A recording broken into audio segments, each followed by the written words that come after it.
the best place to work. I love working here. I feel very blessed. I love it here. I look forward to coming to work every day, being a part of this team. Like a family away from home. Where everyone feels like everybody knows their name. A city that supports you. We see that with our benefits. A pension, vacation days, job security. Being able to be heard. We feel valued. We feel respected. Lee's Summit is a very progressive city. It's growing, it's thriving. We have this drive towards not just doing a job, but doing it with a spirit of excellence. I had the opportunity to continue to grow, regardless of 30 plus years doing this kind of work. It's more than just dollars and cents. We're here really to give back. Providing a service to better a community. To go out and serve people. To be a part of something bigger than yourself. If I would have known what I know now, years ago, I would have been here much sooner.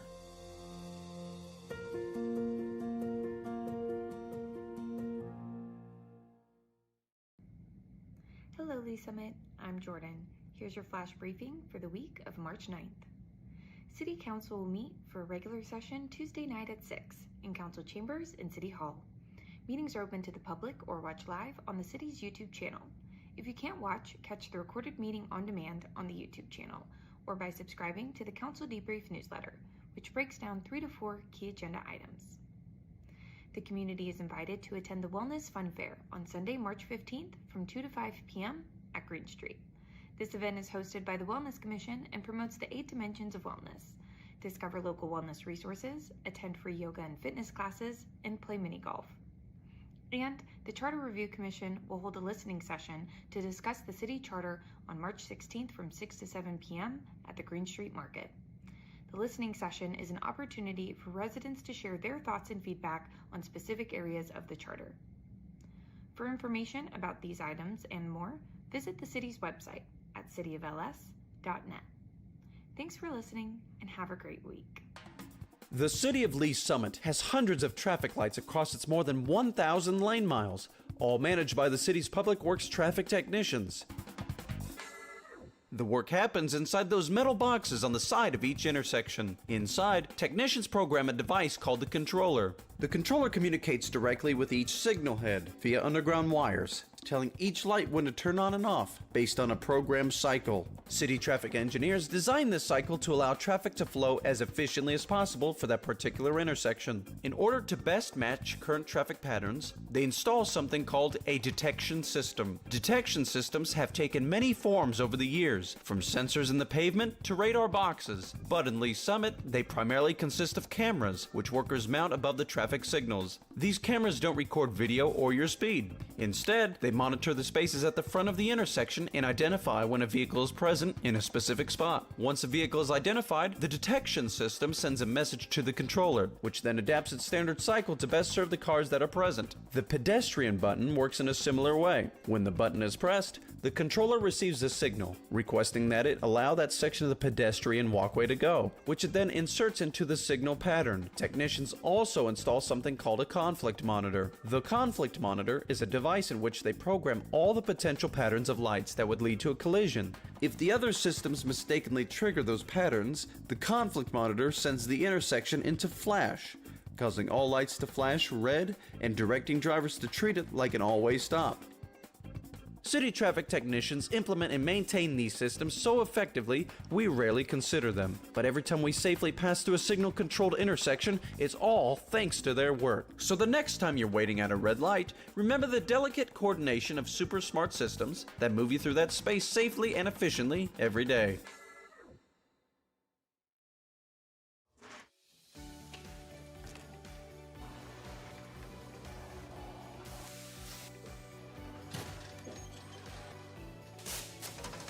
Welcome to the Lee Summit Sign Department. We are going to walk you through our process from start to finish. We make signs as needed here. It's not like we just go out into the field and place a speed limit sign here, no parking here. Our traffic engineers, they go through and they'll do field studies. They'll send us down an engineering work order for us to go out, place new signs or remove signs as needed. Coming from the material, our blanks come in and they're just aluminum blanks. We can put our white, our red, our fluorescent yellow, green, whatever. And basically what it looks like is just that there. Throw it up into the roller.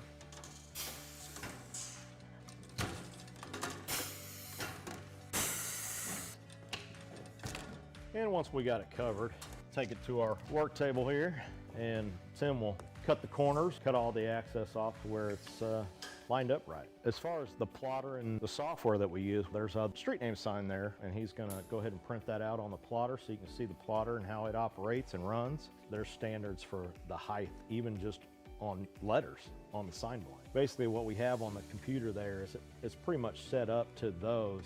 And it goes through, it's got a very small but sharp needle that goes through and cuts everything out letter by letter. Once that's done cutting, our next stage would be bringing it over here. Currently picking out the sign letters right now. We call it weeding or picking or however you want to call it. Next, putting it on the transfer tape.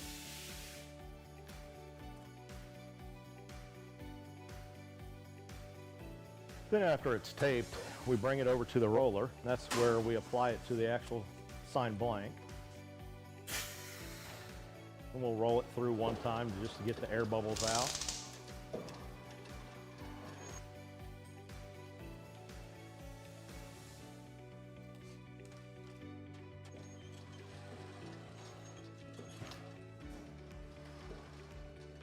And the last stage is basically just taking the transfer tape off the front of it. And there's a finished product of the street name sign. We'll take you out to the field and show you our process that we go through. We're gonna go out and follow our sign guys, get something installed for you. This is where we check our underground utilities. Tim, you got AT&T? AT&T is back here. Evergy, Google, so we should be good to go. We normally put all of our stuff together out in the field.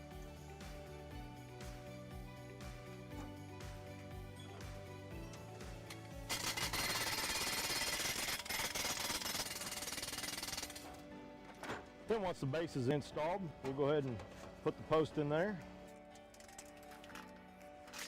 These come up too. Perfect. And that's how we do it. Simple. Quick.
I really love living in our historic downtown. I walk my dog around. The shops take her for, they do pub cups at Poppy's, so you can get ice cream with a little dog biscuit in it, which is her favorite thing in the world. My neighbors, we have block parties together. I really like how welcoming and how vibrant it is. It's an amazing place to live. Lee's Summit's a really great community. I love living here, and I just wanted to try to find a way to give back. look out for my neighbors, for the community. I've always tried to be involved. Before serving on City Council, I used to volunteer with AFS, which is an organization that hosts foreign exchange students. So my husband and I have hosted kids from around the world and then also volunteered with local families and schools. In my professional life, I'm a paralegal, and then in my personal life, I enjoy reading, sewing. I'm a quilter, so I just finished a log cabin quilt that I'm going to send to my aunt out in DC. I can't claim any of our council accomplishments for myself. This is always a team effort. But I am really excited about the farmers market and event space that we have coming in. It's still in the design phases, but I think it's going to be a really beautiful space, and it's going to really continue keeping our downtown thriving. It's been in progress for a long time, but I think that people are going to really love it when it's done. I think one of my top priorities is going to be attainable housing. That, for example, I've been trying to find a place for my mom in Lee Summit. And it's really challenging finding something that really works for a retiree who doesn't have a huge budget. Just trying to make it more attainable for people no matter where they're at in their lives to be a part of our community. Community is what we make it. Everybody should get involved in whatever way they can, whether that's just voting or whether it's joining a board or a commission or even running for office. What do they say? The world is run by those who show up. So get involved however you can and make a difference in the community.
Okay, welcome everyone. Would you please rise for the invocation and stay standing for the Pledge of Allegiance? Dear Lord, thank you for this beautiful day and for the opportunity to gather this evening. Please give us clarity and good judgment when making decisions. We are grateful for the opportunity to serve our community, and please give us discernment and patience when needed in these meetings. We also want to lift up our military as they continually sacrifice for our country. Keep them safe and let us always remember that our freedom comes at a price, and we should be grateful for the opportunities that we have because of their sacrifices. In your name we pray. Amen. Pledge allegiance to the flag of the United States of America and to the republic for which it stands, one nation, under God, indivisible, with liberty and justice for all.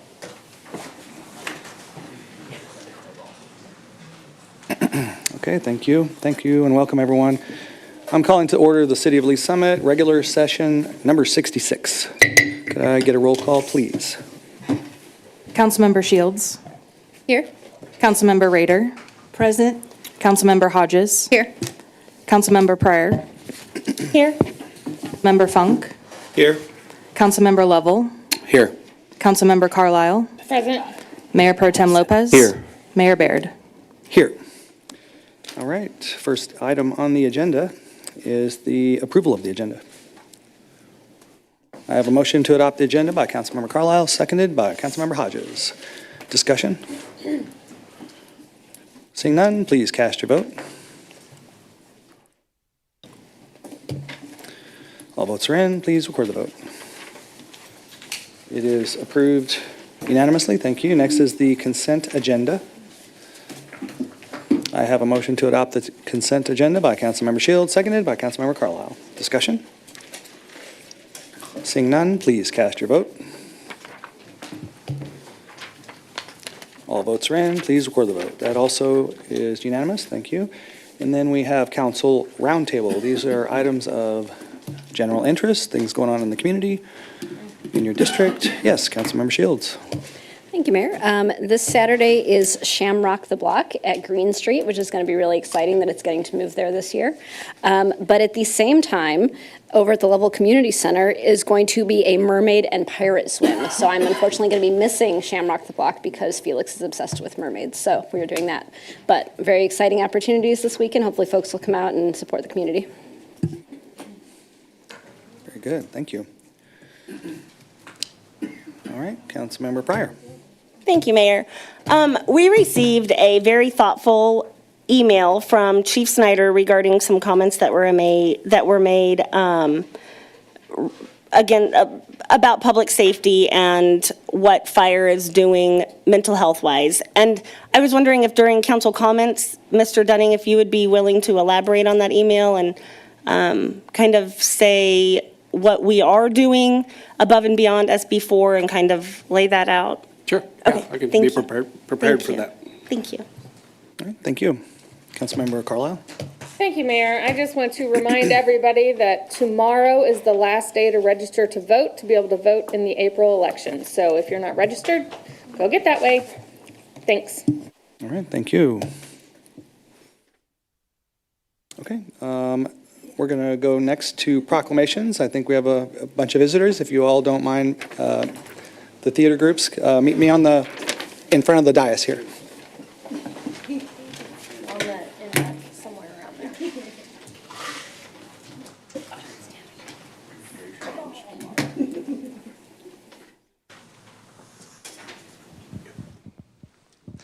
Okay, if you all would just come this way, or kind of around me, I'll stand in the middle and we'll face out this way. So, very good. Thank you. Hey. Thank you. All right, can I squeeze in here? Yep. All right, we'll go around in a second, but let me read the proclamation first. So, whereas the City of Lee Summit is proud to support the students and teachers in our community and various programs in which they participate and teach. Whereas Theater in Our Schools Month is a national movement where thousands of students and theater educators join together in raising awareness of the impact that theater has on our schools and community. Whereas the theater programs of the high schools of Lee Summit last year provided over 600 students the chance to participate in more than 30 productions ranging from major musicals to small one-act plays. Research has demonstrated that student performance on academic tests, positive behavior in school, graduation rates, and engagement in community citizenship activities are all better among students in theater programs when compared to the general student population. Whereas the theater programs have a significant impact on the community of Lee Summit, as over 15,000 people attended school theater productions in the city each year, and thousands of dollars are spent at local businesses to purchase products and supplies needed to mount these productions, and at local restaurants for before and after show meals. Whereas Lee Summit High School, Lee Summit North High School, Lee Summit West High School, Bernard Campbell Middle School, East Trails Middle School, Pleasant Lee Middle School, and Summit Lakes Middle School all present major productions throughout the school year. By the authority vested in me as mayor of the city of Lee Summit, I do hereby proclaim March 2026 as Theater in Our Schools Month.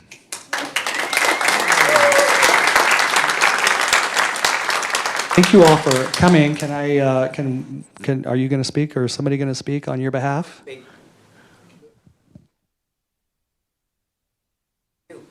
Well, I'll just introduce myself. So I'm Nikki Stanley, and I teach speech and theater at Pleasant Lee Middle School. And I'm Micah Hensley, and I teach theater at Lee Summit High School. I'm William Palmer, and I teach theater at Lee Summit North High School. Can I see who else is here too? Hi, my name is Ella Jeffries, and I'm the president of the LSHS Tiger Act Club. Hello, I'm Zoe Chuba, and I'm the historian of the Lee Summit High School Tiger Act Club. Hi, I'm Anna Zung, and I'm the secretary at the Lee Summit High School Tiger Act Club. Hi, I'm Anna Burnett, and I'm the vice president of the Lee Summit High School Tiger Act Club. Hi, I'm Lachlan Egan, and I'm involved in Lee Summit North's theater program. Hi, I'm Kayla Winia, and I'm also involved in Lee Summit North's theater program. Hi, I'm Moss Kniff, and I'm also involved in Lee Summit North's theater program. Hi, I am Emma Smith, and I'm also involved in Lee Summit North's theater program. Wow, thank you all so much for coming. Thank you for all the productions. Yeah. I love it whenever I see the big productions come out and everybody gets very excited, and usually you pack the house at all of these events, so it's a great thing for our community. I once did a short little speech on cultural arts and such, and it really is a major driver for economic activity in our community, but also it's the health benefits are amazing. So you're doing great things while you're having fun and doing your production, so thank you. We're going to take a quick photo, if that's okay. Can you squeeze in, everybody? Come on in a little bit closer.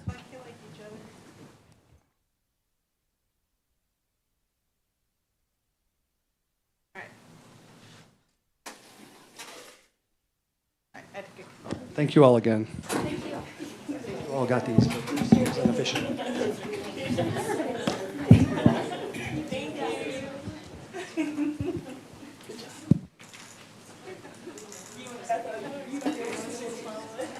No, I wasn't. He pushed away. Oh, I always do this. I think they should have people for that. They're actually at the desk. Nobody needs my face here. Yeah, they don't want me. Okay. Well, we have some business to do tonight, so I'm going to look for here we go. The public hearing script. So we're on agenda item 5A now, which would be a public hearing. I'm going to close the regular session and open the public hearing in the matter of a Unified Development Ordinance, UDO amendment, updates to development requirements and review processes pertaining to Article 2, applications and procedures, and Article 14, administration. City of Lee Summit is the applicant. Would all those wishing to speak this matter please rise and be sworn in by the city clerk?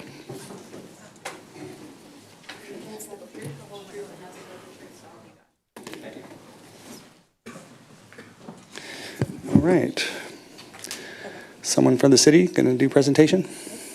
All right, Mr. Soto.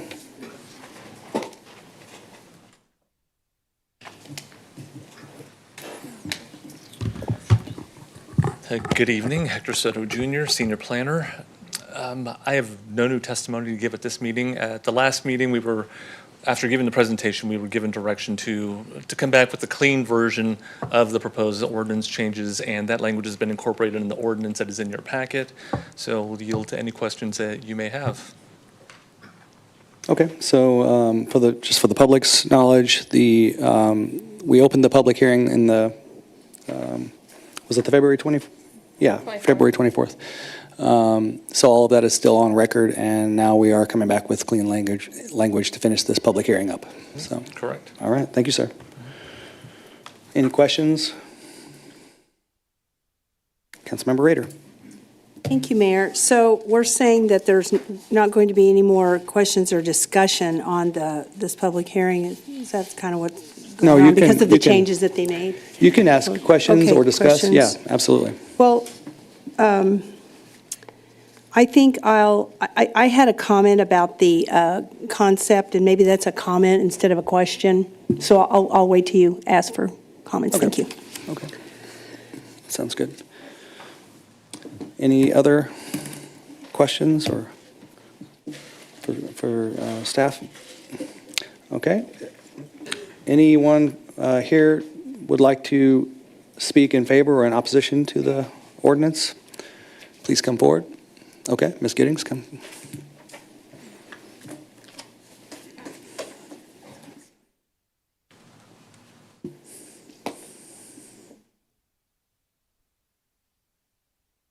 Debbie Giddings.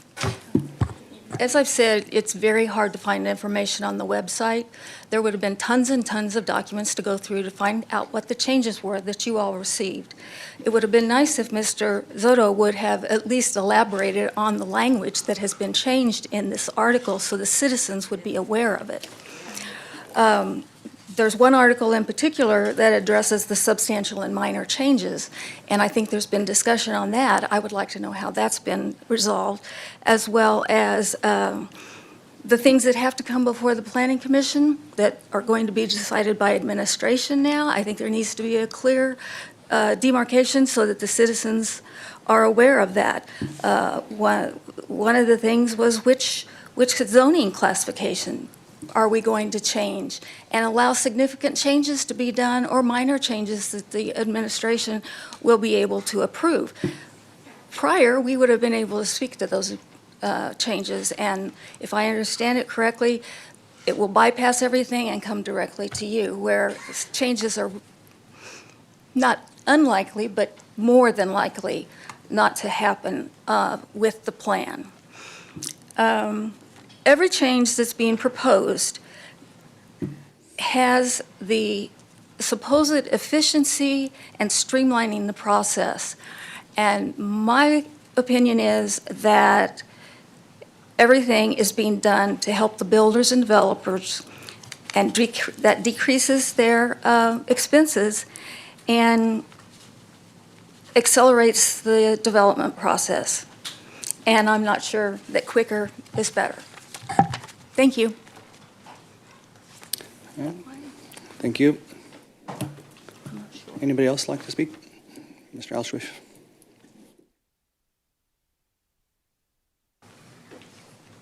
You know, as I briefly stated last week, this public hearing seems like just another example of the developer-first culture within our city council. The proposal seeks to lower costs, remove red tape, and streamline processes for developers. We're going to allow them to increase building height and density by up to 10% without having to gain reapproval or go back to a public hearing.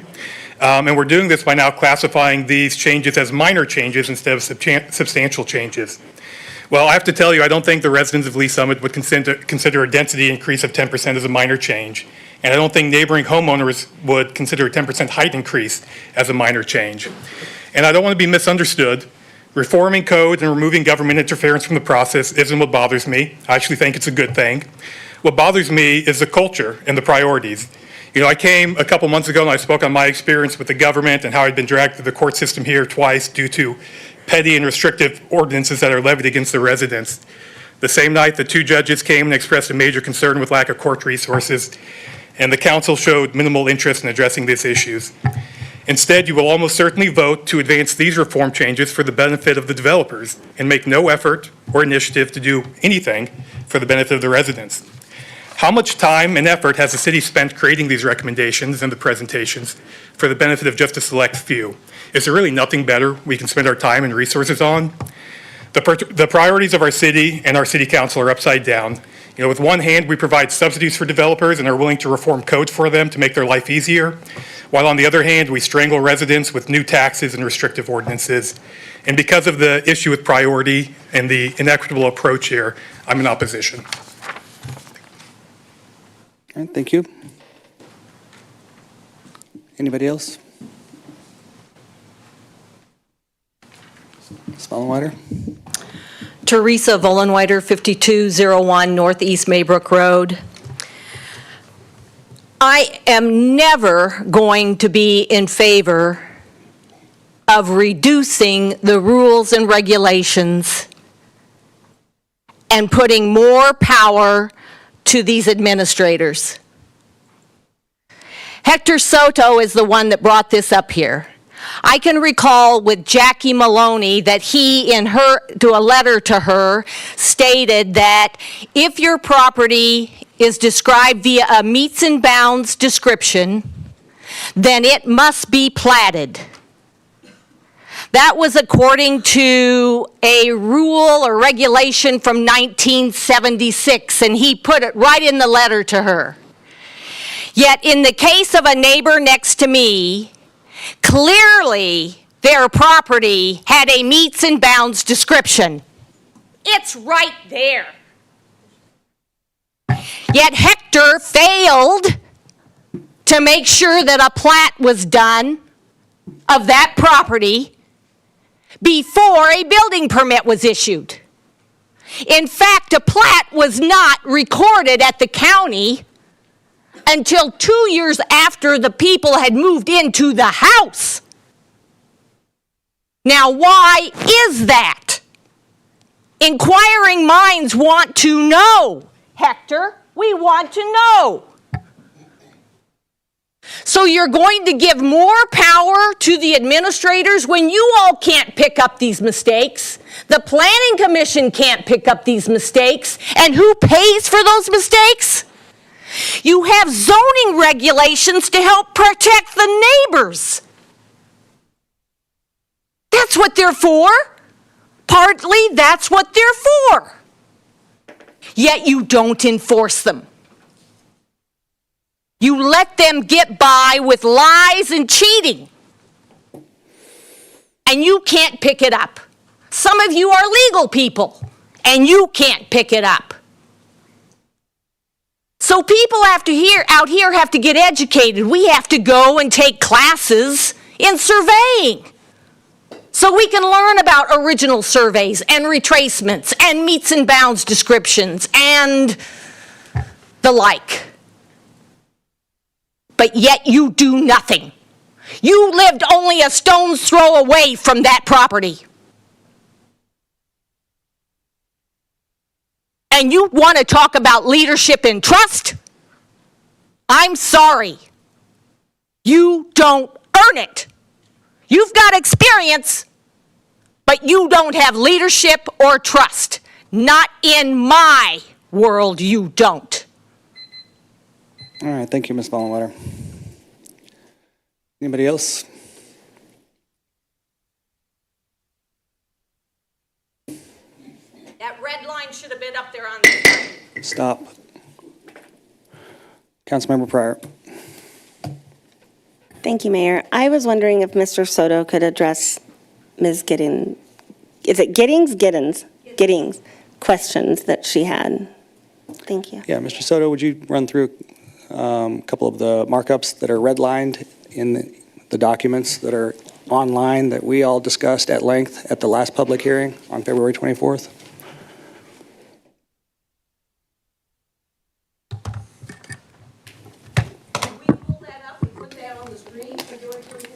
This is my meeting to run.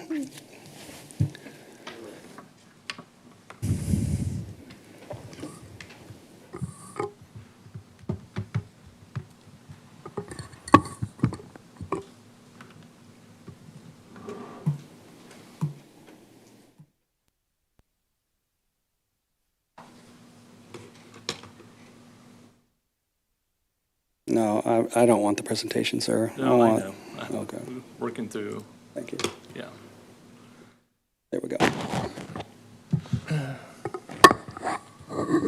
I guess just for clarification, are we asking for just explanation on all of the red lines? I mean, Well, there wasn't any. one public commenter brought up the 10%, which, I mean, most of these are, as you can see. Sure. So, Mr. Soto, you tend to, like in the, no offense, sir, in the public hearing, you went into great detail in all this. There want a brief summary, Mr. Soto. Sure. I don't want a 2-hour presentation right now. The documents are online. So we're not going into that kind of detail. They want to see the red markups on the screen, put them on the screen, please. So the changes that were made to the minor change, major change, essentially says that changes that are allowed by code in the respective zoning districts can be done up to the maximum that's already established in our zoning code without having to come through a new public hearing, period.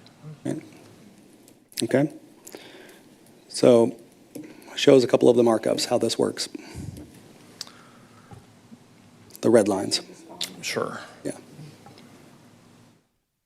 So this one in particularly talks about, okay. So under paragraph C, for example, it talks about, and the changes that were specifically made were more to density, lot coverage, floor area ratio, or height, as stated here under number 1, up to the amount allowed in the underlying zoning district. Whereas before there were thresholds that said you're basically capped at 10%. So now we've got language here under paragraph C1, for example, that just plainly states you can make changes up to what's already allowed by code in the zoning districts that are called out at the heading of paragraph C. So residential zoning districts. The direction that was given by council was that those allowances were not to be made for commercial or industrial. Anything changing beyond 10% for commercial industrial has to come back through the public hearing process. pull up in the packet the section, Article 2, 2.400, Conceptual Development Plan. Pull that one up, please. Yeah, so it shows in this situation, we're not requiring the total square feet of commercial and retail development when they what, sir? When they come forward as part of a conceptual development plan. Right, the conceptual. Conceptual. Yes. Okay, So, and then they're also, when they come forward the conceptual, they don't have to provide the typical structure elevations, including materials and colors. that is correct. For conceptual. Conceptual But when they only. come back with their PDP, they do. They still have to do it at the preliminary development plan stage, which is a public hearing in front of the planning commission, city council. Legal notices are put in the paper, signs are posted on property, mailers are sent to all property owners within 300 feet. So when they do a conceptual, we're not approving the plan. They have to come back for our approval That is correct. with more details. Correct. All right. Thank you. All right. Councilmember Pryor, would you like any more detail from Mr. Soto? Are we eliminating anyone's ability to speak in favor of or against a project at all? Absolutely Okay. not. That's what I didn't think we were. I just wanted to completely make sure. Thank you. Okay. Councilmember Funk? So Hector, just for some clarification, and I'm just going to use round numbers because I think Ms. Giddings said something about building height. These are just theoretical numbers so we understand simplicity here. So if we have a UDO that says you can build a house at 10 feet tall, if someone proposes a development and the house is going to be 5 feet tall, and they decide that they're going to add another 1.5 feet to that house, it doesn't have to come back through the process because it's not meeting the threshold, correct? That is correct. Okay, thank you, Hector. Okay.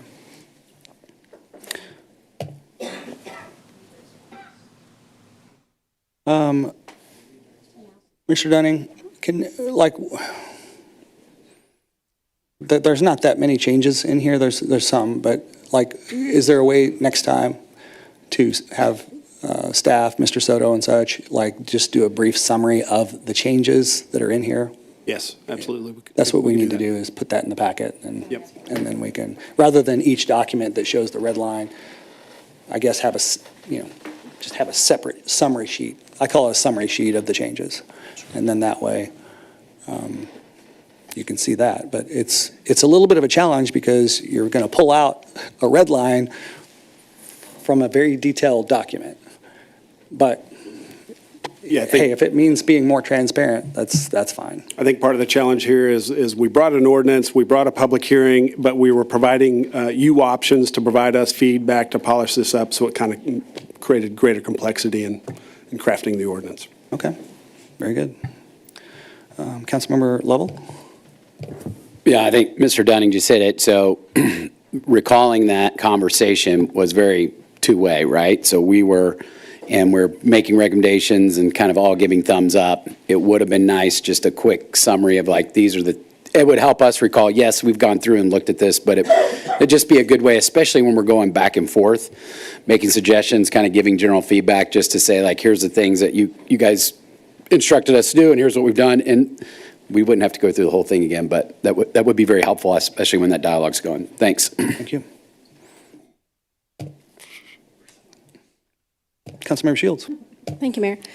And again, just kind of for clarification, the red lines here are against the proposed version from the prior public hearing, right? So you had a version that would say, we're going to change all these things in the code.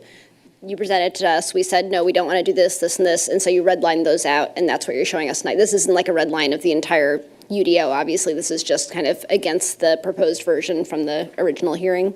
Correct. And since we kind of discussed the impacted sections. Right, yes. And since we had a pretty long discussion where we all kind of came to consensus on each of those changes, that's why we're not doing a full deep dive into it like we did last time, right? Correct. Okay. Yeah.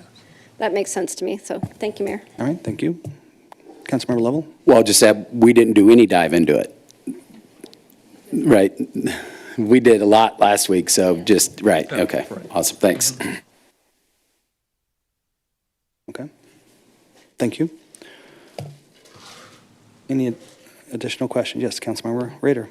I'm sorry. I thought we were ready for commenting. Still in public, no, still in public thank you. hearing. Hold on. So any further questions from council?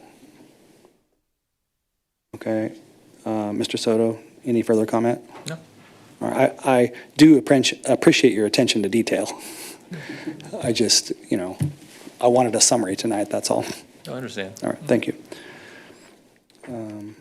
Okay, hearing no further testimony, I'm closing the public hearing and reopening the regular session. Is there any council discussion on this application? Councilmember Rader. Thank you, Mayor. Okay, and we went through a lot of stuff, and Mrs. Albers came up and said that we were going to table it to March the 10th.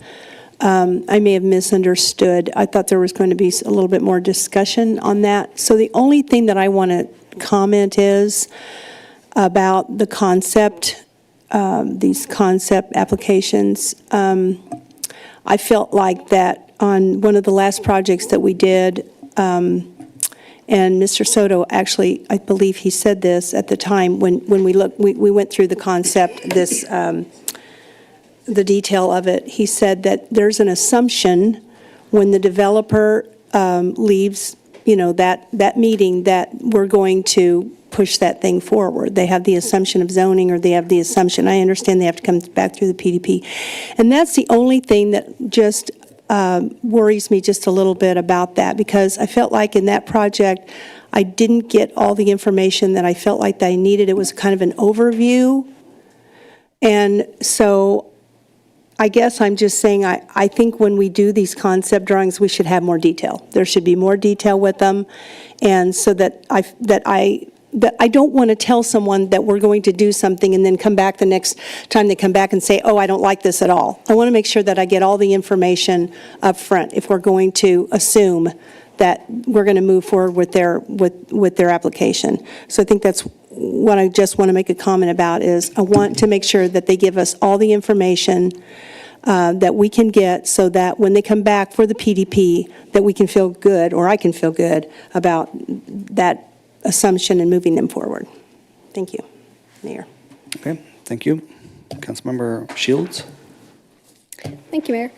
I appreciated the discussion that we had about this during the original public hearing. It was good kind of coming to consensus on these different items, what we considered to be more minor and not, and that we're still, not allowing any changes above what's allowed in the zoning code. So if there's a maximum height density set in the zoning, you're not going to exceed that, but to give just a little bit of flexibility so that we're not slowing things down unnecessarily for very minor changes, things like the way that you screen your air conditioner on the roof. It just, I think it makes sense. We've worked really hard to be a community that welcomes investment and that welcomes people who are trying to create new jobs, new businesses, and I think it's good to streamline that where we can. So I look forward to supporting this. Thank you. Thank you.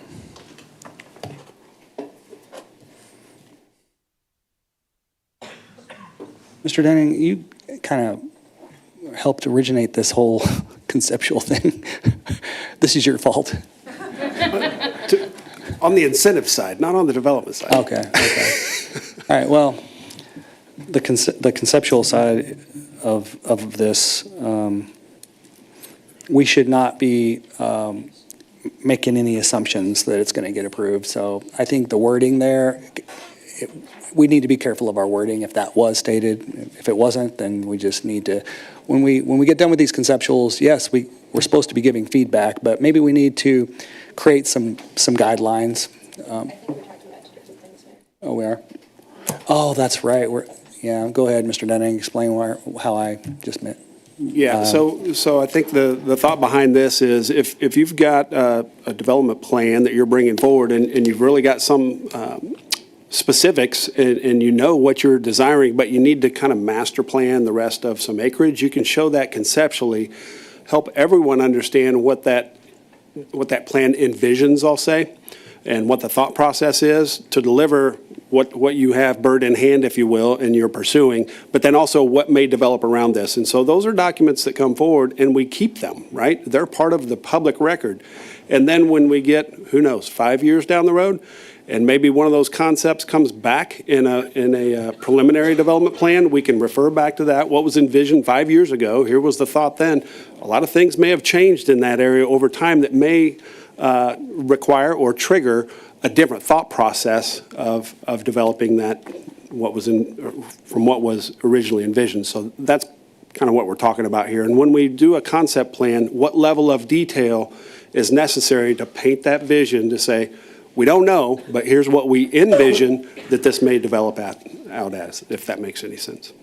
Yeah, well, I mean, it makes sense that you would do that, and to not do that doesn't make sense. Like, in other words, yeah, that's planning. So, okay. Councilmember Shields?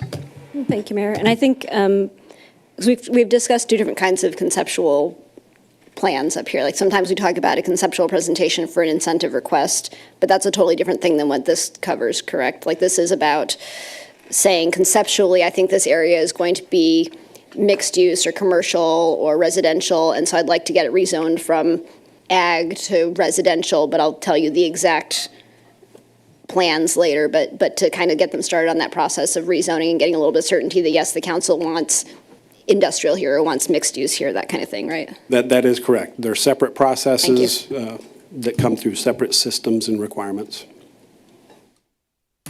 Okay. All right, thank you. I think I'm not seeing any further comments or statements, so Councilmember Funk, do you have it? Councilmember Shields. Councilmember Shields, would you please read Bill number 26-038? Thank you, Mayor. I move for second reading Bill number 26-038, an ordinance amending Chapter 33, zoning Article 2 pertaining to applications and procedures, and Article 14 pertaining to administration of the Lee's Summit Code of Ordinances for the City of Lee's Summit, Missouri. Okay, thank you. We have a motion to move to second reading Bill number 26-038 by Councilmember Shields, seconded by Councilmember Carlisle. Discussion? Seeing none, please cast your vote. All votes are in, please record the vote. Passes unanimously, thank you. So we will go to the next public hearing.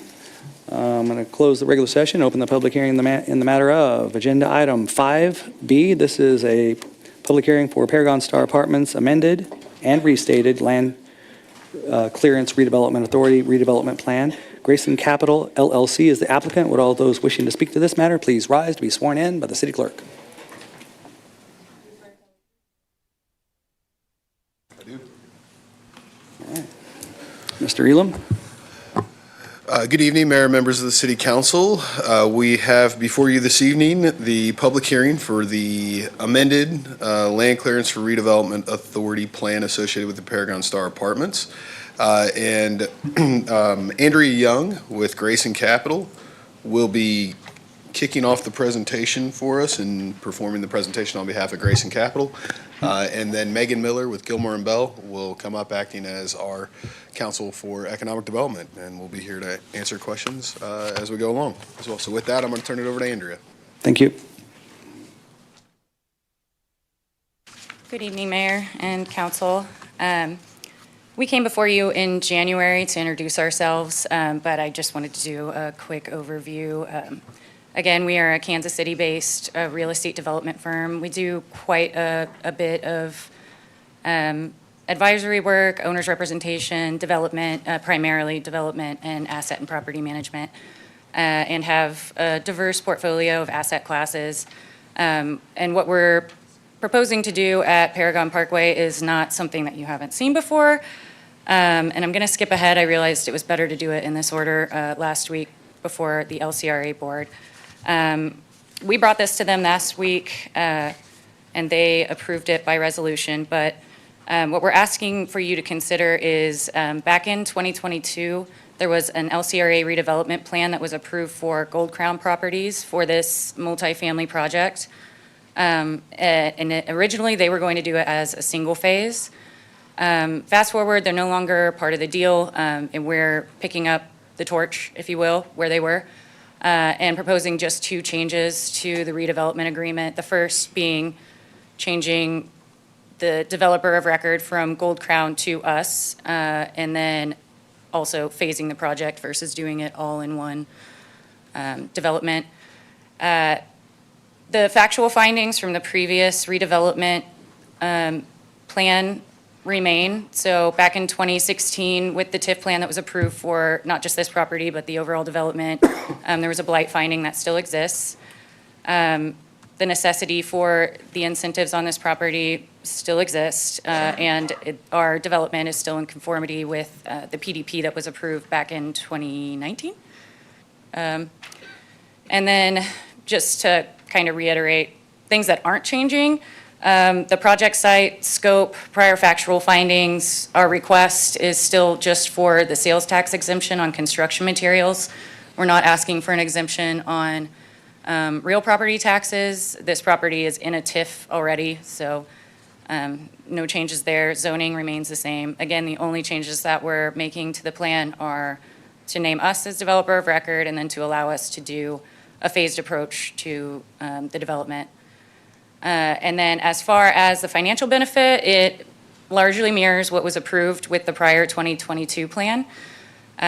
Overall, our first phase, we anticipate around 225 units as part of that phase. The sales tax benefit to us, we anticipate to be around $1 million. And that benefit is about 2.5% of the total project costs. And then as far as the lease summit portion of the sales tax, that comes out to 0.84%. Again, not going for real estate tax exemption, so just that. And then I thought I'd show you guys a picture of our latest rendering. We're going with the name preserve. So I'd like to answer any questions that you might have. Anything? Okay. Usually we do the staff's presentation and then we go back to questions, if that's okay. Perfect. All right. Well, thank you. Thank you. Hello, my name is Megan Miller, and as Ryan stated, I'm with Gilmore and Bell. I'm the new Sid Douglas, right, after he retired, so you'll be seeing a little bit more of me than you have in the past. So I just want to go over a couple of things, just a little bit on the background to kind of reiterate what Andrea said. Prior LCRA board consideration and city council consideration for this LCRA plan, the previous one, was done in July of 2022. On February 25th of this year, the LCRA board recommended approval of this amended and restated LCRA plan that's in front of you today. Again, to reiterate what she said, it's a handful of changes, right? We're designating a new developer from Gold Crown to Grayson Capital. It's a no phased approach, so we're going from 1 phase to 3 phases.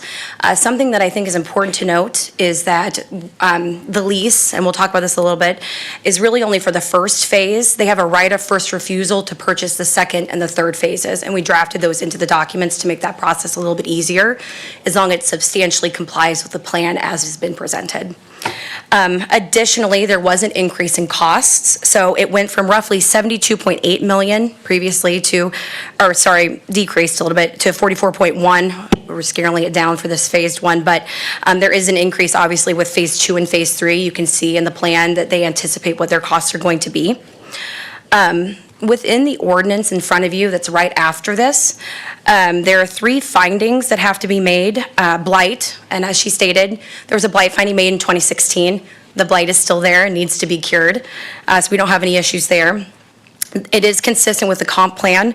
There was PDP approval in 2019, and then we also have a consistency letter from Tracy that reiterates that. Also, just as a necessity purpose, it's the same benefit, just the sales tax exemption on construction materials. There is an increase in benefit. This is about 2.5% of project costs. It's the benefit to the developer. Previously, in 2022, that was 1.73. So we do have a bit of an increase there, but still lower than the average benefit that the city provides. The average range goes from 5% to 25%, and I believe Ryan's got your guys' fun little sheet that has, if you want to see that. But the developer has calculated the sales tax exemption is going to save them approximately $1.095 million, and about $212,000 of that is projected to be savings from the city of Lee Summit. I wanted to touch just briefly, because the next bill you're going to hear also approves 2 documents, the redevelopment contract and the lease agreement. So I wanted to touch on those fairly quickly. The redevelopment contract really just provides for the logistics of the plan, right? The implementation of the plan itself, including the STECM benefit that they're asking for. This includes all the potential phases, because that's what the plan kind of lays out. We went ahead and included that in the redevelopment contract. Now, the lease that's in front of you really only deals with phase 1, because you have to own the property, and they're obviously only purchasing phase 1 first. And so I did draft in, as long as phase 2 and phase 3 are substantially similar to what you see in the plan, that they will kind of have a streamlined process for those next 2 phases as amendments to this lease, and then they'll extend out the term of those new leases, but the old leases will fall off, if that makes sense. So this particular lease will terminate in 2028. It's just, again, for the construction process. And then lastly, this public hearing is only dealing with the apartments, the apartment LCRA plan. There is a second ordinance after this one that is dealing with the garage, the Paragon Star Garage LCRA plan. So that's not the subject of this public hearing, but I did want to note you will be seeing that. That plan, again, was approved in conjunction with the original LCRA plan for the apartments in 2022. This is closing the loop on that plan. There's not an amendment to the garage plan. We're just implementing the lease. And very quickly, that lease ends in 2051. And because it's already in a TIF, it doesn't really have any impact on the taxing jurisdictions, because that tax revenue is already being reallocated to the developer if it was generating any. So this was at the request of the developer, the way they're doing this. It was really just, if anything, this kind of has more of an economic effect on the developer themselves. So with that, if you have any questions, I'll be here. Okay. Oh, dang it, every time. I have to enter the list of exhibits, please. How many? I believe we've got 1 through 8. Please enter into the record exhibits 1 through 8. Thank you, Mayor. Thank you. questions for the applicant or staff? Councilmember Funk. Probably for staff's presentation, you were kind of discussing the lease. So there's only a lease to build phase one of this project. Correct. At the current moment, yes. Because the lease it goes with ownership, they're only purchasing phase one, I believe, can I say that they think that's going to happen in April, that they're going to purchase the property and will execute that lease. But they have a right of first refusal on phases 2 and 3 for the property for those. And so we can't execute leases associated with those phases until they have that property under contract. And so once that happens, I believe it's section 13.2 in the lease, we drafted in that as long as it stays the same substantially, they can execute that amendment to lease, and then those can kind of just go through and amend that lease, extend it out for the term for that particular phase, and just be kind of a more streamlined, easier process. But also what could happen is phase one gets done and nothing else happens. Correct, that absolutely, that is a possibility. But also it's important to note too that this particular lease ends in 2028, right? So if phase 2 or phase 3 isn't purchased within that timeline, we will have to come back with a new lease for you guys. Because once this document terminates, this lease terminates, we'll have to do a new one. So I guess why aren't we just developing the whole thing? You're asking for everything right here with all the LCRA and everything. Why don't you just develop the whole thing? The market has changed quite a bit since 2022. A lot more apartments have come on, so this is our approach at being more responsible with the development. If it leases out super quick, we'll start immediately on phases 2 or 3. Okay, thank you. Thank you, Mayor. Okay, thank you.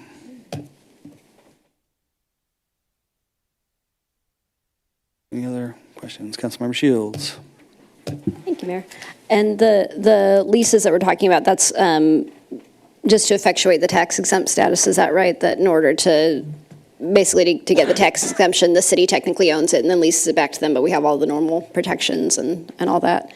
And so the lease on the apartments or short terms is just during construction so that they can be tax exempt on the sales tax. Yes, and then that's correct. The lease on the garage is longer because that's for the TIF, for the Yeah, property for tax during the they're term having of the TIF. Right? Correct. They have Okay. abatement on that second one, so Gotcha. that's why it's longer. But that is correct. Okay, I just wanted to clarify. Thank you. Thank you.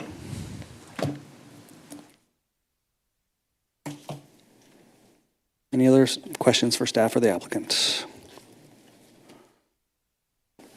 Is there anyone here that wishes to speak in favor or in opposition to the application? Please come forward.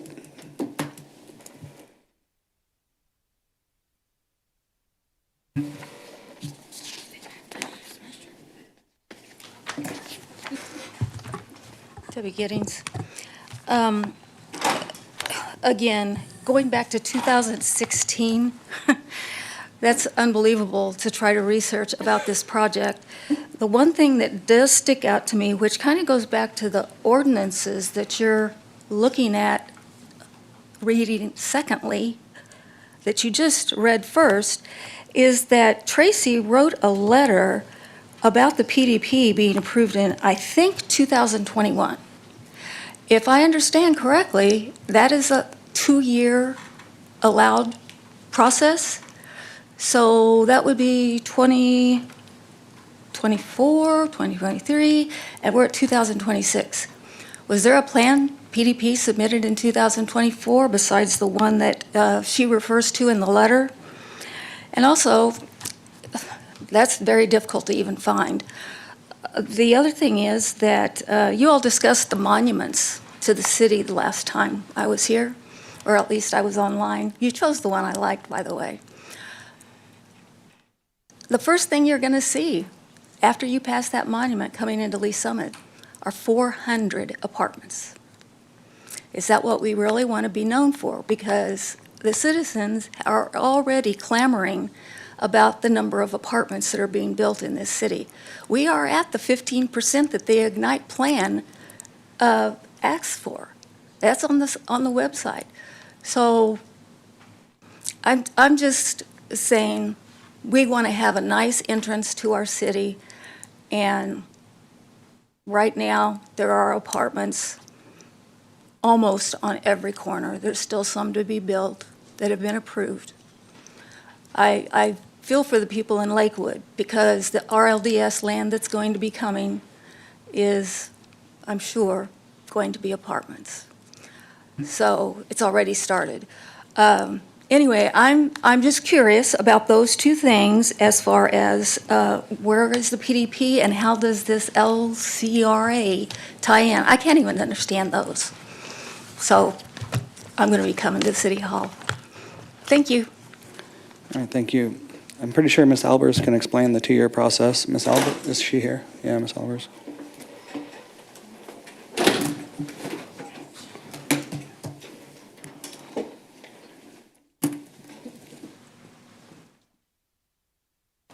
Good evening, Tracy Albers, Development Services.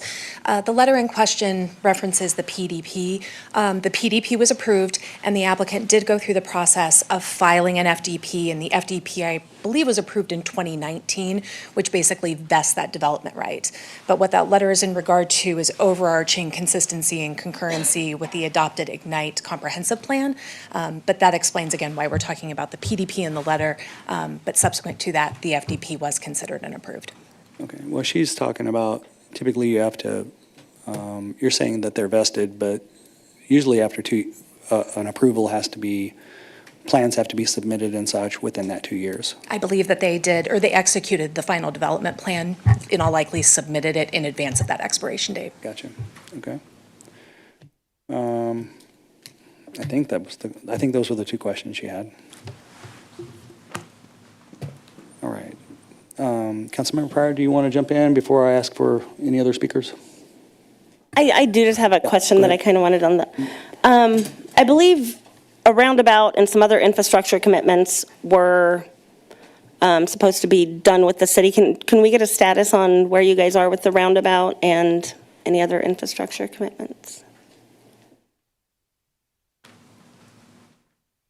She's talking about the 470 interchange. Yeah, so I can answer a little bit about where the status of the infrastructure is associated with the overall Paragon Star project.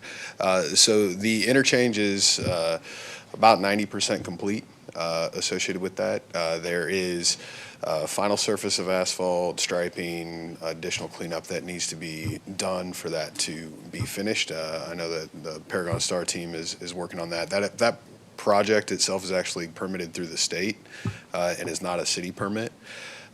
There are several roundabouts that have been completed associated in that area, and there is the additional infrastructure on the interior of the site that has been completed for, some of it has been completed, but there are other pieces of it that have not been completed yet, such as, the interior parking lots and things like that that are supposed to come with the development as they go forward. So the big piece, though, with this whole entire area is no certificates of occupancies are allowed to be issued for anything within the village area, and that's the area that we're talking about right now, until that interchange is 100% complete.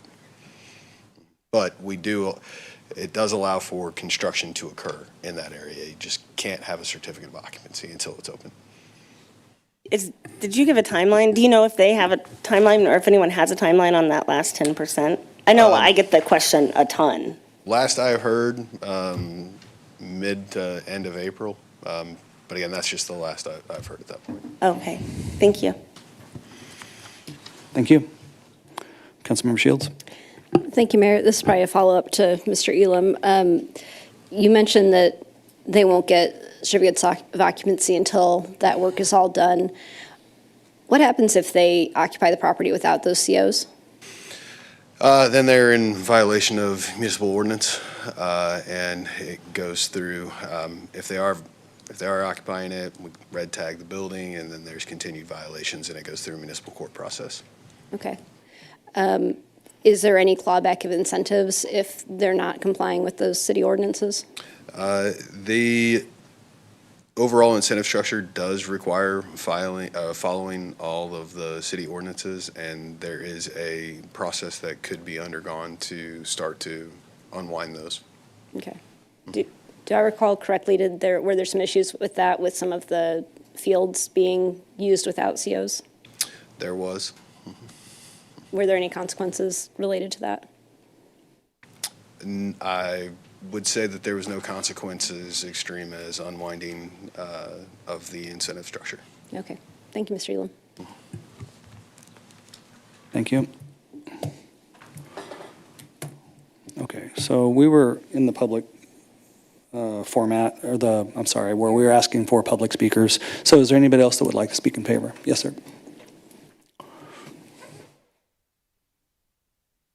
Mine's more of a question than a comment. I echo what Debbie says about the apartments, that it's no secret. I'm not a fan of them. I think we've done more than the Ignite plan calls for.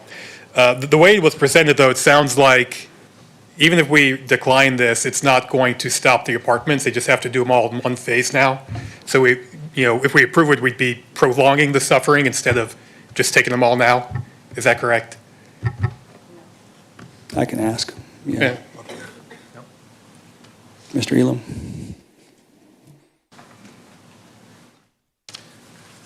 So the apartments themselves have been approved through zoning. They have submitted a final development plan, so there is the entitlement associated with the ability to build those apartments. What we're talking about this evening with the incentive structure does not change the fact that those apartments could be built on that site, in that location, in their current state. The only thing that this public hearing is related to is whether or not the LCRA plan, the Land Clearance for Redevelopment Authority, incentive structure that was previously agreed upon and set in motion still applies in order for the project to occur. So this is purely related to the financial incentive ask, and does not change the fact that apartments could be built there in that location. Now, the market question as to whether that'll happen or not, that's not what I'm talking about. Okay, thank you. Okay, Ms. Vollenweider. Teresa Vollenweider, 5201 Northeast Maybrook Road. If I recall correctly, there was an easement issue with this development. And I'm wondering, is that still what may be holding up 470 and the interchange and View High? I believe it was an easement with the Heartland Nursery folks. So my question is, post-development, are you still trying to get easements? What about these easements? Have all the easements, has all the land been acquired that you need to do the work on View High? Yeah, the answer is yes, but Mr. Elam, I'll let you answer it. The answer is yes. Okay. They've been completed for quite some time. That's how that interchange got started. So it's just not completed. 10% to go.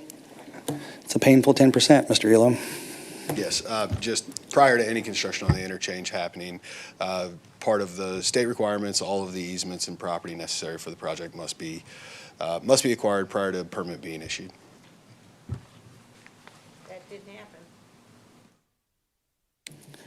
All right. Anybody else speak? All right, then is there any other questions from the council?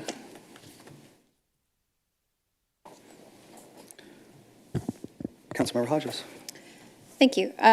So in regard to this project, I just believe that, when public incentives are... We're still in the public hearing. You want me to Oh, I close thought you it? asked for comments.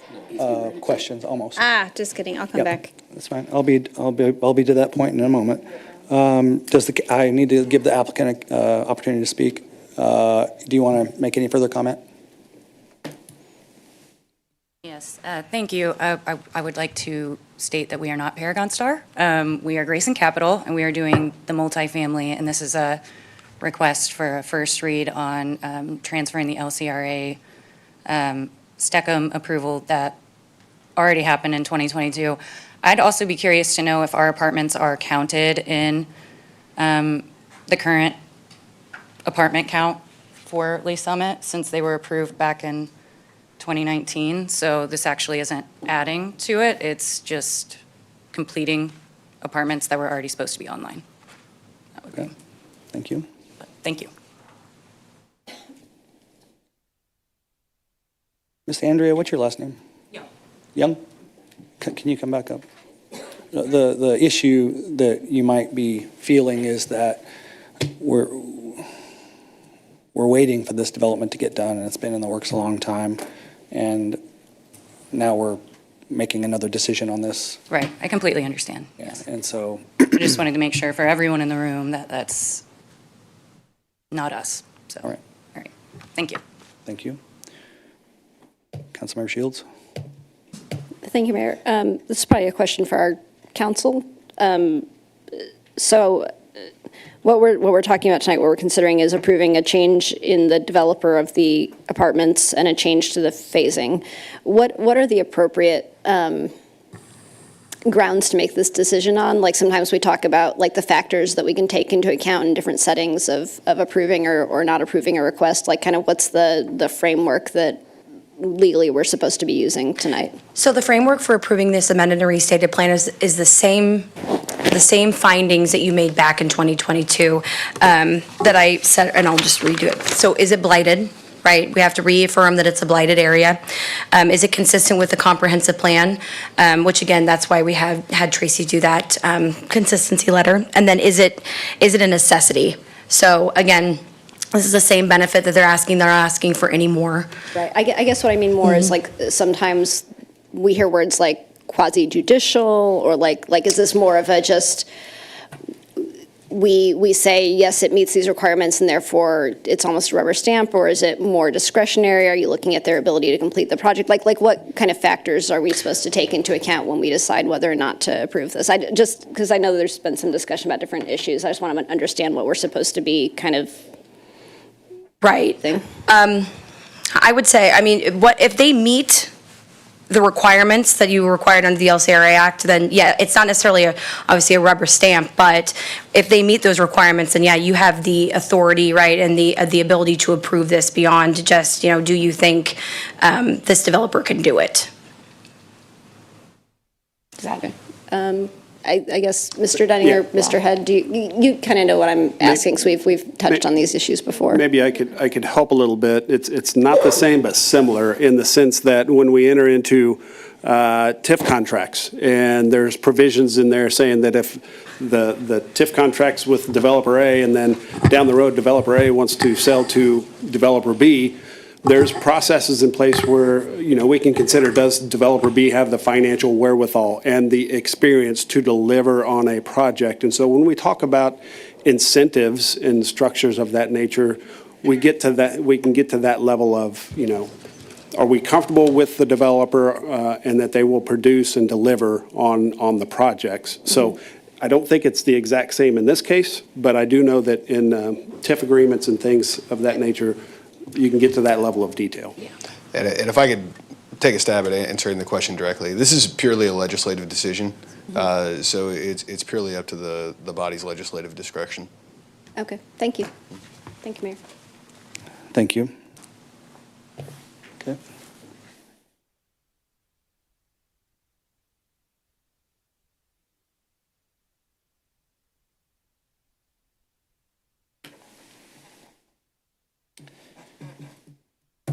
Ms. Young, are you guys excited about this project? Yes, very much so. I think it has the potential to be an amazing project, especially, let me see if I can.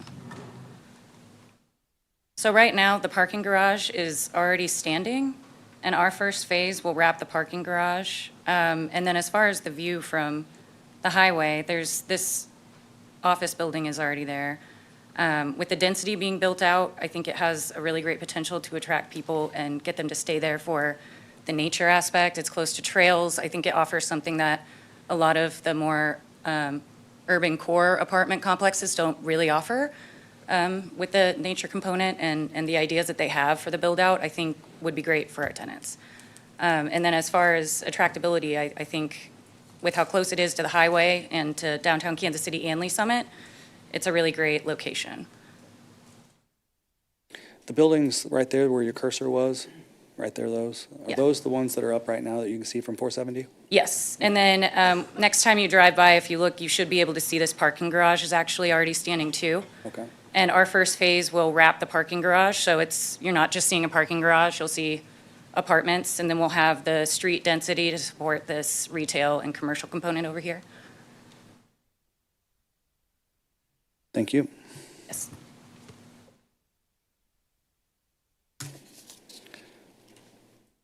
Any other questions before I close the public hearing? Hearing no further testimony, I'm closing the public hearing and reopening the regular session. Is there any council discussion on this application? Councilmember Pryor. Thank you, Mayor. So I'm actually torn on this. I know that she stated that the apartments are completely separate from Paragon Star. And I know a certificate of occupancy cannot be issued until the roundabout is complete. I'm just torn. I'm hesitant to vote yes on this, knowing the roundabout's not complete, and we did the groundbreaking back in October, or the ribbon cutting back in October. So I'm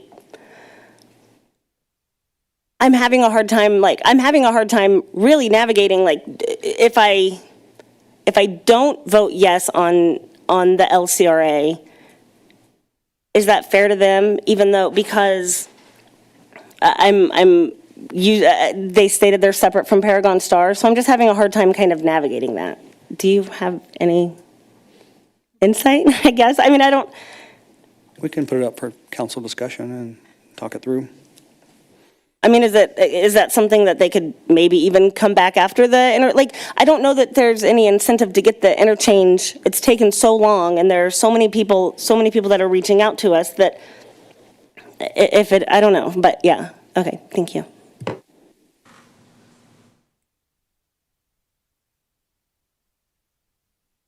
They do realize that they can't put anybody in those apartments until that interchange is done. So I do know that. But let's go around for discussion. Councilmember Hodges? Thank you. So I understand what Councilmember Pryor is saying. However, at the end of the day, this is still a Paragon project. And I feel like we've been through the ringer with a lot of the stuff that they brought to us, not completed, and have, as Councilmember Shields brought up, that whole situation. And I just feel like, when public incentives are involved, I believe council has a responsibility to periodically reevaluate whether a project is progressing in the way that it was promised or not. And so I strongly feel that we shouldn't be incentivizing anything further in regard to any of this project until promises that were made are completed. And once we start seeing that, then I think, bring stuff back to us so we can discuss things once we see completion of things. But I feel like we've given a lot of trust in this project on different issues, and we've kind of been screwed, so to speak, in those instances. And I don't think we should put ourselves in that position again. And again, I do understand this is a different company, so to speak, but it's still a Paragon project, and it's a part of that whole development. So I will be a no on this, because I think we need to hold them to a higher standard and say, you promise us this will get done, and then we can talk about the rest later. So I think we need to stick with more accountability and not let them drag it out more. Thank you. Thank you. Councilmember Funk. Thank you, Mayor. I think my fellow council members have said several things that make sense with the long time coming on the interchange, and we've phased everything on this project, and I'm not for phasing a multifamily housing unit on this. So, thank you. Okay, thank you. Councilmember Shields.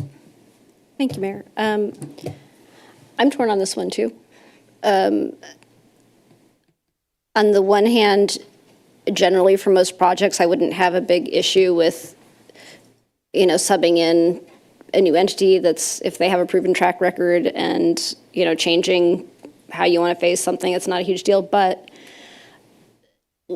in this development, trust has been broken multiple times. And I understand some delays are avoidable, but some things like operating without a certificate of occupancy are completely avoidable.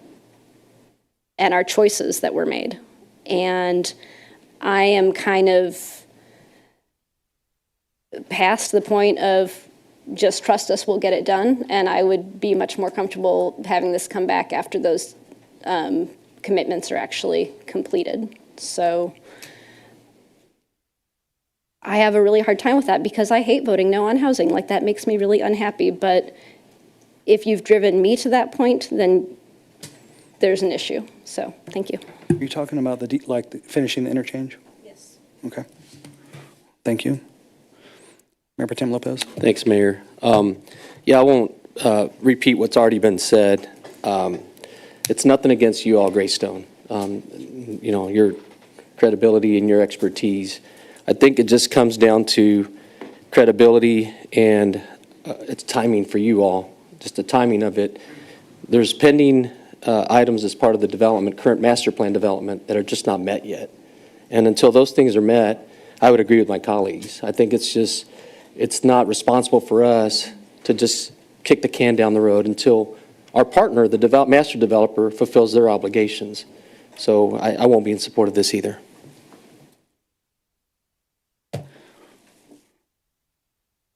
Mr. Dunning, let's see now. Ms. Miller, where'd she go? Oh, there you are. If this didn't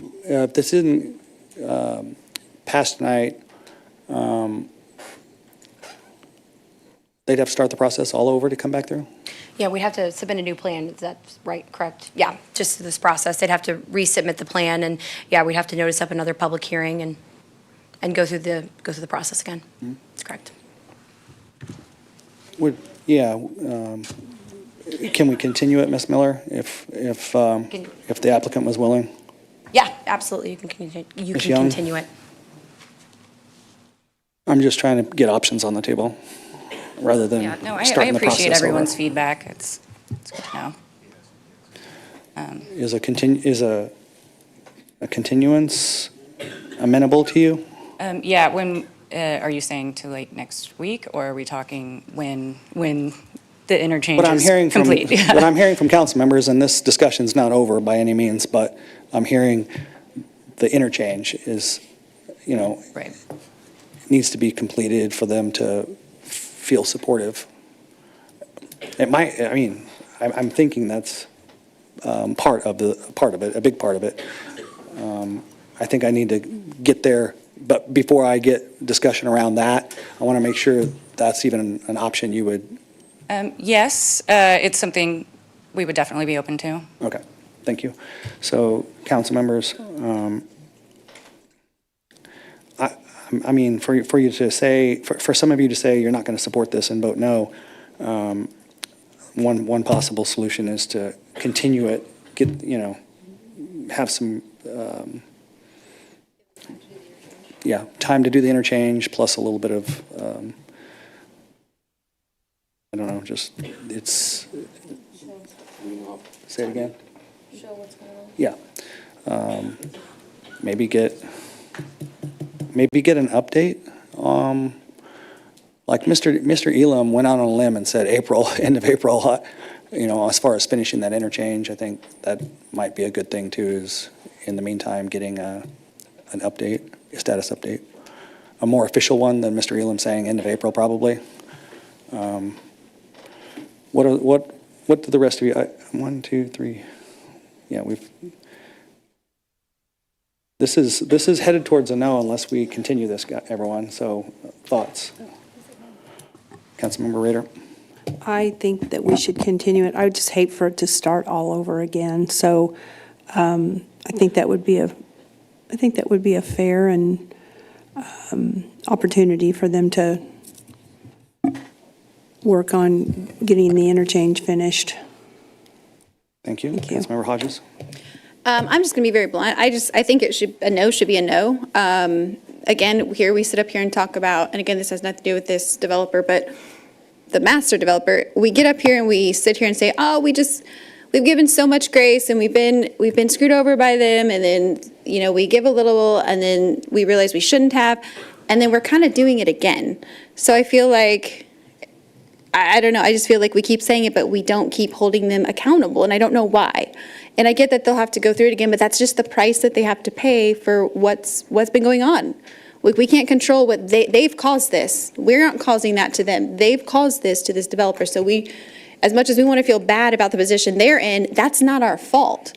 We've done a lot of giving grace, and then we're going to sit up here and kind of do it again. I'm not against it, but we've done it so many times, and then we're going to complain again when it's like, oh, they didn't meet their deadline. Well, we kind of knew that was going to be the case. I mean, I hope they do, but at the end of the day, they've kind of not met any deadline they've given. So why would we expect this to be any different? So that's kind of where I'm at. My no is a no for today, so that's my position. Thank you. Thank you. Councilmember Carlisle? Thank you, Mayor. And I completely understand what Councilmember Hodges is saying, but I don't think it's fair to Grayson Capital to take out frustrations of Paragon Star on them. So I would be happy to move this to a different date to allow this to come back through, to get an update for the roundabout or the MoDOT project, whatever that project is called. I don't know what it's called. It's not a roundabout, it's something. DDI. DDI, the DDI. Diverging diamond when it will be interchange. finished, so that we're not just hanging Grayson Capital out to dry here. Thank you. Thank you. Councilmember Funk? Thank you, Mayor. I understand everybody's frustrations, as well as what's not complete, but I'm not dead set on the idea that there's lease agreements and different things that have to be met from phase 1 to phase 2 to phase 3. I think that should be a discussion. If we continue this, I think the master developer and Grayson need to have a conversation about these lease agreements, that there's definitely some insurance that all 3 phases will be complete if we're going to go through this again. Okay. Thank you.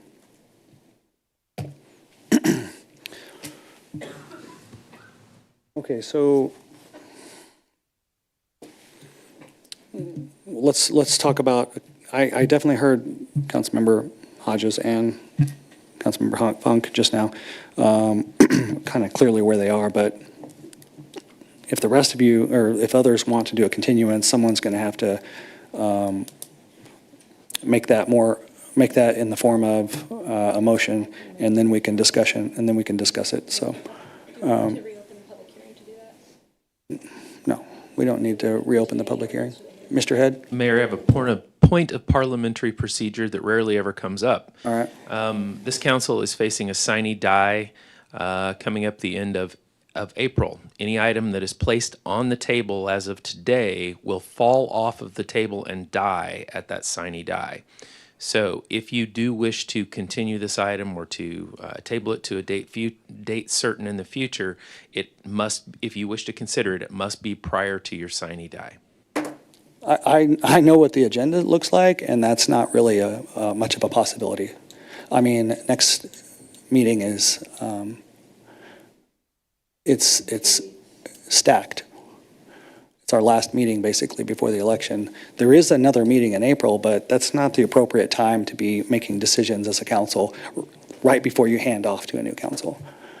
So I'm very much opposed to anything of any kind of significance being on the April 14th agenda.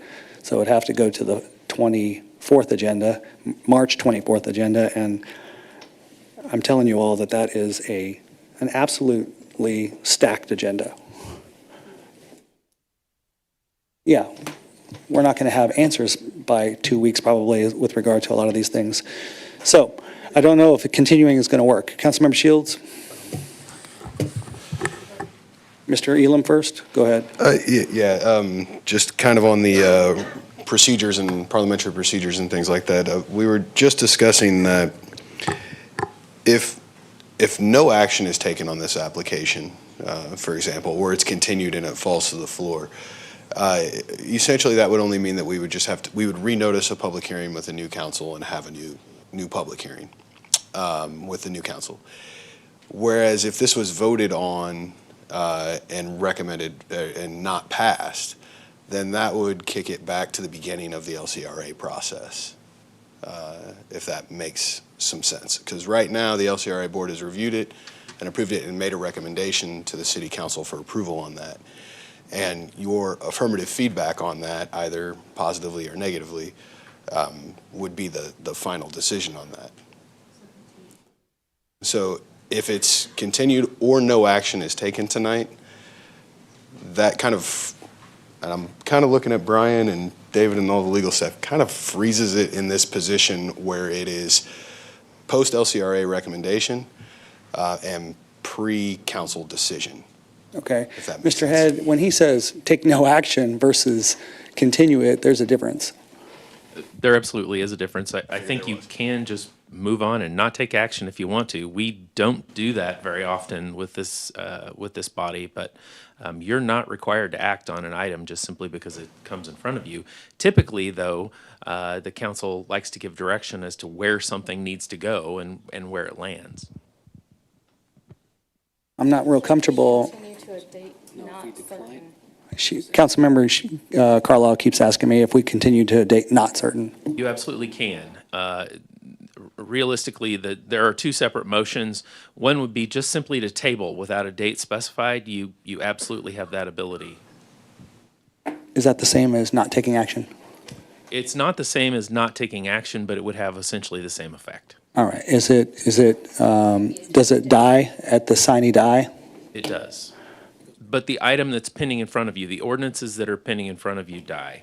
But as Ryan said, you will have had, you've already have the approval of the LCRA. So you would just simply be publishing a new public hearing, and you would go through that portion of the process.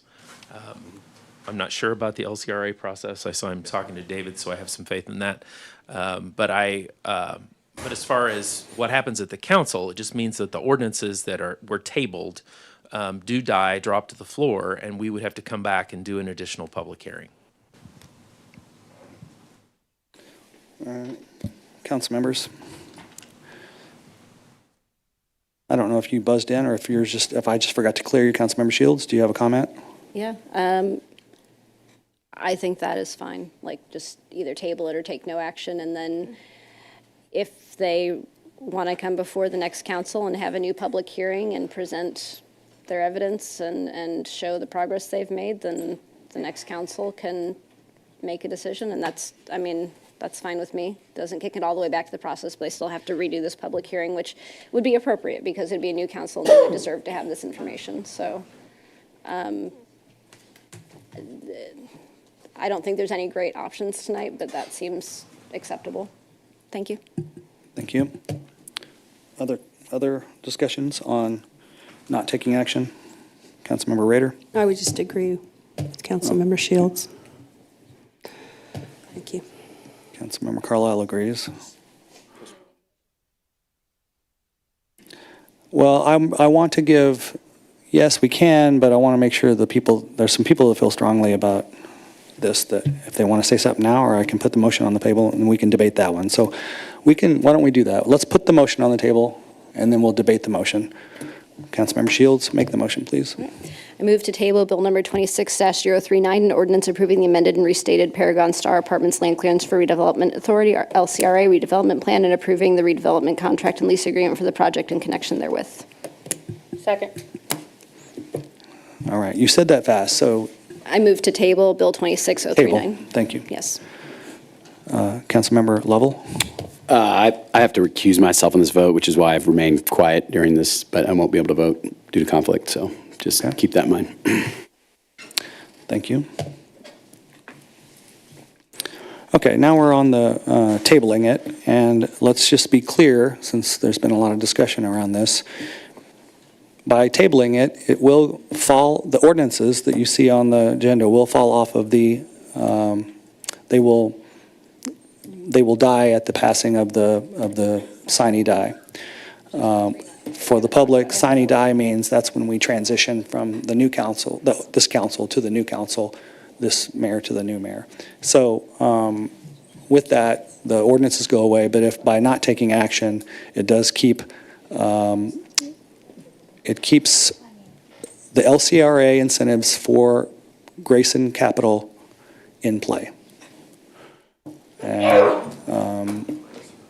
with regard to not having to start all the way over, but simply you've got an approval from the LCRA, and a recommendation from the LCRA board that has recommended that we allow for this transition. And the transition is to the developer and the phasing as well. So let's debate or discuss.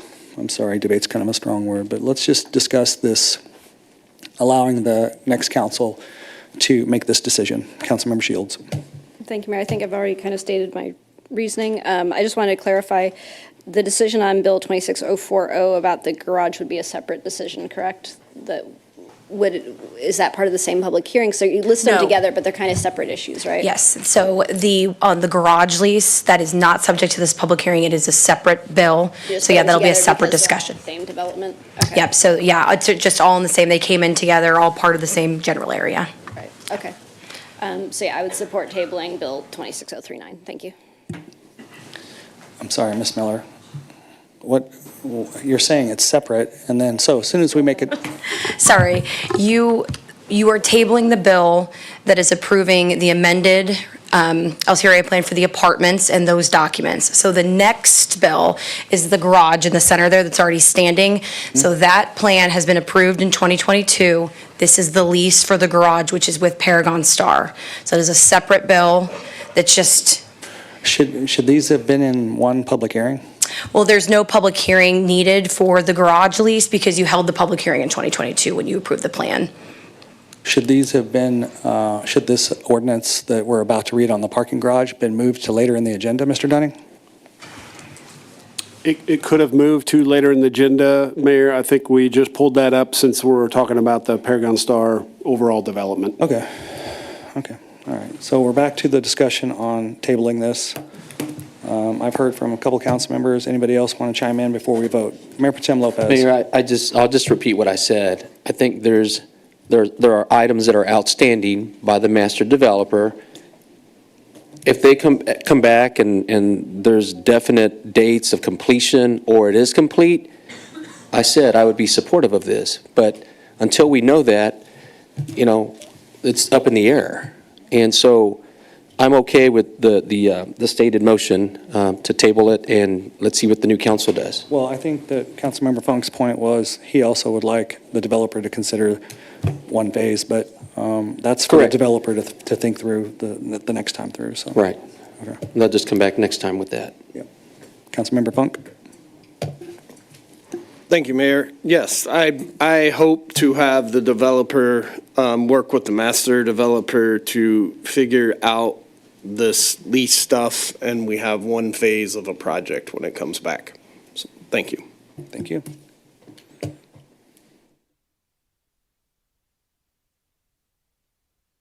Okay, I'm not seeing any further discussion. I'm about to call for the vote in case anybody wants to say anything else. Councilmember Pryor. There's a lot of stuff still to figure out, and I don't have high confidence that the roundabout's going to get done anytime soon. I guess I'm not completely against tabling it, but I just want to make it known that that does not mean that I will be a yes vote next time at all. If so, That's That's fine. one- yeah, That's thank you. fair. There's no assumptions in this one. Okay? I think it's guidance, though, for the developer to hear from the rest of us that, hey, this is what's going on here, from the applicant, I should say, this applicant today.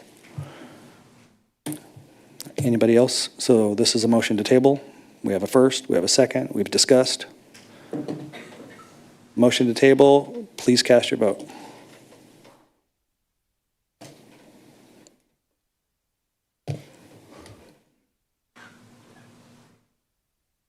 All votes are in, please record the vote. It's tabled with a 7-1 with one recusal. All right. Now, I think this next one should have gone later instead of right here because it's not technically a part of the public hearing. Is that correct, Ms. Miller? It's not part of the public hearing. There's no exhibits. Yes. It just happened to be a good spot to put it on the agenda because we just had a discussion about Paragon. So this is a Paragon Star where is it at here? Yeah, it's on my next page. This is bill number 26-040, and this has to do with the LCRA and the parking garage. That is Correct? correct. That is correct. Okay. All right, thank you. Councilmember Hodges, I think this is yours. This would be bill number 26-040. Would you please read that to go to second reading? I advance to second reading Bill Number 26-040, an ordinance approving a lease agreement for the Paragon Star Village Garage Land Clearance Redevelopment Authority redevelopment plan. Thank you. Have a motion to move to second reading, bill number 26-040 by Councilmember Hodges, seconded by Councilmember Carlisle. Discussion? Yes, Councilmember Shields. Okay, so we kind of touched on this during the public hearing, but the idea with this one, this is sort of just the effectuating documents for an incentive that's already been approved and a project that's already been built. Is that correct? Correct. Okay. And that's why there's no public hearing. This is just almost administrative. Yes. Okay. This is just closing the loop that we started in 2022 with the approval of the plan. Okay. So I would vote in support of this, even though I do have a lot of reservations about the development, because I think it's really important that when we make a commitment, that we honor that commitment. And we already approved this incentive. They already built the garage. It's already done. And I think it would erode a lot of trust if we said, we're not going to do our effectuating documents after you complete something you're supposed to complete. Like, I do have all of my other reservations about the overall development and the infrastructure and all that, but I think it would be a bad precedent to not do something that basically is just an administrative task at this point. So I see this as very distinct from what we were considering previously, so I would support it. Thank you. Okay. I mean, the same argument can be made about the last one, though, that it was more administrative, but I understand what you're saying, so. Right. Yeah, you did. Twice. And they, yep. You did good. Councilmember Pryor? Thank you. Okay, so I'm a little confused. You said the parking garage is up. So now that we're putting the other thing off, the phase one, well, the LCRA, but who's parking in this? And ultimately, if there are apartments, will it be extra for the people with the apartments to park in this garage? So this is for the tax exemption. But so the garage is already up. Who's parking there? Like, can this be used for everyone? Mr. Elam, go ahead. So I'd actually look to the Paragon Star team to answer that question. Okay.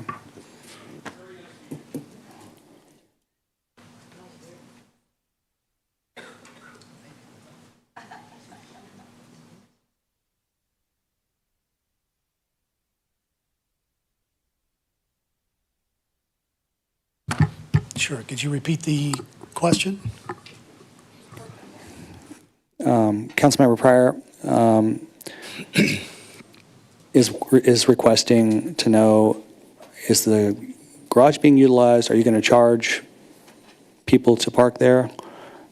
There was another part in there. Yeah, so is it going to be open to the people that go to Paragon for the games, or like what's the plan with the garage? Sure. With it The open? plan is that there would be a lease agreement, a long-term lease agreement with the multifamily developer for a certain number of parking stalls. The rest of it would be open to the public. I think you're looking at 1.3 per unit type of ratio that would be earmarked and identified for the multifamily residents, with the balance of that being available for public parking. Okay. We would not be charging for the parking. Not even the people from the apartments? Well, I don't know what their agreement, how they'll include the cost of that lease in their rental rates, or how they might approach it, but we don't plan on charging any public parking fee. Okay, thank you. Mm-hmm. Okay, thank you. So we've got a motion on the floor, a second, and we're in discussion. Discussion on the LCRA for the parking garage. The lease agreement.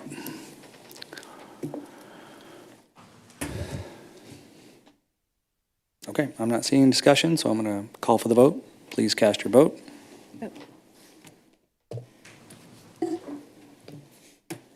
All votes are in. Please record the vote. It passes 7-1 with one recusal. All right. Yeah.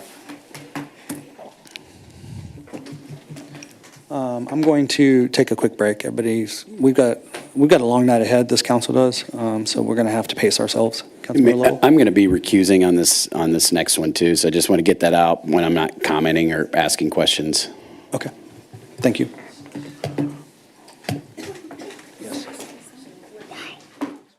Ever wondered how the city budget works?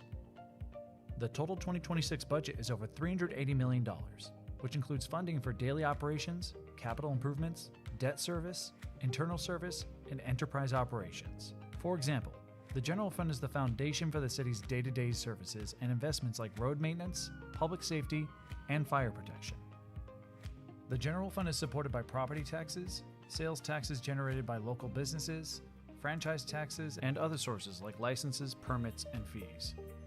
For every dollar citizens pay in property tax, the city receives 18 cents. This means the city receives $845 a year in property taxes for a median single-family house. These taxes provide public safety, park maintenance, infrastructure, and the best services to keep Lee Summit going and improving.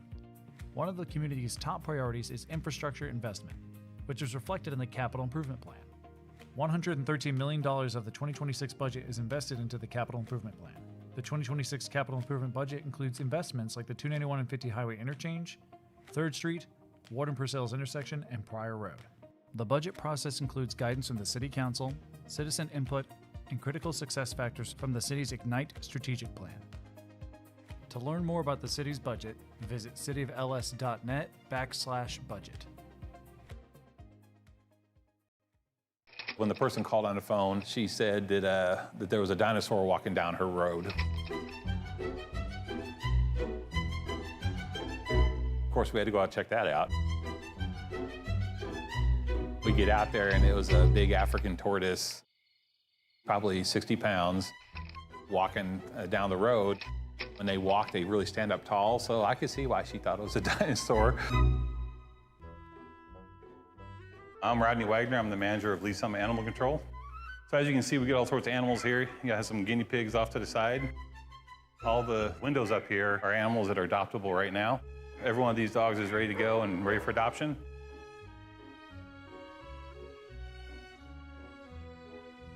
And the same thing with our cats over here.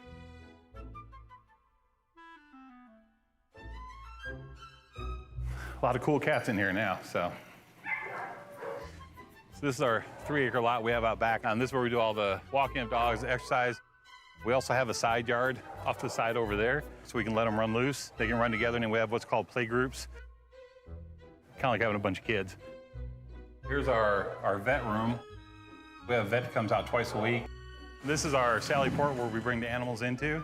This is one of our animal control trucks, and we can hold up to 6 animals. We have a lift on the other side to put big animals in. We actually have temperature gauges in here and in the truck to tell us how hot it is. Once it gets to a certain temperature, we bring all the animals back here immediately. So this actually has traps in it, but we do a lot of wildlife trapping. I mean, a lot. So bats, potbelly pigs, horses, cows, emus, a lot of reptiles. We had a citizen one time that had over 200 reptiles in his basement. Caimans and alligators in here that are 4 or 5 feet long. You can't keep those. And people do, and they're surprised when they can't keep them. I'm like, really? You're surprised you can't have an alligator in your house?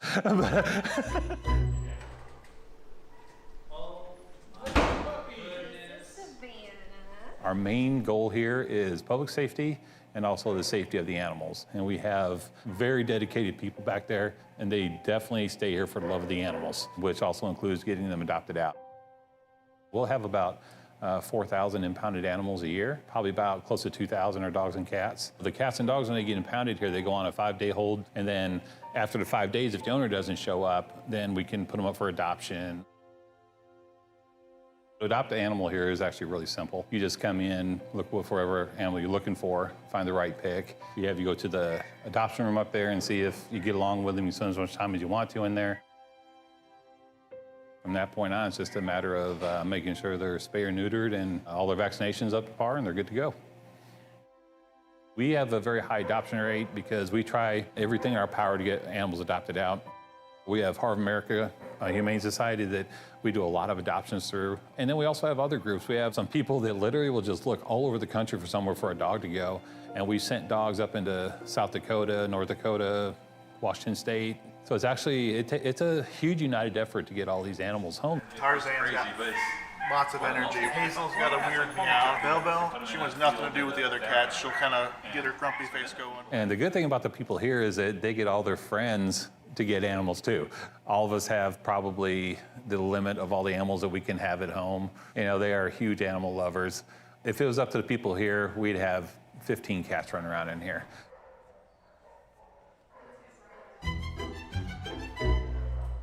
We had a citizen one time out there and he was bathing his 2 9-foot-long boa constrictors in the front yard. Apparently that was garnering some attention, and so we went out there and had to have a talk with him about that. Why do I do this job? Oh, dude, I love this job. I grew up on a farm, and taking care of that many animals, you can't help but like animals. This is just like fancy farming. You know, you're just bringing animals in here, taking care of them, and find them homes, and yeah, absolutely animal lover.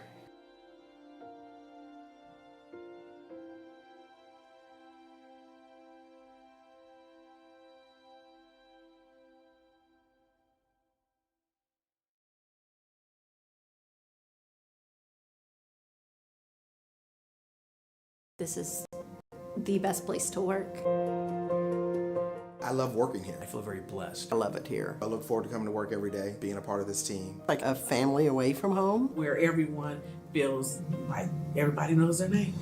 A city that supports you. We see that with our benefits. A pension, vacation days, job security. Being able to be heard. We feel valued.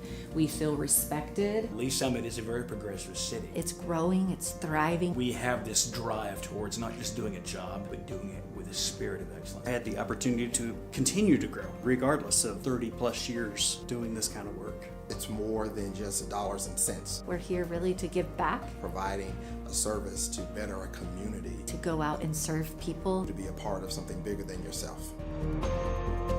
If I would have known what I know now, years ago, I would have been here much sooner.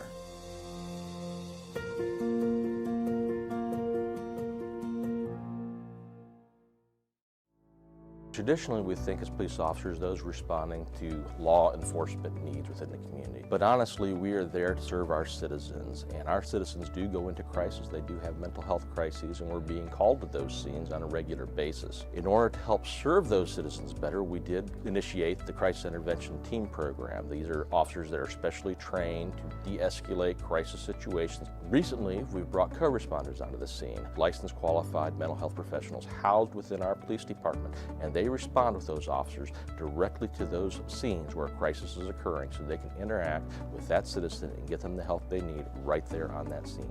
The co-responders are either bachelor or master level in a behavioral health related field. They wear plain clothes, they don't carry weapons or anything like that. I have a police radio that I listen to all day. Listen for, those key words: mental health, behavioral health, crisis. There's a lot of officers that just call for me. I have my own radio number. I also have the ability to self-dispatch to them and say 982 is en route. Officers en route, 914, Armstrong. So typically I arrive after they've made it safe. I'll make contact and get kind of the rundown, and then I just kind of jump right in. Like, hey, my name's Allison. I'm a mental health professional. I'm here to help you. I'm not here to take you to jail or arrest you. Sometimes all a person needs is a voice, someone neutral, someone outside that, can listen. I do a lot of safety planning, including family, their support network. Who's close to you? If they're home alone, who can come over and hang out with you today? Can we lock away your sharps? Can we put up your meds? Do you need meds? Can we get you over to the urgent care to get you assessed for your medications? Some of them also are like, oh, I'm so glad you came. This made me feel so much better. Our main goal as co-responders is to, one, get people connected to the services that they need, and also divert from emergency rooms and jails. And they almost get a different view of the police responding. That lets me know you care and the officers care. Please, how can we help you? My husband has... In 2020, we had 722 mental health related calls for service. 2022, by that time, 1,479. These mental health related calls for service are increasing.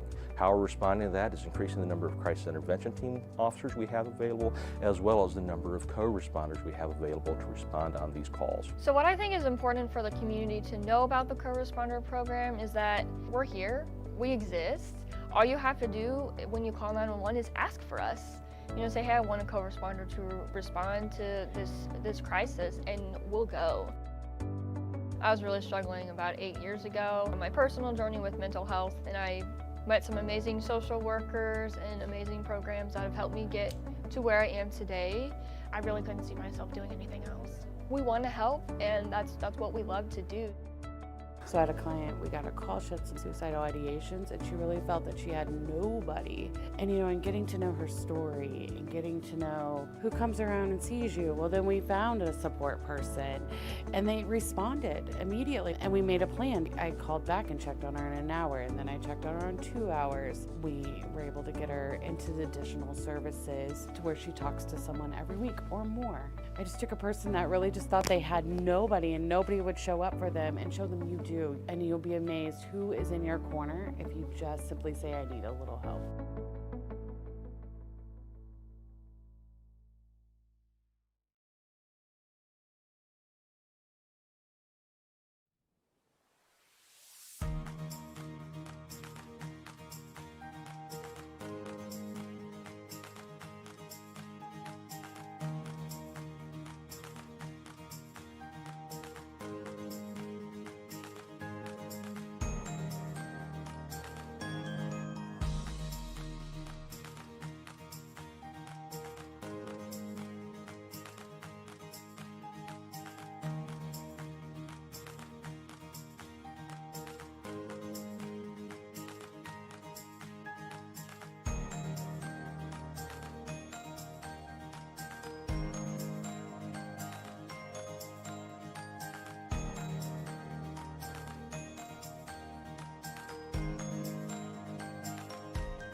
Everyone, we're going to bring this meeting back to order. We are on public hearing still, so we're going to go to agenda item 5C. We're going to close the regular session and open the public hearing in the matter of a rezoning from Ag to RP1, RP4, and CP2 and preliminary development plan. Legacy Ridge, 815 Southwest Hook Road, Griffin Riley Property Group is the applicant. Would all those wishing to speak to this matter please rise to be sworn in by the city clerk?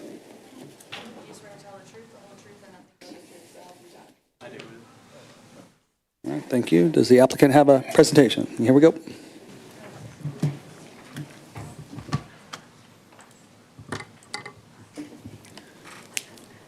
Okay, got it. Mr. Mayor, Council, thank you so much for giving me the opportunity to speak with you guys tonight. I'm Jake Lovelace with the Griffin Riley Property Group. Our address is 21 Southeast 29th Terrace, Lee Summit, Missouri. And over the course of the past 20 years, our principals have been involved in Lee Summit development and with projects such as Woodside Ridge, Hawthorne Ridge, Bailey Farms, Echelon, and Blackwell Living. Legacy Ridge that I'm here to talk with you guys about tonight is an opportunity for us to kick off, long-awaited first PRI opportunity for land improvements, and we envision a true master plan community that's going to support Lee Summit's long-term growth plans.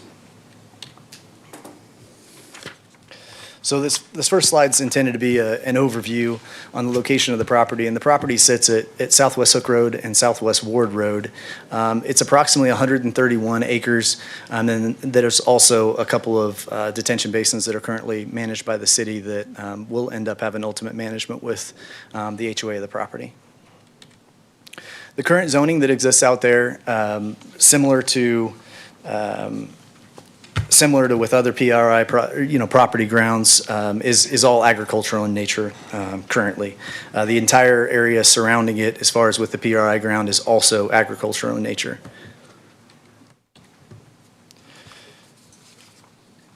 Our plan that we have at Legacy Ridge, it does align with the comprehensive plan and is supported with the single-family properties and the attached multifamily properties that we have in this corridor here. And we have a small amount, about 10 acres that we have of commercial that sits on the corner there. So I know that you guys are all extremely familiar with Ignite and the housing choice discussions that we've had here in Lee Summit. Being part of the community and being involved in the development that we have here in Lee Summit, we've heard about housing options in Lee Summit and know that that's a priority, right?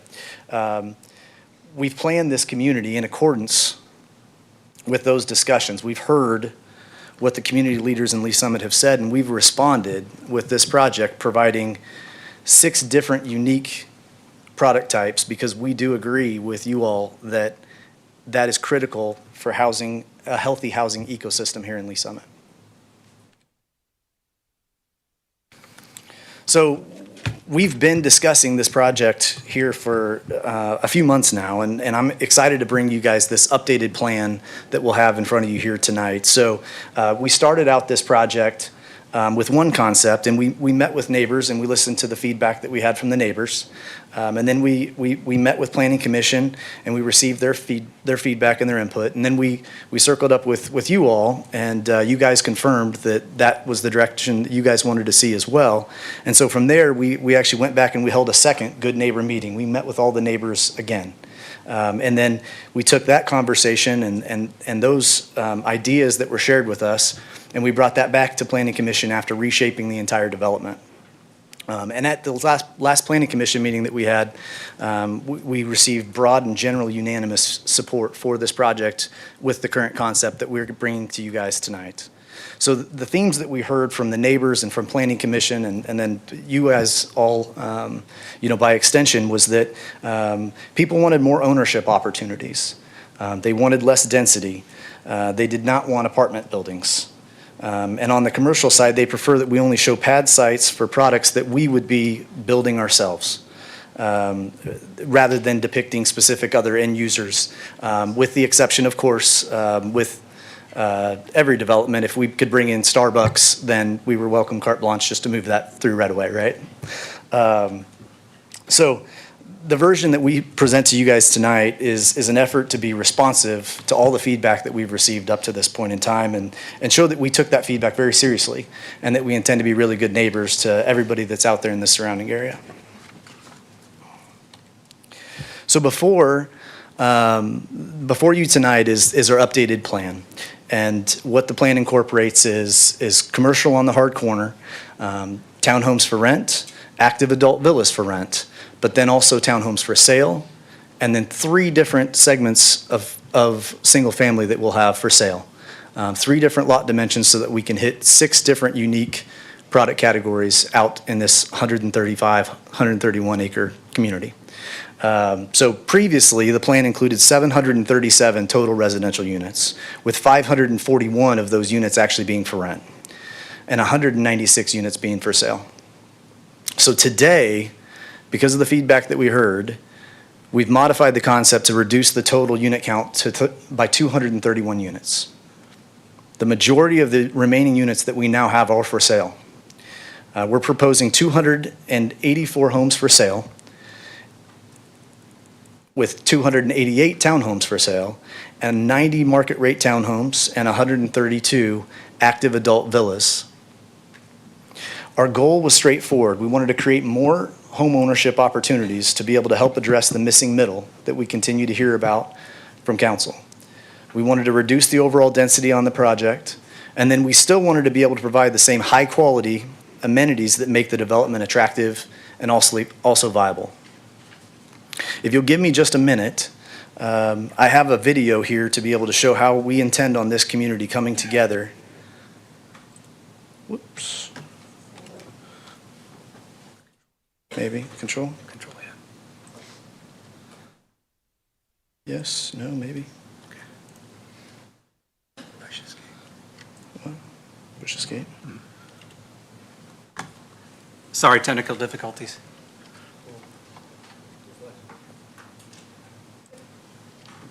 Got it.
Okay, how do I get it back? There you go. Okay. All right, so that's the community, like I said, 6 different product types that we have out here, being able to address all these different housing opportunities and choices here for our residents in Lee Summit. The next slide that I have here is fairly straightforward, but I thought it was important to show the adjustments that we made to this project because of the feedback that we heard from neighbors and from you all. So we increased the homes for sale, as I mentioned before, from 197 to 283. We decreased the units for rent from 541 to 222. The total units on this project were decreased by 233.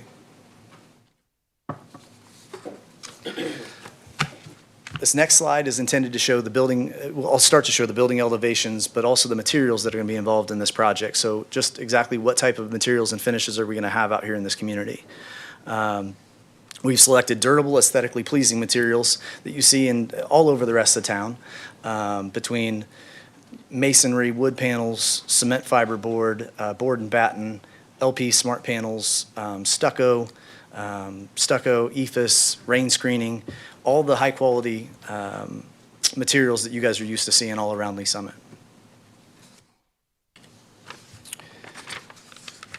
This slide is intended to show one of the different pods that we have. So I mentioned that we had 3 different single-family detached housing types in this community.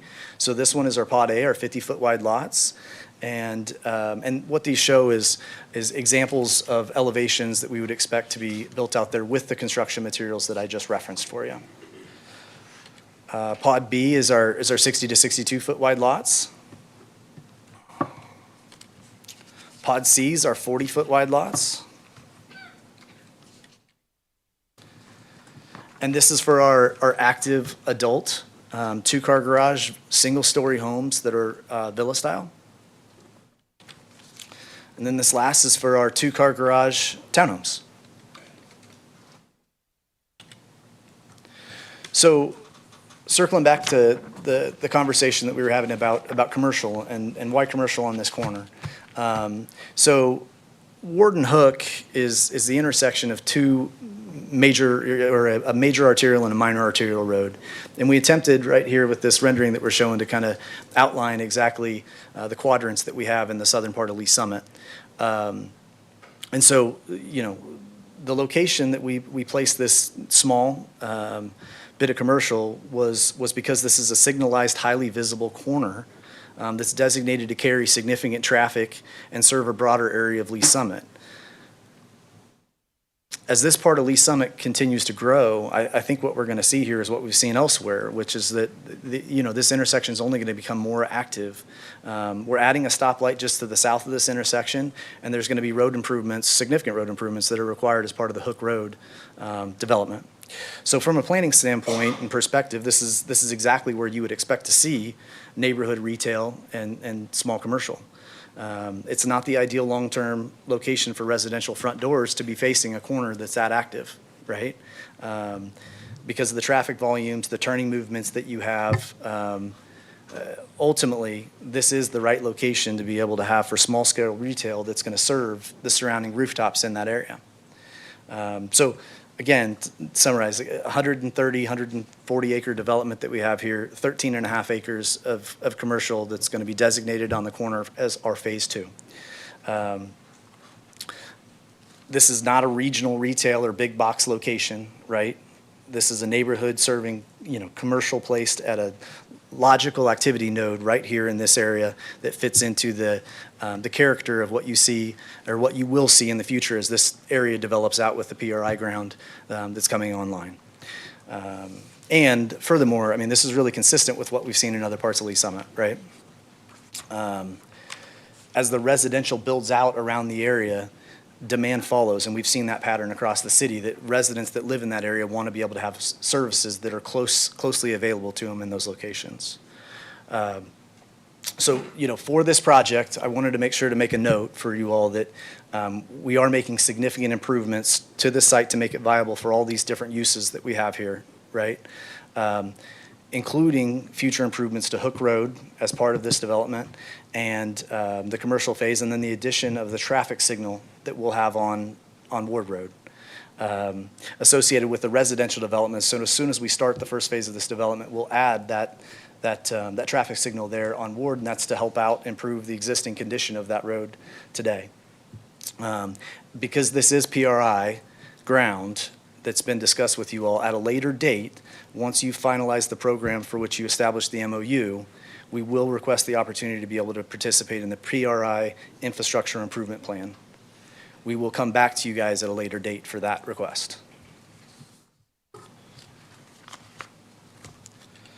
So the next slide that I have here, we talked about the small neighborhood commercial, and this is an example of a small neighborhood commercial center that we built in 2018 along 50 Highway in Todd George, and we still actively own and operate this retail center that's there. We have a handful of them in the community, but this is one of them that we developed ourselves, and this is similar to what we would expect in a location like that. So I did want to circle back to the residential portion of this because it is the majority of this project, right? And so how does this align with the comprehensive plan and Ignite, just to look at some of those different statistics and figures? So Legacy Ridge was designed to help close the housing gap by offering a different range of options for our residents, right? So single-family homes, villas, and townhomes. And this approach supports housing, diversity, options, and sustainable growth here in Lee Summit. And importantly, as we're working through to establish that, the proposed densities remain and even come in under what was posted as being our targeted goals. So in Category 1 and Category 2, we come in under the outline range as far as units per acre, people per acre, and this is keeping us consistent with what the plans are for long-term growth in Lee Summit. So outside of what Ignite says, what does the market say about what's needed in Lee Summit today? This slide is intended to show you all the amount of inventory that we have on market today in Lee Summit. So on the 131 acres, it's a very large site, right? And if you only build one product at one price point, you limit the pool of customers that you have available to you. There are only so many people that are shopping in any single price point in Lee Summit at any given time. And when demand softens in that one single price point, if you don't have any other price points to be able to offer to folks in your community, then your absorption is going to stall.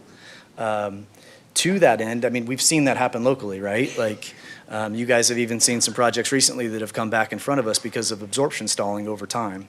So long so, I mean, decades, where infrastructure that was actually built into the ground, it goes obsolete, right? It has to be replaced because one product type wasn't able to absorb in a specific location. The graphic above is attempting to explain that in a broader context for you all. So historically, if you have under 6 months of inventory, which that's this area right here that I'm talking about, if you have under 6 months of inventory, then it's considered that you are in an undersupplied market. Okay. If you have over 6 months of inventory, then it's considered an oversupplied market. Today, the average listing price in Lee Summit is, drumroll, $620,000. The average sales price in Lee Summit is right around $600,000.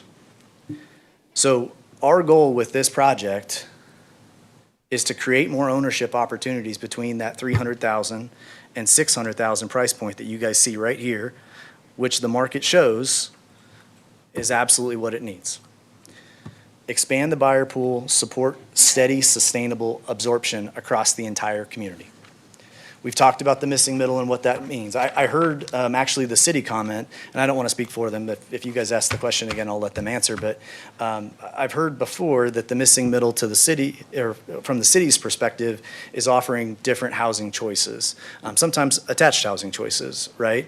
And I would agree with that, but I would also say that if you try to look at this from a purely a number standpoint, if the average income in Lee Summit is around $100,000 for the household income, and industry averages that a mortgage should be roughly 33% of the income that a household brings in, that's $2,750 per month, which equates to a $416,000 home purchase price in today's environment.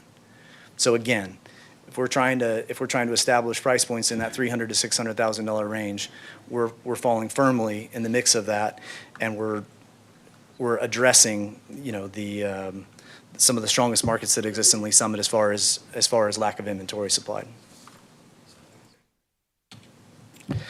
So at the end of the day, with this project, our goal was simple, right? We wanted to deliver a thoughtful but financially stable community that responds to the market, respects its neighbors, and supports the long-term growth of Lee Summit.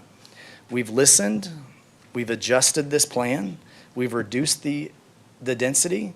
We've increased the homeowner opportunities. We've refined the commercial approach. The plan in front of you reflects all of the input that we've received and how we've acted upon that. We would respectfully ask for you guys' support in moving this forward tonight. Thank you.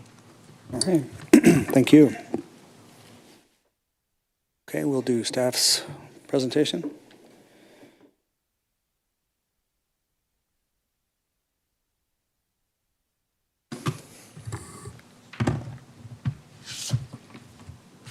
Hector Soto Jr., Senior Planner. I'd like to enter into the record Exhibit A, list of Exhibits 1 through 24. Please enter into the record Exhibit A 1 through 24.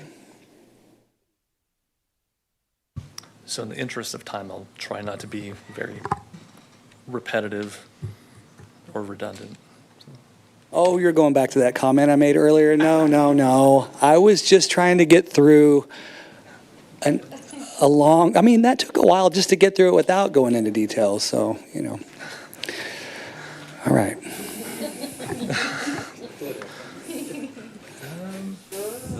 Okay, so as Mr. Levis had already gone through, the project before you is 131 acres here at the southeast quadrant of Hook Road and Ward Road, sorry. So he's mentioned a few times that there have been changes to this plan. So there's effectively been 3 iterations of this plan that have been submitted to the city. This is your first time officially seeing anything. But between staff and planning commission, this is effectively a 3rd iteration. And there have been some recommendations that I'll get to here a little bit later that are a little bit deviations of what the applicant has asked for, that the planning commission has recommended, and we'll discuss what some of those recommendations are and what this body can do in response to those recommendations. So the existing property is zoned agricultural. It sits adjacent to some existing single-family development to the south and to the southwest, which is zoned PMIX for the Arbor Walk, which is down on the lower right-hand side, left-hand side, and there's single-family development immediately south on this site. Overall, you can see the ground never been developed, historically been used for agricultural purposes. And the applicant is now moving forward with an application for what we'll call a horizontal mixed-use residential development with a bit of a commercial piece there at the hard corner, at the signalized intersection. So what I'll try to stress here a little bit is kind of some of the zoning that the applicant is requesting and then the action that was taken by Planning Commission. So effectively, the development has what I'll call like 3 bands of development as you're moving across, kind of horizontal bands.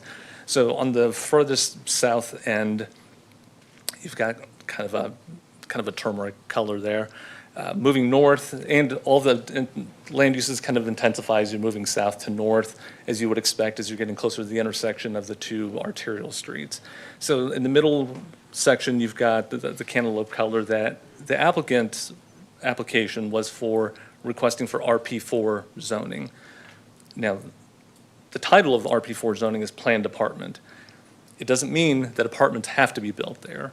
It basically describes kind of the upper limit of the residential development that could be approved there based on a plan. So within that RP4 range, you can develop anything from detached single-family residential up through apartments, but again, everything is tied to a plan. Then as you move forward to the corner, you've got the carmine color there. That's a zone CP2, planned community commercial. And I'll go through a little bit of detail where there has been a little bit of a change that the applicant made right before the Planning Commission meeting. And that site plan is included in your packet. I'll go through some of those details later. So overall, the project will have 505 total dwelling units broken down between single-family detached, single-family attached, and just attached townhome units, what we'll say. The overall density is 4.6 units per acre, and there are about 73,000 square feet of commercial area. Now, again, kind of going through back some of the earlier iterations, The earliest iteration is the image on the left, comparing it to the most current iteration here on the right, and Mr. Loveless has touched on some of the differences here. The primary difference that was made in response to Planning Commission comments and concerns and comments also from the public were primarily located here, kind of closest to Ward Road. And what was originally a conceptual plan with 300 dwelling units in apartments is now being proposed as townhome units, which is basically an expansion of what was previously shown through this middle band. So what they've effectively done is just remove the apartments and kind of shifted over some of the attached single-family dwelling units into that middle area. So far southern band, you would have detached single-family, this turquoise area down at the far end, that would be single-family detached, but it'd be very small lot, 40-foot wide lots. Everything else in the middle would be an attached single-family product. The middle section they're calling more of an active adult section, flanked by two kind of more 4-unit and some 3-unit townhome buildings. Like I said, the biggest changes from this original iteration as it relates to the commercial is that initially there was a convenience store that was proposed for the hard corner, and now they replaced that with a multi-tenant commercial building that mirrors the same type of building that they were proposing just immediately south of that. So we got two images here. The image on the lower left is kind of providing just references to where we're talking about. So the southernmost part again would be detached single-family, 50 and 60-foot wide lots. With the RP1 area, with the one pod closest to Ward Road, there would be a modification request. Under the RP1 zoning, the minimum lot width is 60 feet. This particular pod has 50-foot wide lots, so the applicant is requesting a modification to allow 50-foot wide lots where normally 60-foot wide minimum is required. Again, this area is again also detached single-family area, the narrower 40-foot wide lots. Under the applicant's original request for RP4 zoning, the standard lot here meets all of the requirements of an RP4 zoning district. It doesn't exceed the minimum or the maximum allowed density, and it meets the minimum lot width for a single-family residence, which is at 35. So this one being at 40, it's above the minimum standard.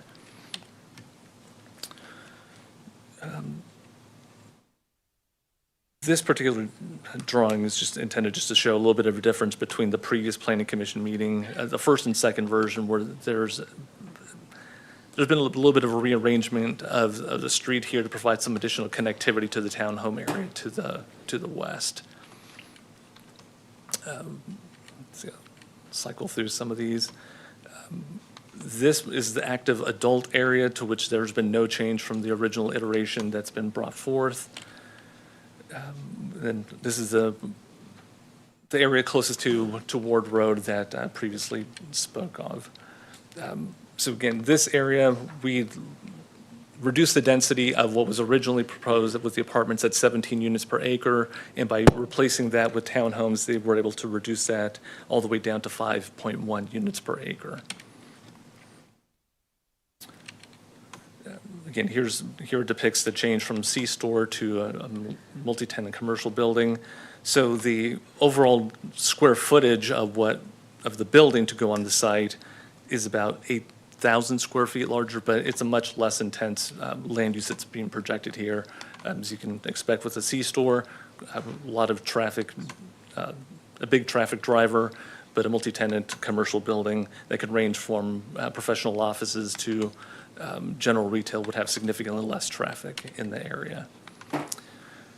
With the most recent iteration, this project is shown as being in two phases. Certainly there'll be some sub-phasing within the larger residential phasing, but everything's essentially being looked at as two phases between residential and commercial. The elevations the applicant has already gone through. These are typical commercial elevations as well. A number of road improvements are going to be required with these that are called out in the traffic impact analysis and are included as a condition of approval in the ordinance as currently written. So, as Mr. Levis had mentioned, this particular area in the comp plan is an area where there's kind of a coming together of different recommended land uses. You've got some residential 2 that's depicted here on the right-hand side, more of our residential 1, which is your standard single-family development. On the west side, off the screen here, across the street to Hook, you see some activity center area for the PRI property.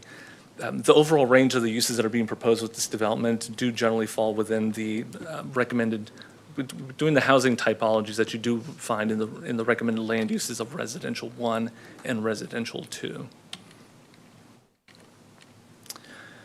So the areas, so here are the recommended approval conditions. In black are the conditions that needed to be amended, and I will call attention to condition number 2. So during the course of the Planning Commission public hearing, there was some concern regarding the requested RP4 zoning for that middle swath. Under the original plan, there was that apartment component, which would have been captured under the RP4 zoning district that was being requested.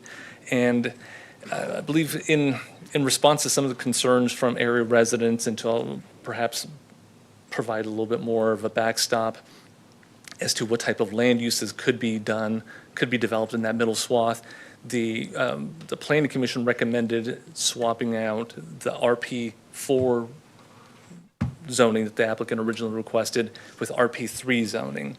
With RP3 zoning, it removes the possibility of apartments.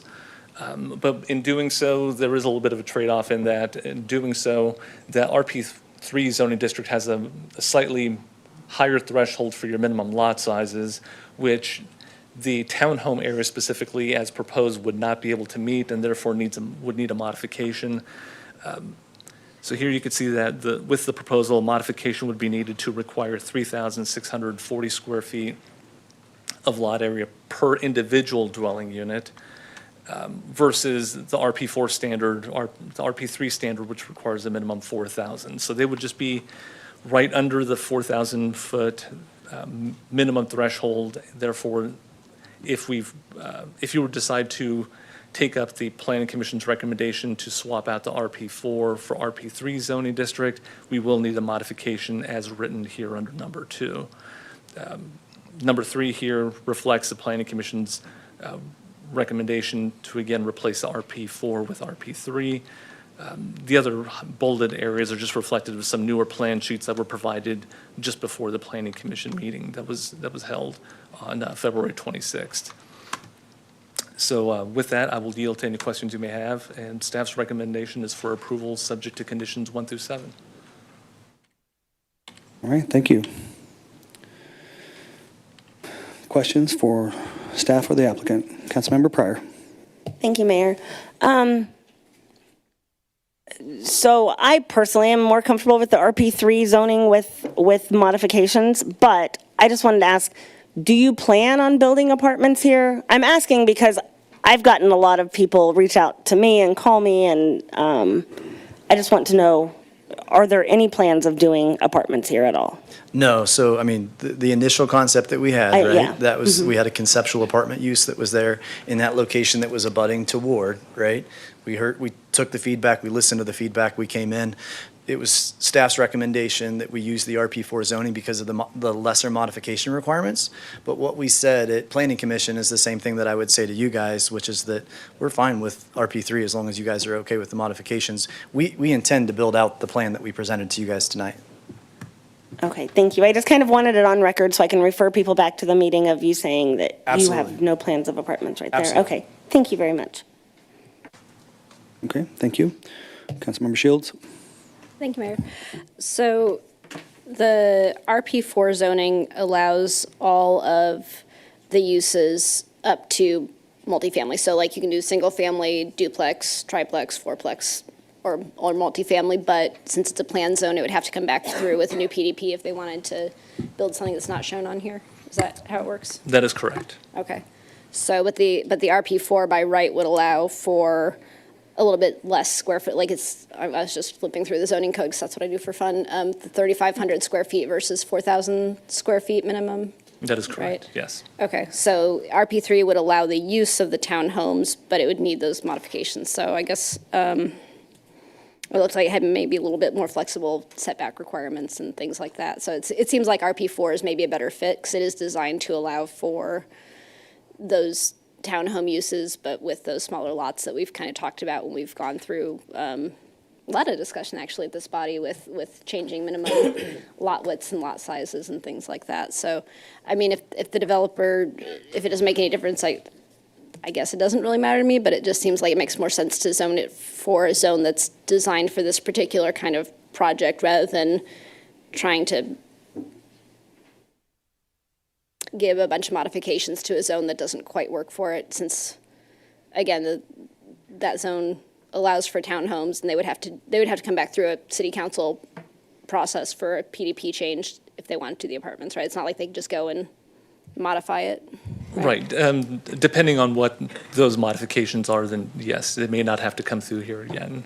But like if they wanted to change from townhomes to apartments, that would require a new PDP. That's a pretty significant change, That right? would, yes. Yeah, okay.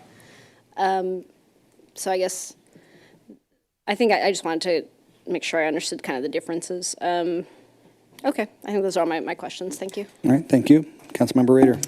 Thank you, Mayor. I have several questions, and I think it's for the applicant. Mr. Lovelace.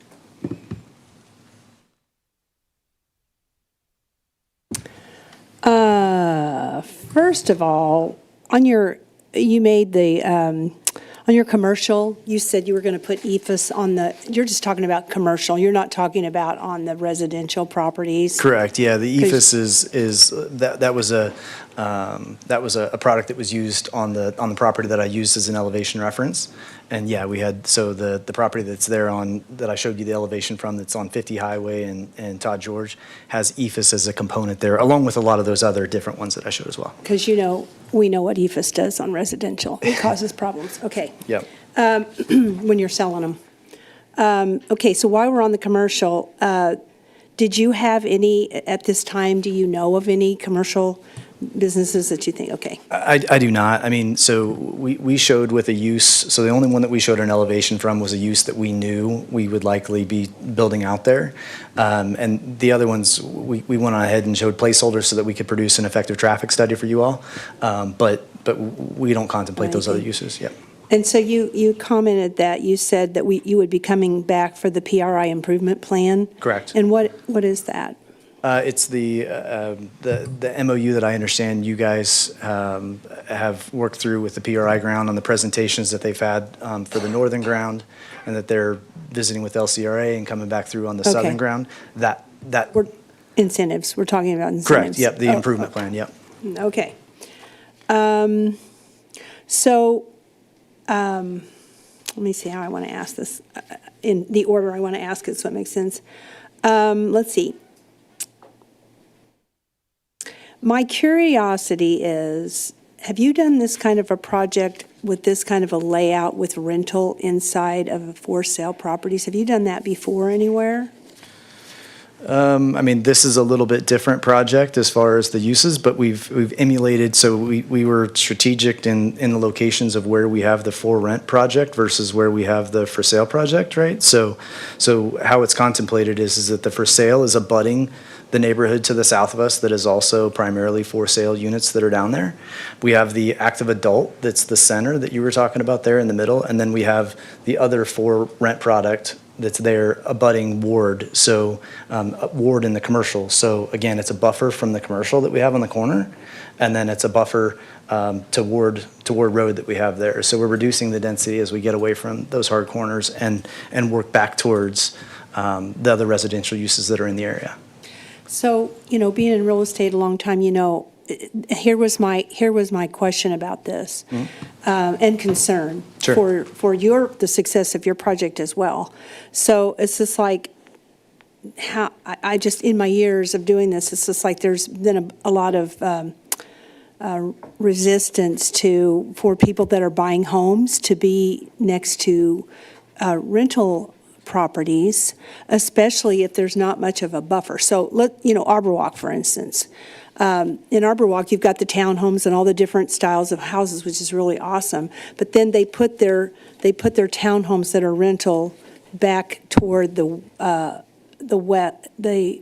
west of their property back there. So that's why I kind of wondered why if you had success on this in the past, because you are combining rentals for sales, and it seems like it could be a problem for selling those properties. This is an observation. Sure. Just as a professional in that business with, people are saying, I don't want to do that. Not necessarily that they're townhomes, because people own townhomes and they buy, just like in Oaks Ridge and other places like that. So. Sure.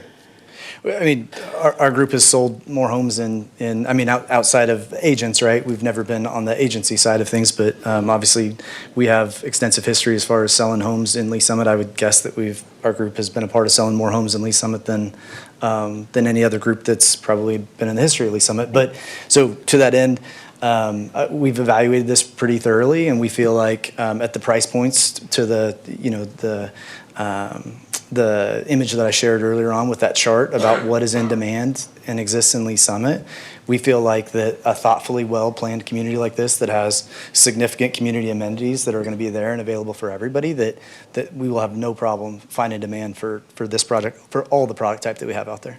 And what you just said was exactly what I was thinking, because, you have built single-family homes and for-sale homes in the past. And so I was just curious as to why you wanted, I get the senior piece, but why you wanted to do rentals in that space as well, instead of just being all for-sale properties. Sure. Yeah, just again, getting back to that absorption, discussion that we were having. Absorption. Yep, absolutely. Okay, let's see. I think that, so how will you guarantee the residents and, this city that those properties that you are putting for sale will stay for sale? All I can tell you is what we are going to be developing out, and so the lots that we are going to sell in there to individual builders to be able to build homes just like exists all over the Lee Summit community. The only two areas that we intend to build out and hold and own are the two areas out there that would be for rent. The other 4 areas that we're discussing out there, those would all be for sale. So, there will be HOAs that out there that will ultimately, they will dictate what the governance is of those, and then obviously Lee Summit UDO. But we'll abide by all those different things. But otherwise, that's our intention with how we're setting up the formatting in this community. So you're going to hold onto the townhomes and you're going to manage the for rent Correct. townhomes yourself. That's You're our hanging intention. onto those. That's our intention. Yep. Okay, and then just one comment about the RP4. I watched the Planning Commission and you agreed to the RP3. And I'll tell you why I really liked that, because once it's zoned RP4, we can put apartments in there. If you guys don't see this through, something happens, you know how that goes. Then when you put it out of the RP4, it is open for apartments. And I'm just saying that I like the fact that you put it in as an RP3, because, and the reason is kind of addressing what Councilmember Shields said was important, because RP4 is that highest use of density there. Sure. And I think it's a good idea that, since it is a concern of our community with so many rentals, and I appreciate what you did very much in changing that to a townhome, that it is actually a good idea, and it was a good decision on the Planning Commission's part and you as the developer to agree to that, because then that way we won't ever have that very, very high density in there. I know things change, but typically that's that's a good going forward. Yeah, well, I appreciate the comment very much. We understood staff's position, that if there were ever a change in the plan, that it would have to come back through the PDP process. But at the same time, and to the question that Ms. Pryor asked, we intend to build out what we're showing you guys tonight. So to that end, if it were you guys' purview that you wanted to make that adjustment, we have no issue with that. Okay, very good. And I think you basically told us what price range you're going to be in. Yes, ma'am. What are you going to rent those townhomes and the seniors for? Do you know? The seniors are going for, because we have Reunion at Blackwell right now, which is it's the same concept, right? And so those are between $2,400 and $2,900 a month. Yep. And then I would expect the 2-car garage, again, high quality townhomes that we have over here are going to be, probably $2,200 and up a month. So I would think probably $22,000 to $3,000 a month.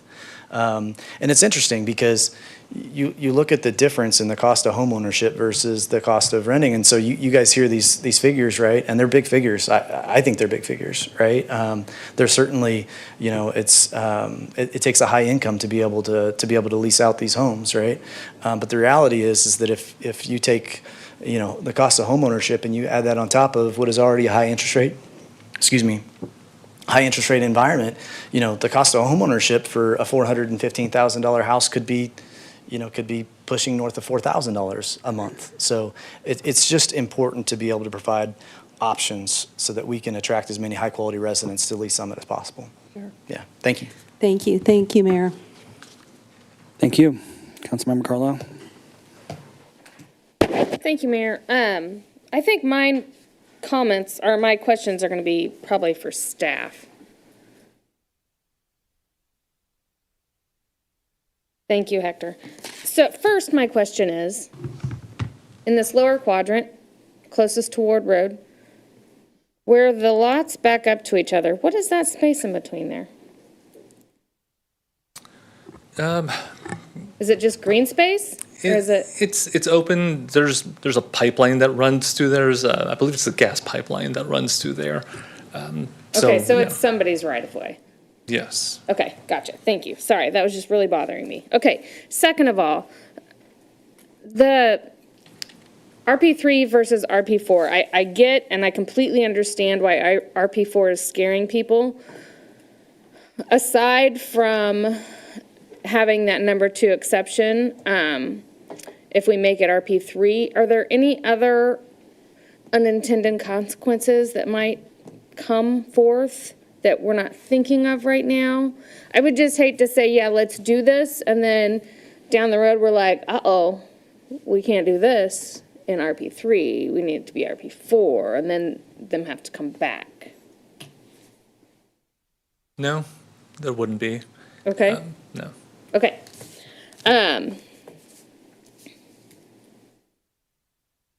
Okay, and then the PRI improvement plan, this is the first time I've ever heard of that. So, somebody? Bueller? I have no idea. I've never heard of it. Good evening, Ryan Elam, Assistant City Manager. So the infrastructure improvement plan that's being referenced, if you recall back in August 12th, actually, we had a conceptual incentive presentation from the Land Reserve and Property Reserve Group, that put together what we called an infrastructure financing plan that was primarily focused on the north side, that 1,000 acres up north. At that time, the discussion was that, okay, this is the framework. We have the MOU that says we're going to be working together. Framework, got thumbs up on the framework. Now we're coming back with the implementation documents associated with that. And the thought process was that a similar structure would be presented for the southern piece as well to cover Okay, those so it's major not something infrastructure we've pieces. even seen for this piece. That is correct. I thought I was losing my mind. I was like, I have no idea what That you're is all talking coming about. up very soon. Okay. As we work through the next couple of months. Okay, thank you. Thank you for that. Okay, the rest I have are just comments, so thank you, Mayor. Thank you. Councilmember Shields. Thank you, Mayor. I guess not to keep harping on this, but I just do want to understand, right? So if it was zoned RP4, it would still require an action of council to change to apartments. And if it was zoned RP3, an action of council could rezone it to RP4 and allow apartments. Like, it seems like maybe it just is a non-issue because a future council can undo what we do, but there's nothing, regardless of whether you do RP3 or RP4 today, that would just allow apartments to go in there without further consideration by this body, right? Right, so we do not have conventional zoning. We have planned zoning districts. So if we had a conventional zoning, you would essentially, instead of an RP4, you would have R4. Right. And in communities that do have more of an R4 conventional zoning district, once that zoning district is in place, you by right can hypothetically Right. But come in that's not what tomorrow, this pull a is. permit to build apartments, and there you go. With the planned component that the City of Lee Summit has, you are tied to the plan. So even though it has RP4 zoning, which on paper says you hypothetically could have apartments, the plan that's currently presented to you has no apartments. Therefore, they could not just come in and. Right, and that's not an administrative change, that would No, that require is, that would, an action that of would council. come through the whole public hearing process. Okay. Yes. And then also kind of for clarity, tonight what we're talking about is a zoning and a land use decision. It's not a decision about corporate structure, ownership rights, anything like that. Like that's outside of our purview. We just decide, can you build a townhouse there or not? Correct. Like what the four walls of the building look like, the size of the lot, that kind of thing. But that's kind of the limits of our authority. Correct. These are land use decisions here. Okay, Yes. thank you. All right, thank you. Councilmember Pryor? Thank you. So when Councilmember Carlisle said the unintended consequences, which I know is Lovell's kind of term, but I guess maybe not, you said there wasn't really any if we zoned at RP3, but I guess my hesitation, so if we did the RP4, what is the biggest unintended, so if we went ahead with the RP4, what's the biggest unintended consequence? It would just be that if they don't end up developing this out and another developer comes and it's already zoned apartments, and then at that point, they would come before council and possibly get apartments approved because it's already zoned that way, right? Is that the biggest unintended consequence of going with the RP4 zoning? Yeah, all it would do is that you would already, on a map, you would already have zoning that could allow for apartments. It would ultimately be a city council decision whether or not that body feels that apartments would be the highest and best use of that property. But we fall back on zoning a lot, so I feel like, but yeah, okay. But again, the RP4 zoning, it's not a mandate. Yeah, It says it would apartment, be- you can do apartments, and say it has to be apartments. Yeah. It could be anything from detached, single family, up to apartments. Okay. Okay, thank you. Thank you. Councilmember Rader? Oh, thanks, Mayor. I just had one more question for the applicant, really quick. I forgot to ask. Well, I don't know if there's any residents here this evening, but did you have much pushback from the residents on the rental piece? You know, interestingly, we didn't, even the very first meeting, we didn't have very much pushback from the neighborhood on the rental piece. At our first planning commission meeting, we had some neighbors out there that weren't at our good neighbor meeting that spoke to not wanting to have the 4-story apartments next to the road there at Ward.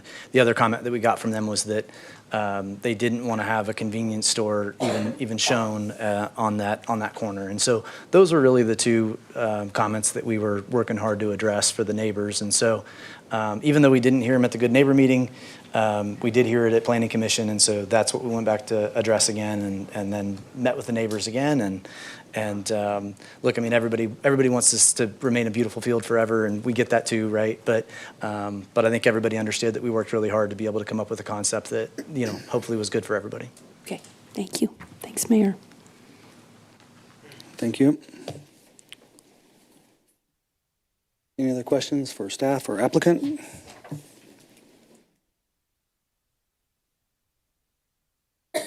Mr. Lovelace, do you, you had mentioned the absorption. Were you were referencing the fact that you're trying to hit different price points and meet the demand versus supply? Yeah, exactly. Okay. Yep. And then you alluded to the missing middle, and it sounded like you were saying you had a little bit broader in your minds, you guys have a little bit broader description because, if you Google things like missing middle, it's going to tell you townhomes. It's going to tell you, the meaning has changed over the last 15 years. So 15 years ago, it meant the house that you buy after you sell your house, your entry-level home. And so you're doing the missing middle with the townhomes for sale, but you're also doing the original missing middle, which is your second home. Right. Is that accurate? Yeah, and I think you're exactly right. It seems like it's been a moving target, so we tried to provide a little bit of context for all those different explanations as far as how we arrived at saying, based on what we've heard, it sounds like this is the missing middle to us. And again, it's my interpretation, right? I'm told all the time that I'm wrong, so. Well, there's a $300,000 split entry home in Lee Summit that an owner needs something to move to, and they're going to go, maybe up to $450,000, and that's the price point you're going to meet on a single family. And then there's the one that's living in an apartment that might want to buy a townhome. They're going to be there. I guess you're going to call that the missing middle. That's what the definition is these days. They're going to buy a townhome because you're going to try to meet a price point of, I don't know, I think you were shooting for 300 or less. Listen, if we could hit under 300, I would be doing, hops around the room, right? It's a challenge, but that's the reason why we're trying all these. I don't know of anybody doing it right now, not in a suburb like this, but they're above 300 at this point. But okay.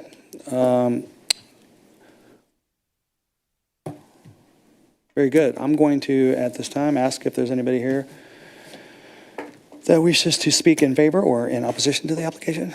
Ms. Giddings?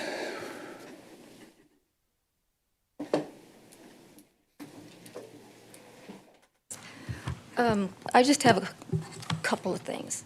I think this is a good example of where your conceptual plan is necessary, because the citizens found out apartments and a gas station. And before they really did the whole plan and brought it for you, they changed it. They changed it because the residents wanted it.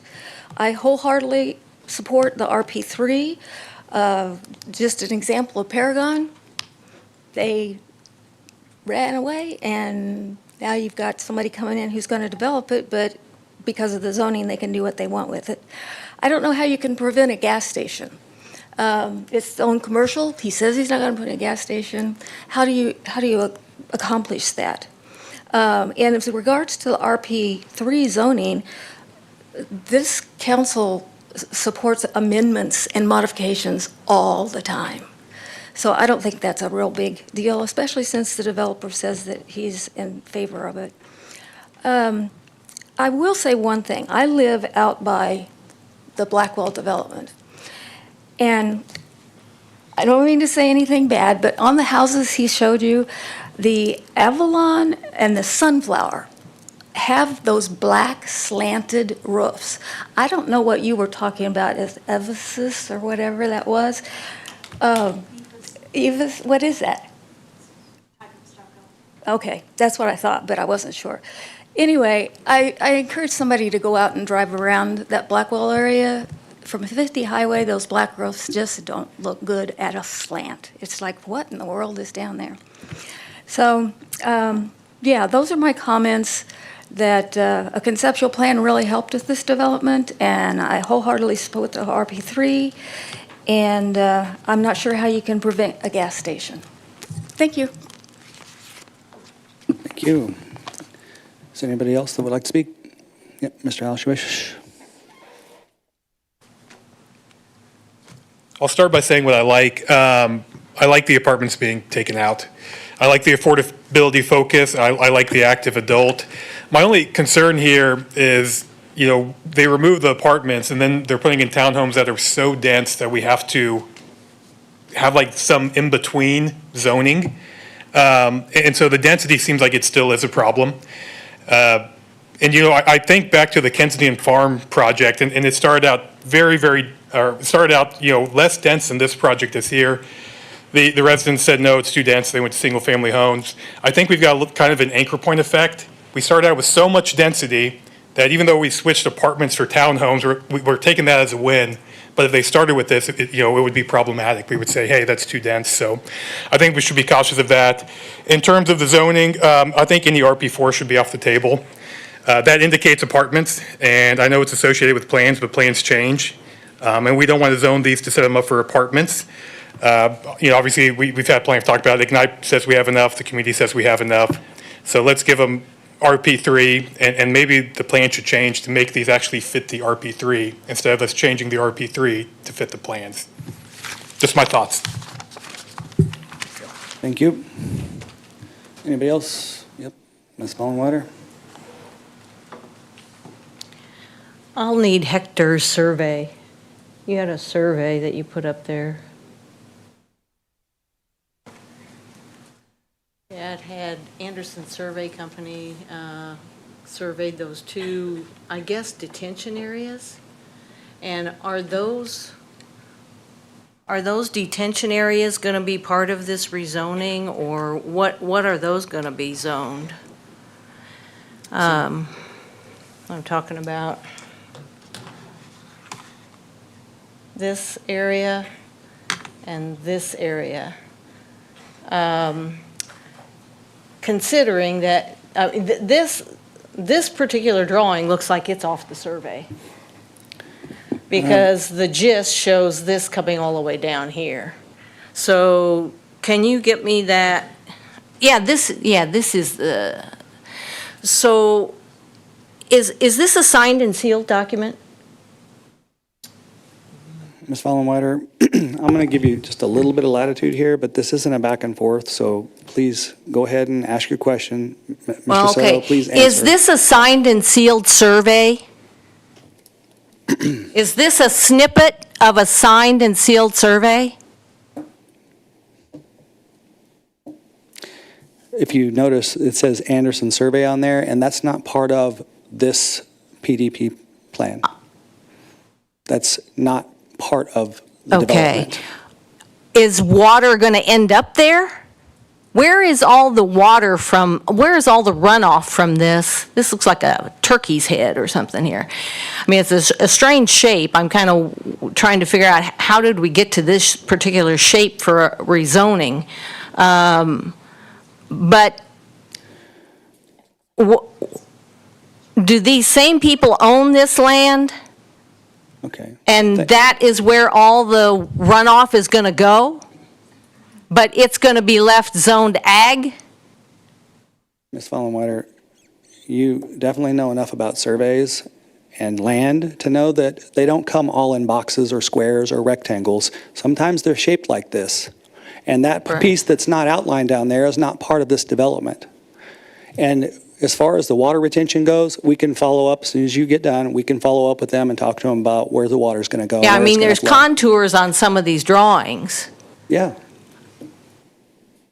There's contours. But I mean, this was labeled as a detention area on one of the drawings. These two spots were mentioned as detention areas. So is water runoff from this going there? It was a preliminary development plan. Right, well, I'll follow up and ask. And was that signed and sealed? I guess I'm wondering there. I mean, you can always do revisions and then sign and seal the revision. We never see, we never see the signed and sealed document. We just see these snippets. All right, thank you. Mr. Soto. Those are not part of the development, is that correct? So right now, those areas are, they provide some additional stormwater mitigation areas that are currently owned by the city.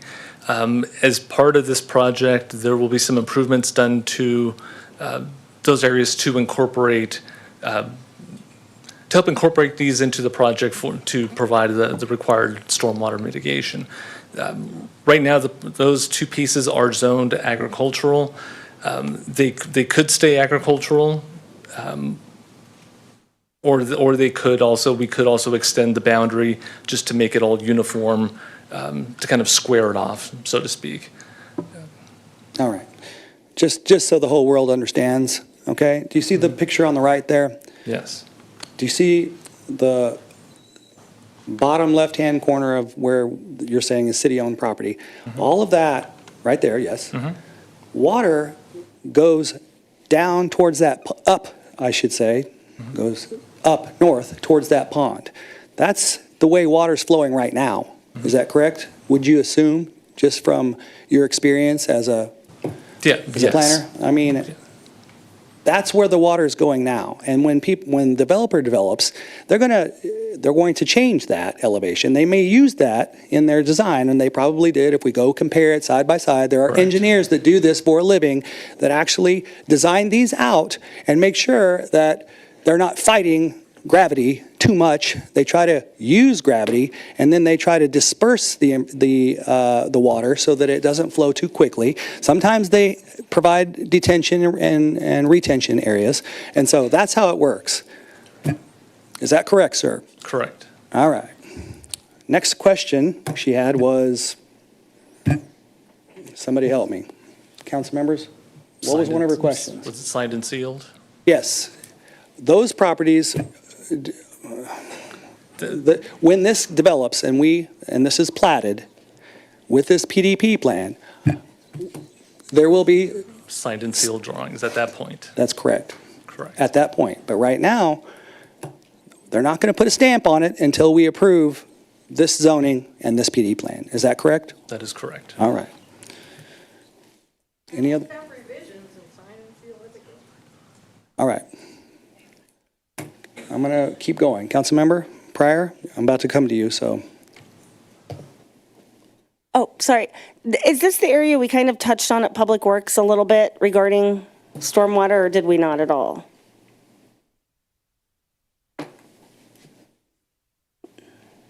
Michael Park, Director of Public Works. Could you maybe give a little more detail to that question? No, because I don't remember. I mean, okay, so I remember, I don't know if it was this area that got brought up that there's planning for stormwater. So currently there are 2 detention basins that are Yes. serving more of a regional purpose for stormwater. It's my understanding, and working with the applicant that's before you tonight, that they would like to meet the stormwater requirements of their development using these 2 city basins, and in doing so, they would expand those basins to meet their stormwater requirements and take over the ownership of those, because they would then be having them for that private development purpose. Okay, so this is not what we talked about at Public Works, I but that's don't good to believe know. so. Yeah, okay, good, thank you. And Trish was right, she told me it's not, but I didn't, yeah, thank you.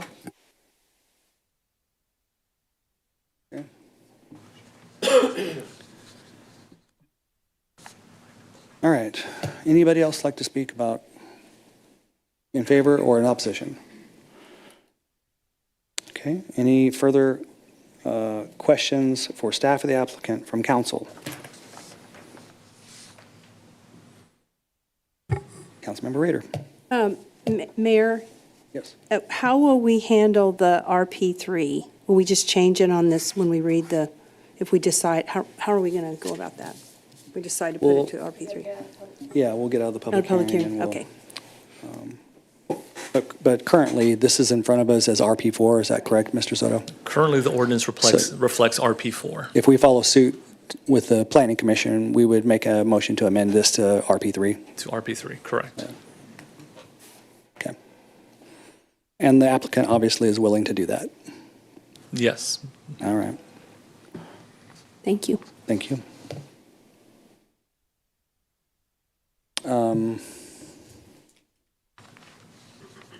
Does the applicant care to make any further comment? Unless you have any additional questions. Okay. Then, hearing no further testimony, I'm closing the public hearing and reopening the regular session. Is there any council discussion on this application? Councilmember Pryor. Thank you. I wanted to start by saying I really appreciate you modifying your plan.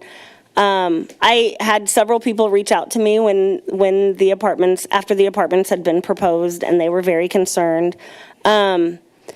I personally feel like as kind of a good faith measure, I would like to see it RP3 with modifications, just as a good faith measure that I heard my constituents, and that, so that's what I would personally like to see. But thank you. I'm very grateful for the developers that modify plans and listen to people. Thanks. Okay, thank you.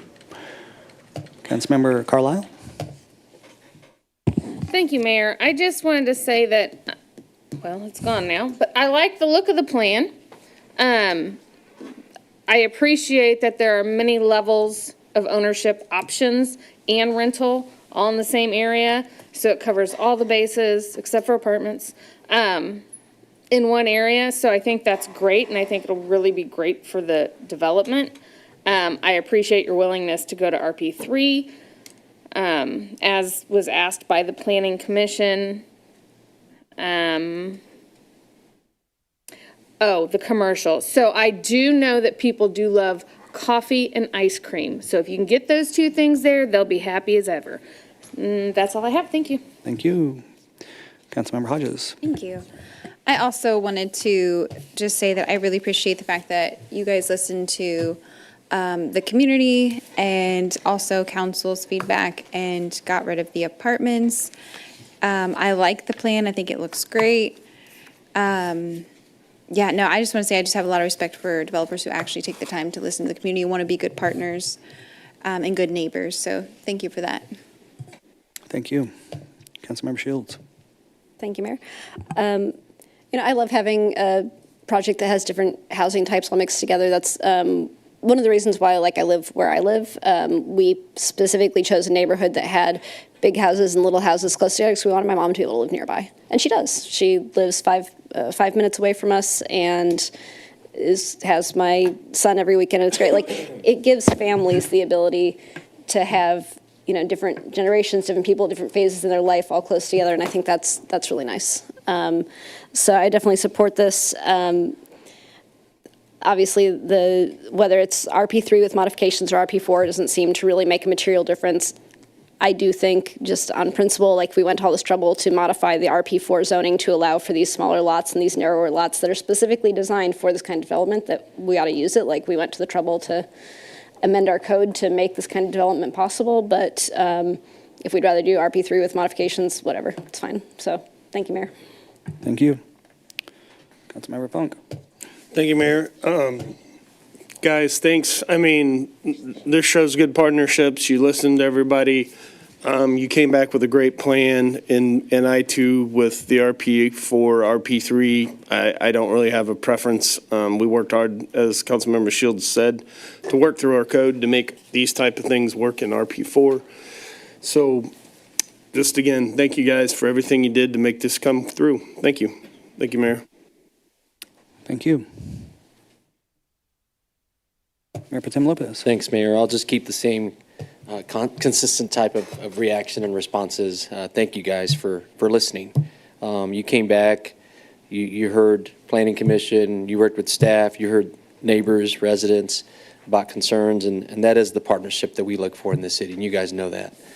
So thank you. The variety of product is, I think that's what we want. We want our citizens to have options, and our future citizens, prospective citizens.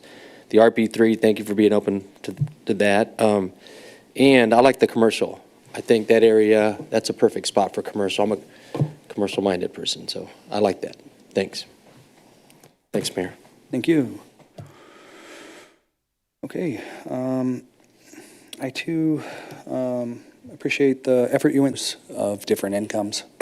So that's great. And then the neighborhood, I call it a neighborhood center. We need these neighborhood centers in our community. I think of areas that develops so fast with single family that they didn't have neighborhood centers. Certain districts that it's nice to be able to have high quality neighborhood center that people can get to and access, and then they don't have to drive, because hey, it's a big town. Sometimes you have to drive 10 or 15 minutes just to get to places. So I think that's a good feature, but you didn't overdo it. So it's very tolerable and digestible for everyone. So good job. All right. With that said, I'm going to call on. Where am I? Oh, Councilmember Hodges? That's you? Yep. Yeah, bill number 26-022. Would you please read the second reading? I advance to second reading bill number 26-022, an ordinance approving rezoning from District Agriculture to District RP1, Planned Single Family Residential, RP4, Planned Apartment Residential, and CP2, Planned Community Commercial, and preliminary development plan on approximately 131 acres of land generally located at the southeast intersection of Southwest Ward Road and Southwest Hook Road, all in accordance with the provisions of Chapter 33, the Unified Development Ordinance of the Code of Ordinances for the City of Lee Summit, Missouri. Thank you. We have a motion to move second reading, bill number 26-022 by Councilmember Hodges, seconded by Councilmember Carlisle. Could I get an amendment from someone, please, for the RP3? Councilmember Shields? Carlisle? Councilmember Carlisle? Thank you, Mayor. I would move bill number 26-022 be amended to replace RP4 with RP3. I have a motion to amend it to RP3 by Second. Councilmember Carlisle. Second by Councilmember Rader. Anything else I need to add to that, Mr. Soto? Is that the only modification that Planning Commission made? Isn't that correct? Yeah, it would be modification number 2 that's on the screen Yep. in front of you. Oh, we need to add our modification number 2 to our, okay? If it's going RP3 zoning, then yes, it needs that modification number 2. Okay, sorry, Mayor. Hold on I a second, would- hold on a second. Councilmember Rader, would you please withdraw your second? I withdraw my second. Would you withdraw your Withdraw amendment? my amendment. Thank you. Councilmember Carlisle, would you please make an amendment? Thank you, Mayor. I would move bill number 26-022 be amended to replace RP4 with RP3 and add modification number 2 from staff's, Approval conditions? is this a letter? Is it in a letter or is it just in this? There's a staff memo in, From staff's memo of March 10, 2026. Okay. Will that work, Mr. Head? Thank you. I have a motion to amend to RP3 and add the modification for the widths and minimums, square feet, by Councilmember Carlisle. I need a second. Seconded by Councilmember Rader. Discussion. Okay, this is the motion on the amendment first, okay? So for the amendment, please cast your vote.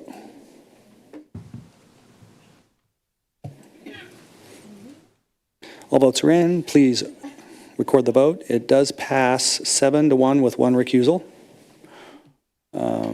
Now we need to vote, continue discussion on the ordinance, amended ordinance.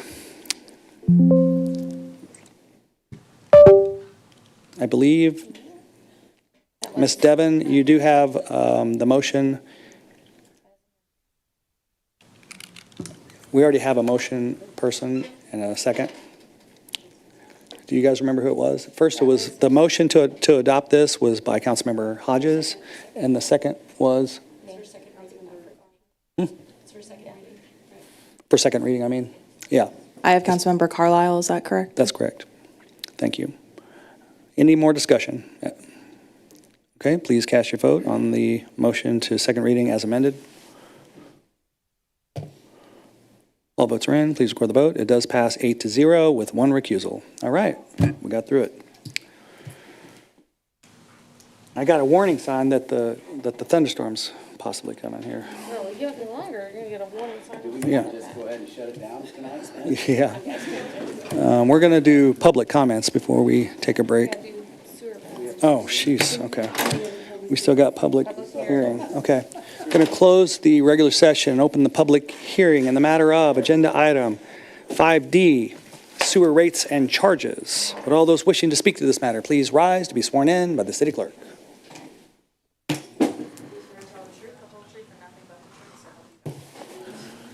All right. Mr. Eisen. Thank you, Mayor, members of council. Scott Eisen, Chief Counsel of Infrastructure and Recreation. I'd like to start by moving to admit into evidence cities exhibits number 1 through 3. Those were previously published with the agenda and made publicly available. You want to enter into the record the exhibits what? 1 through 3. 1 through 3. Please enter to the record exhibits 1 through 3. So as most of you are aware, we come before you every year with our annual sewer rate public hearing. This annual sewer rate public hearing is required under Missouri statute before we establish any sewer charges. We try to bring this every year in the same time frame as we bring forth the schedule of fees. However, we have to start planning for this in December and publish in January, so sometimes we can't quite hit that date exactly. That's what happened here today, is we're not going to have the schedule of fees also before you today. That will come at a later meeting, I believe, next month. But we still usually proceed with this hearing on the sanitary sewer rates today. So there's nothing to vote on today. The schedule of fees is what will contain these sanitary sewer rates, so there will be nothing to vote on today. It's just a matter of having this public hearing today. So the sanitary sewer rates are set by water utilities to sustain the utility. It's a utility used by all the citizens and businesses here inside the city. And the methodology used is based upon the strategic plan, the wastewater master plan, and the city's comprehensive plan. To briefly summarize the changes that are going to be made, there's going to be two changes that are made, and they're the same two changes we usually see every single year. The first one is going to be the sewer tap fee. The sewer tap fee is a one-time charge that is charged to somebody when they first connect to sanitary sewer services or they increase the capacity of their sanitary sewer services. It is not an ongoing fee. It's a one-time fee that somebody uses to basically buy into our system in order to offset the investments that are made by other users in the system to build out our system. That sewer fee will go up approximately 4%. So to give you an example, it's currently set at $2,938 for a common 5/8 by 3/4 inch sanitary sewer water line, and it will go up to $2,948 or $100. That will be in effect come January 1st of next year. We also have the discharge rates for sanitary sewer. So discharge rates are what's charged every single month along with the set minimum fee when it comes to the sanitary sewer rates. So the way the city works with those is the same way with water. We plan those 5 years in advance. So the rate that we're coming forward with you today that will be within the schedule of fees that comes before you next month are going to be actually set for 2023. So 5 years out is when they're going to be set for. Those rates are proposed to increase by 4%. 2033? In 2030, yeah, excuse me, 2030, Mayor. Okay. So those are set to increase by 4% over the 2029 rates. And all of these changes have been previously approved by the Water Utilities Advisory Board earlier this year. So with that information, I would be happy to answer any questions you may have. Questions for Mr. Ison or staff?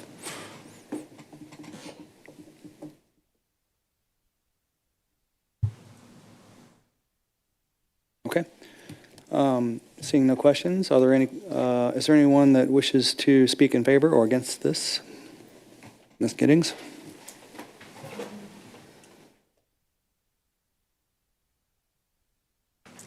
I'm not really speaking for or against this. I know prices have to go up. It goes back to my harping fact is that I didn't even know about this type of proposal before you until I found the agenda online for this meeting. And then I tried to dig to figure out where this came from, and the Water Committee met in January. I thought it was something recent, and as he said, I guess they're a little off schedule. But how is it that people are going to learn about things in Lee Summit? I suggested on the main page of the website to put where the meetings are each week and let the people then see if they wanted to find out about the meetings and dig through all the paperwork to find out what's going on. But other than coming to City Hall, which is where this notice was posted, I'm not sure where else I would have found out about it for the first Water Committee meeting that did this. And those meetings are held at 1:30 in the afternoon. How's the average citizen going to be able to attend those meetings? I'm sure it's convenient because it's a work day and they can just go to the meeting during their work time. But most meetings are not at 1:30 in the afternoon. So that's the only thing I have to say. I know prices are going to go up. Water prices went up already. Sewer prices are going to go up, and you're requesting a stormwater retention tax to be passed in this next election. It's going to be a lot for citizens to absorb. So, thank you. Thank you. Anybody else?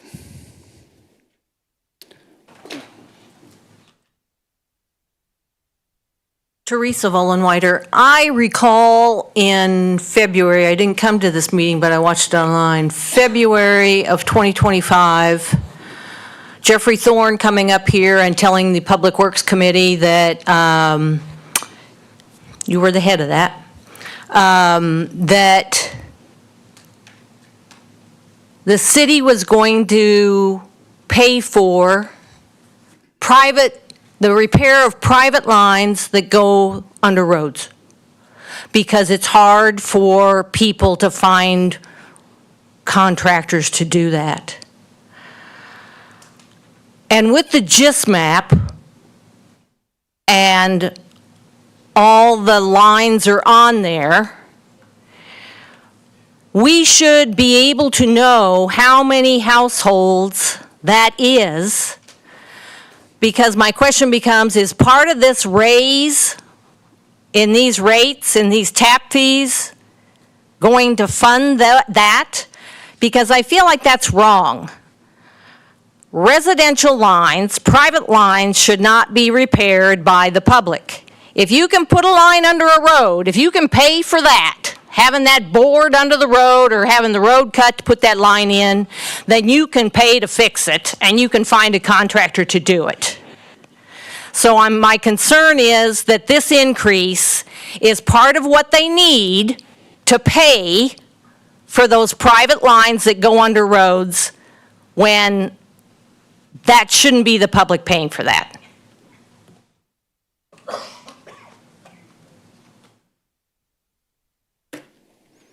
Mr. Thorne, would you, do we pay for private lines under roads for individual homeowner? The city enacted a policy, the Water Utilities Department enacted a policy this past year to review the repair of private sewer laterals when they are underneath the road pavement. The repairs of lines underneath the road pavement are disruptive to the pavement, the subbase, and the city's infrastructure. It's also an area where there's many other private utilities that people have to dig around and deal with. The local plumbers and those types aren't really great at this. So as part of that, the city does have a policy that we do a budget for to repair this. Our budget in total on that is $250,000. Last year, we spent $0 on it. We had none that qualified. It has to be a structural failure in a lateral line underneath the pavement for it to qualify for us to repair. We didn't have any that came forward with that. We have had one that we're looking at now, so we might actually do one here this year, but last fiscal year we did $0. That is not why we are increasing our rates. We received a notice that we're going to get a 5.5% increase from Kansas City Water. We're getting a 6% increase, almost 6% increase from Little Blue Valley Sewer District. Our other purchasing partner in Independence just raised their sewer rates. We anticipate their water increase will be on the horizon, and we're covering for that. We've also seen increases in fuel costs, chemical costs, and also approved a union labor agreement this last year. All those are rolled into our costs. Quite honestly, in our $50 million budget, that $250,000 is not the biggest deal. What we don't want to have to do is have a private citizen go out there and try to repair the street to the level that we want it. We want to be able to control that asset and control that right away. That's why we're doing it. Thank you, sir. Yes, sir. Councilmember Pryor? Thank you. This is actually unrelated to that, but I know we're not voting on it tonight, but what happens if we don't approve? What happens if we didn't approve the increase in fees? Which I'm not saying that's what I want to do. I just want to know what happens If you're looking purely on the legal side of what would happen, so this would come forth in the full schedule of fees. Are you looking for a quality of service answer? Okay, Jeff's best for that.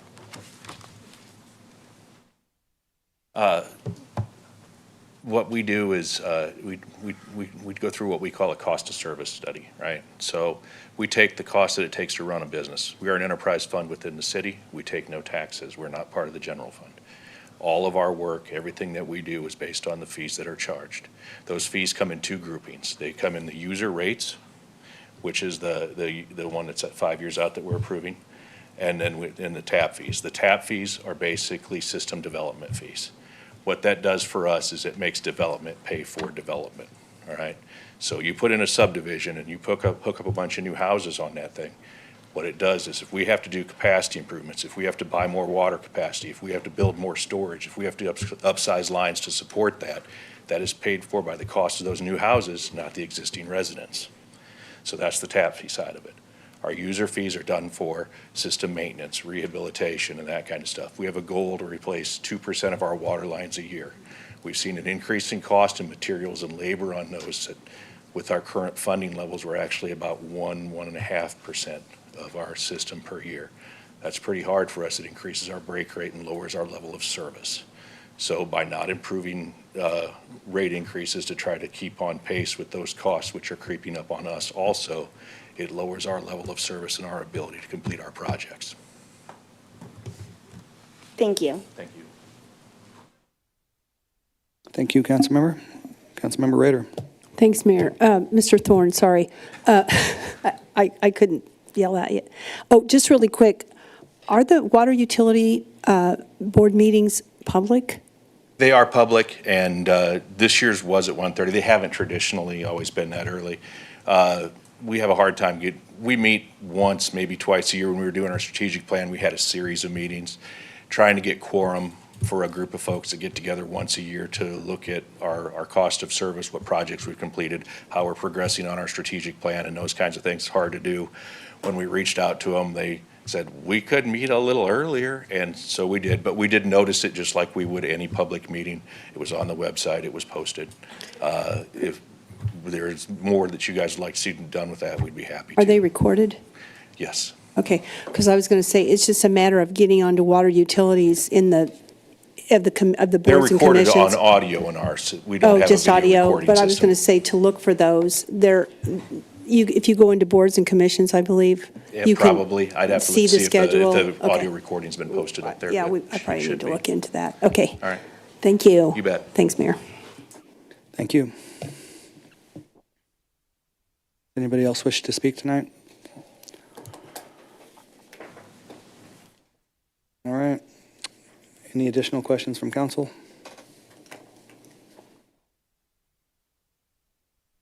Mr. Ison, Mr. Thorne, do you have any further comment? Thank you. Hearing no further testimony, I'm closing the public hearing and reopening the regular session. Is there any council discussion? Well, I do appreciate that the process is in place, because otherwise, if you don't make these kind of adjustments, and you wait 10 years, and then you make massive increases on people, they freak out. And we're trying to make up for lost time, and it doesn't go well. It's better to stay in alignment with inflation and your expenses rather than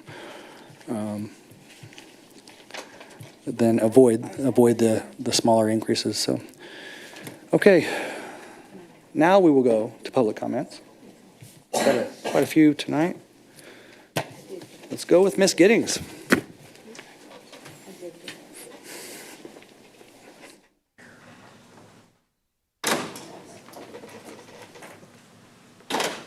Getting my steps in tonight.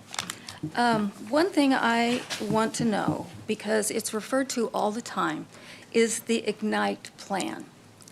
I looked online after a lot of digging, and it appears that that plan, either 2020, 2021, is supposed to be reviewed every 5 years.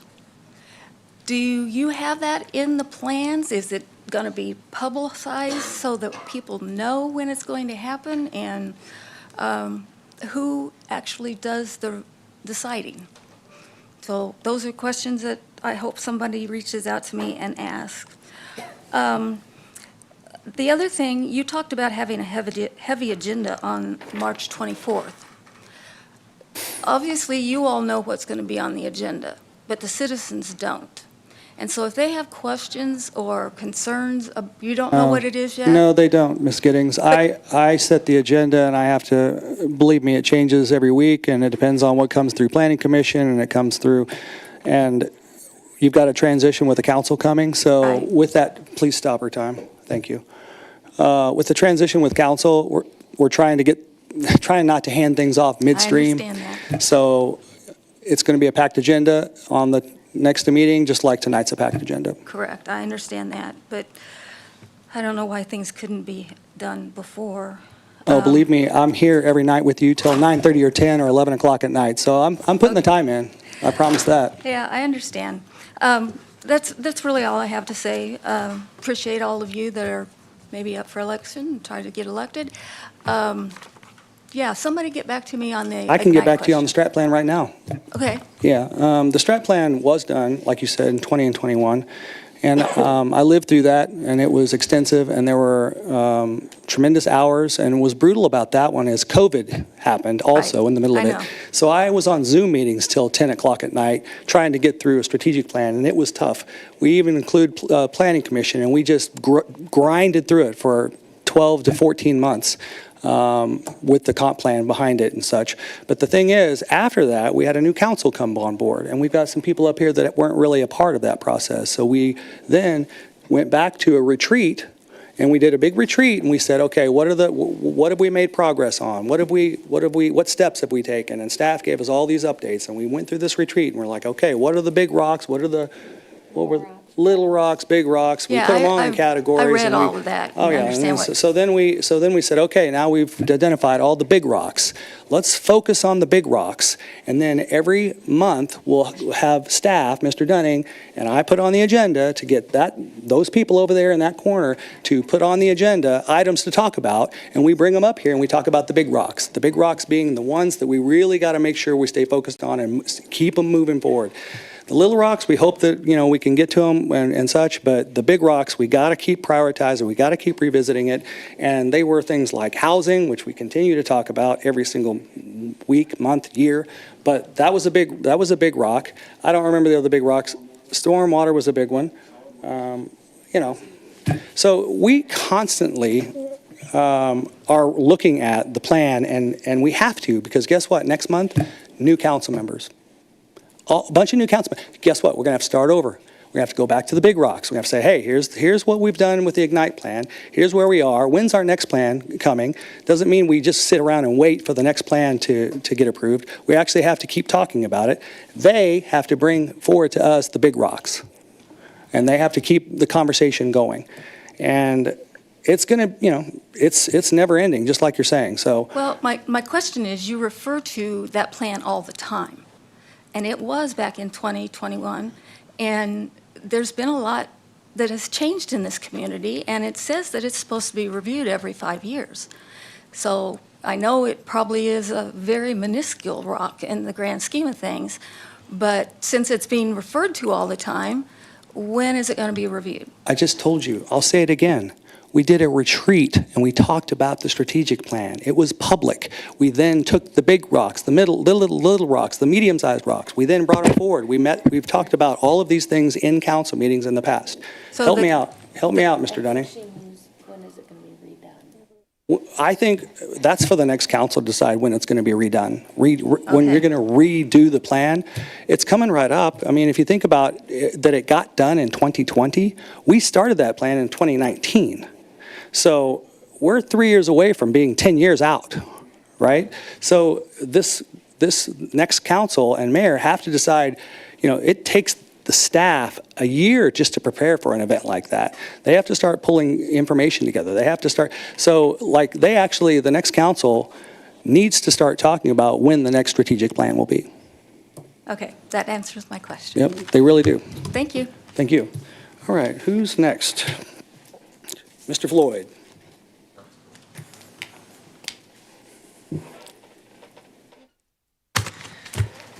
So, City Council, Mayor, City Manager, Mr. Dunning. This concerns the entire city. My name's Chip. Recently, I posted several comments online regarding the change in the camera angle during public comments. This spawned off several other comments from several other people. So what am I talking about? Recently, the city manager, Mr. Dunning, made a decision to prohibit the usage of the front-facing camera during public comments indefinitely. We're only filmed from the far rear, And if you haven't noticed that, then you'll notice it tonight. How was I made aware of this? I ran across it on my candidate's Facebook page. He noticed the camera angle, and I follow several candidates' pages as well as both mayoral candidates' pages. It was posted online, and that's where I saw it. So why do I care? The camera situation for me is a First Amendment issue. Every member of the council and the mayor has to swear an oath to the Constitution, and that's why I care. I posted several lengthy comments online that are very critical of Mr. Dunning's decision. He is wrong to do this, in my opinion. By indefinitely banning the public's faces from being shown, I believe he is marginalizing and diminishing the expression of every citizen of Lee Summit. He made this decision away from the public eye, and he did it, I believe, to spite one individual, just one. The entire council is aware of my objections, and that's not an accident, and this part's important. I only posted my comments online after I sent them to every member of the council, the mayor, and the city manager. I didn't go behind anybody's back. Since then, I've had dialogue with a few council members and the city manager, and they have been respectful. And as far as I'm concerned, I haven't made any enemies. They gave me their perspectives. I haven't changed my mind, but I understand their positions. The council can vote to reverse this decision. Of course, Mr. Dunning could reverse it right this moment, but he has laid it at the council's feet. I know this because he told me so, and the council is also aware of this. I believe it's up to the mayor to actually hold that vote. So if you care, public, and you want this reversed, then tell your rep and tell the mayor. I believe the council and the mayor should tell the city manager to reverse this decision and to do it tonight. Finally, Mr. Mayor, I owe you an apology. Several weeks ago, I posted a personal insult of you online. It wasn't warranted and it wasn't fair. So to you, Mayor Baird, I apologize for that. And that's it. You certainly didn't make an enemy out of me tonight, that's for sure. Thank you. I don't know what to say. I'm not used to that. All right. Yeah, it's very nice. I had, when you were talking, Councilmember Shields chimed in, so she may have something to this. Councilmember Shields. Thank you, Mayor. I appreciate these concerns from the public. I have heard a couple of them, but I think it's really important that we distinguish between a citizen's First Amendment right to share their opinions and to speak publicly, and to have those comments be part of the public record, which they are. Regardless of the camera angle, they're still recorded, they're still available, people can listen to them online. But there's a difference between that and the use of city resources to create essentially social media content. And responsible use of taxpayer dollars, to me, isn't to generate professional videos for private use. It's to broadcast these public meetings, including public comments, so that we maintain transparency with the public. So I can understand and respect the objections, but I think that the current policy is a good balance of the need for transparency, the need for the ability of the public to address their elected officials, but also to responsibly use those taxpayer resources. So I just wanted to state that for record. Thank you, Mayor. Might I briefly respond? Yeah, I'm going to give you a little, because I gave latitude. It's one of those nights I'm trying to make sure that, we're being transparent. And I do want to maybe ask Mr. Dunning to make a comment too. So just so you know, I'm going to do that after you get done. So maybe it's a temporary thing. Maybe it's just to thwart social media comment purposes. I hope so. I can't make it so, but maybe that is the case. And I'm done. Thank you, sir. I do appreciate you working with staff, though, afterwards to engage, because sometimes people don't do that as well. Mr. Dunning, obviously this has come up. He's obviously well-versed. He's conversed with you. He's seen some verbiage from you as far as the email that you sent out. How do you want to frame this conversation? Well, I'll say this. The decision to make that change was entirely mine, right, after hearing concerns from many of you and many constituents that we serve. So I put together a memo that I understand has been shared publicly, and that memo was crafted in an effort to allow that to be shared publicly. As a city manager and as staff, we take our roles very seriously, and when we're in election season, we hold candidate informational sessions, and we try to help folks understand we as staff are, I'll say, it's our role to, I'll say, referee political campaigns in the sense of we regulate signage. We regulate a lot of things to try to create the most neutral platform as possible and treat everyone fairly.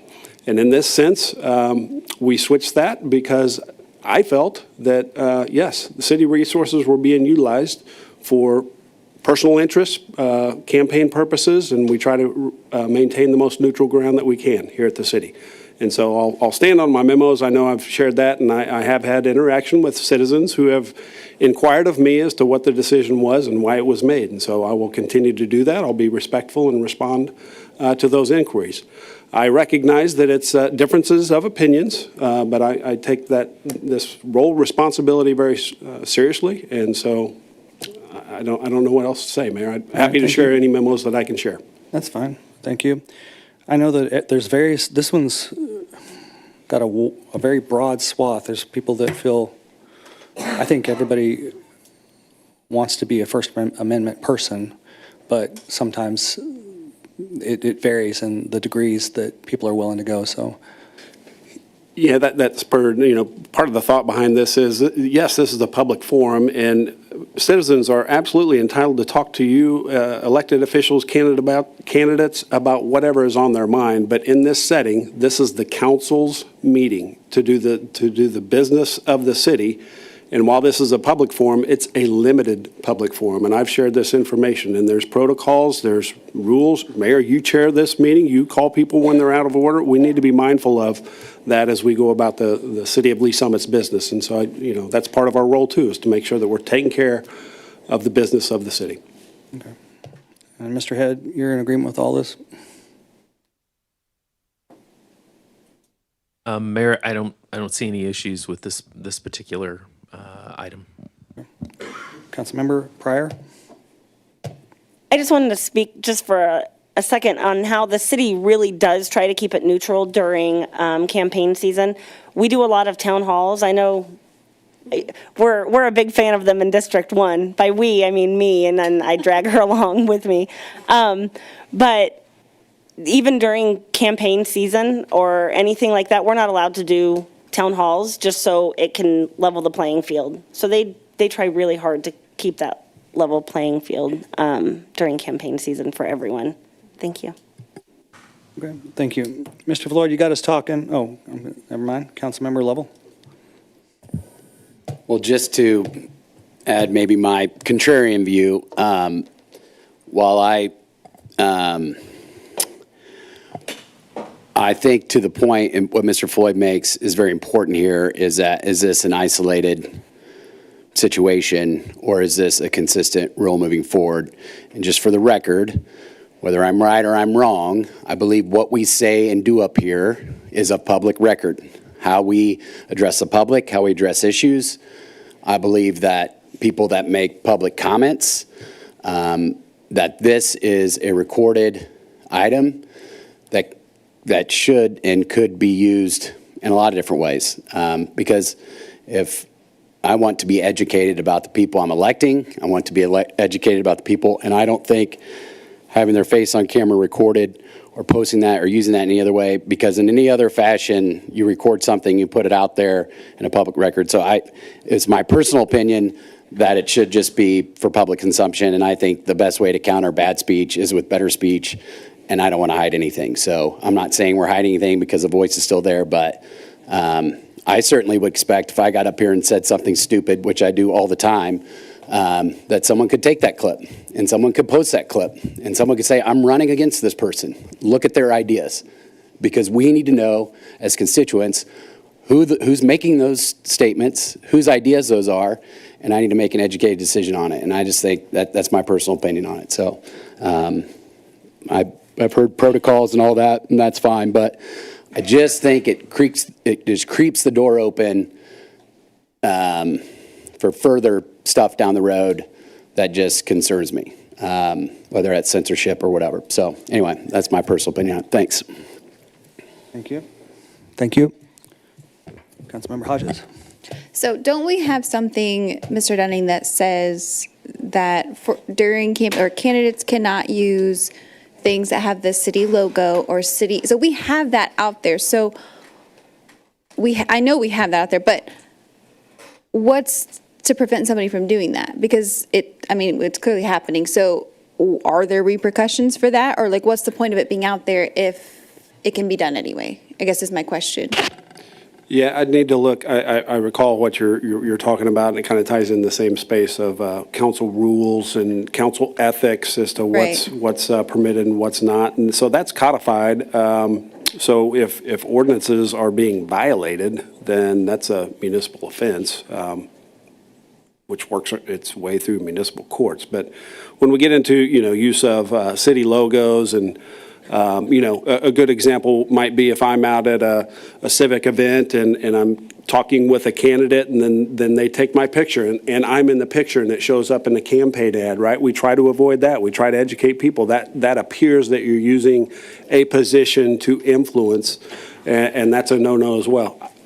Repercussions for that, I don't know. I'd need to dig deeper into how we would handle something like that. Okay. Yeah, and to address the camera angle, I honestly don't see anything wrong with it. First Amendment rights not being broken when we're still hearing the words that you're saying.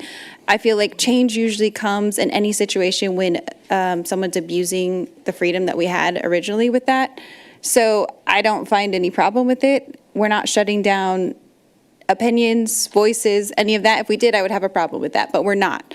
So I think we are confusing the whole amendment because that's about freedom of speech, not getting 3 minutes of fame for having your face shown. So, thank you. Thank you. Councilmember Shields. Thank you, Mayor. I think kind of to tack on to what Councilmember Hodges and Councilmember Pryor both said, it's really about city resources. Like, that's why we don't have town halls close to election season. It's why we can't have creative services design campaign flyers for a candidate, because those are city-funded, taxpayer-funded resources. It's not that you can't do a campaign flyer and put it out with your own money. It's that we don't use the taxpayer resources that we are stewarding for promoting candidates. And so for the same kind of logic, to me, is why we don't use it to produce videos for that. So I respect everyone's right to free speech, whether you're an elected official or a constituent or running for office, but it's just, we have to be very careful with how we use those taxpayer resources and make sure that we're not abusing them. So thank you. Thank you. Councilmember Rader. Thank you, Mayor. So aside from commenters using video for their campaigns or whatever, I guess my question is that are we discussing at this point whether or not we are going to angle the cameras back to facing the commenters, the public commenters when they come up? Or is that something that we'll discuss? I mean, is that something that's on the table, or is it a decision? Because it has come up. We all know, we've seen it, that some people have felt that we needed to make sure that we saw their faces when they were speaking. So is this the time that we're having this discussion right now about that? I've pretty much made it the time that we're discussing it, and everybody's given their opinion. So right. So go for it. Shoot. What's your opinion? Okay, my opinion is that we need to turn the cameras back around to face people. Okay. Thank you. Thank you. Thanks, Mayor.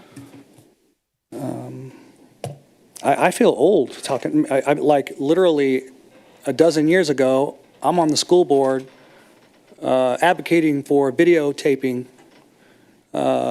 meetings and was pushed back on. And so I find it ironic that I'm having a conversation about the camera angle now,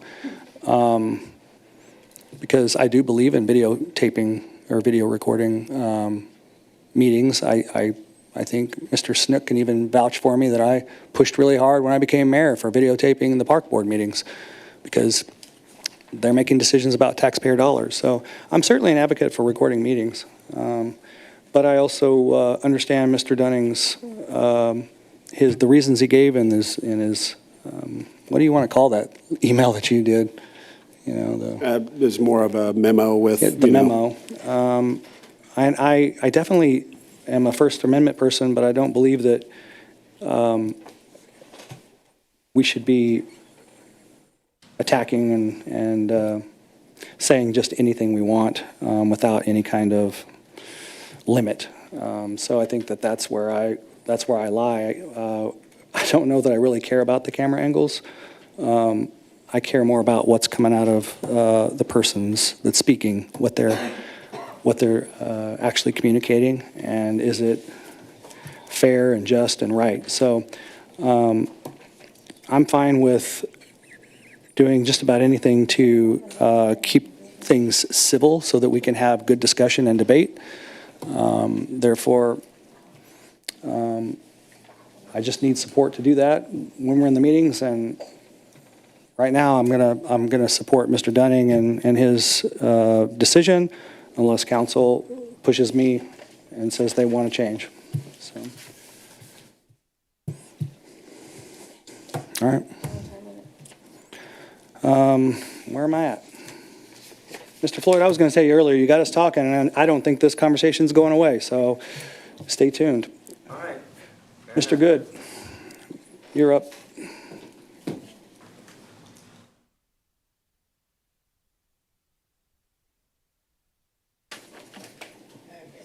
Well, this is the third week in a row that I've spoke, so I'm fine with the camera angle. I'm here to speak to you all, not the audience out there. And if I wanted to talk to them, I guess I would turn around and talk to them the whole time.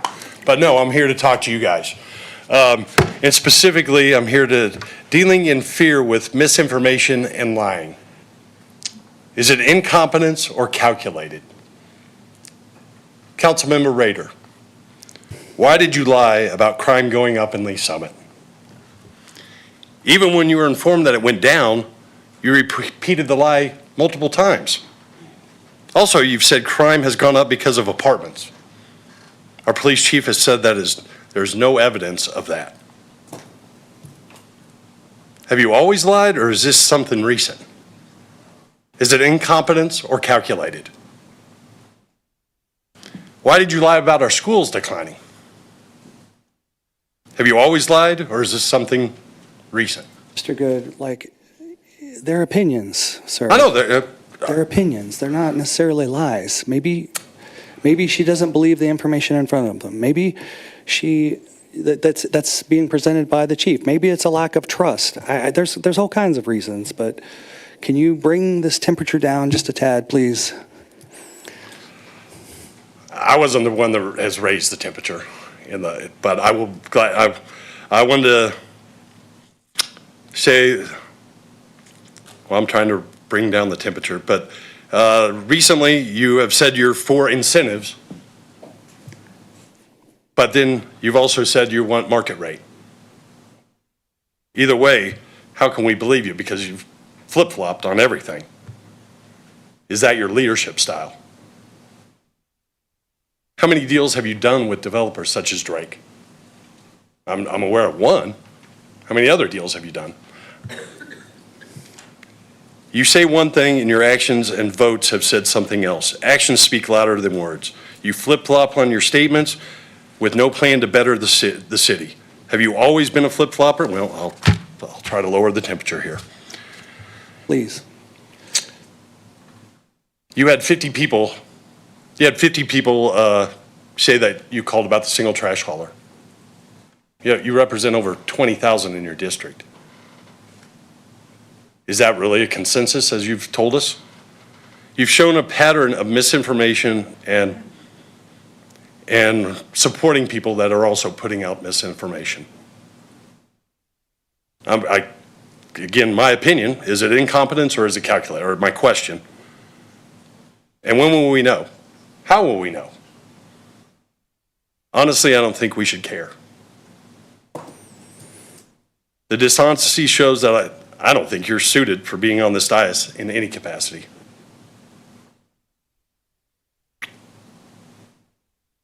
That's it. All right, thank you. Thank you. May I respond, Mr. Mayor? Yes. Mayor. On the property crime comment, I made that comment during a Seniors for Justice, which Mayor Pro Tem Lopez was in attendance to that. So he was probably the only one that knew about that except for the seniors. When I made that comment, I based that off of the previous crime report. So I was accurate at the time that I made that because there was no crime report that had come out until that next Tuesday when you made your comment, Mr. Good, about the property crime. I don't know where you got the 50 number on the trash, but I will tell you this, when that survey was done, when we did our town hall surveys on the trash, 65% of those people did not want the single hauler trash.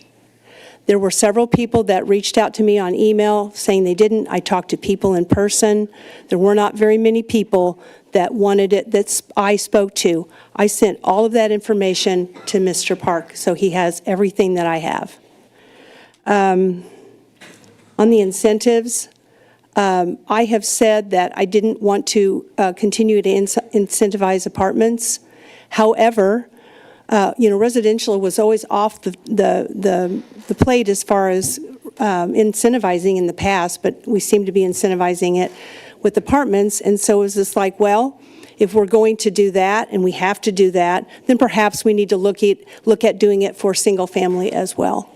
And you had one more that I didn't write down, but pretty much that is I don't lie. I tell the truth. I don't have a reason to lie. I do, and I thank the mayor for saying these are opinions, but those weren't opinions. They were truths that I told. No, The schools, Mr. Good. all right, that's okay. Schools declining, that is a absolute false statement. I never said that. I work as a real estate agent. Do you know how we bring people to Lee Summit? Because of the great schools, and I've done it for 32 years. I never said that schools were declining. If you ever heard me say anything, it was population of school is declining, which everyone knows that had that report, that the school district even said that. So, although I appreciate you coming and speaking, and I'm glad that you have the opportunity to speak, please, in the future, make sure that when you speak, they are truths, and you can prove them. Thank you. Thank you.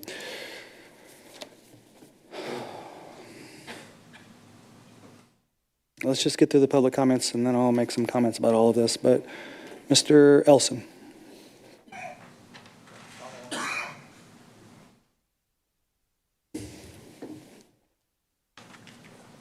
Holy cow, it's 10 o'clock. It's a late night past my bedtime. I'm hoping my wife has my kids in bed. Honestly, thanks for all the late nights that all of you put in. It's a lot. And as tonight has occurred, previously spoke on citizens being heard. You've done fantastic tonight, and candidly, more than I would expect. Kudos. So, unfortunately, I need to speak on an agenda item later tonight, take up even more time. So, good evening, Mayor and Council. My name is Andrew Ellison. I live at 504 Northwest Timber Ridge Trail. I'm here to testify in opposition to Bill 26-041. I want to note for the record that I shared my concerns via email with the Rules Committee and the City Attorney regarding this change. Despite many of you frequently stating that you are available when emailed, I received no replies to that outreach, with the sole exception of Councilmember Funk. Thank you. To discuss further codifying restrictions on the public voice when direct outreach is already being met with silence goes against the very idea of engaged and available City Council. I want to point out language in this bill that is fundamentally unfair. It states that the applicant and staff shall be giving such time as may be required to fully present the item.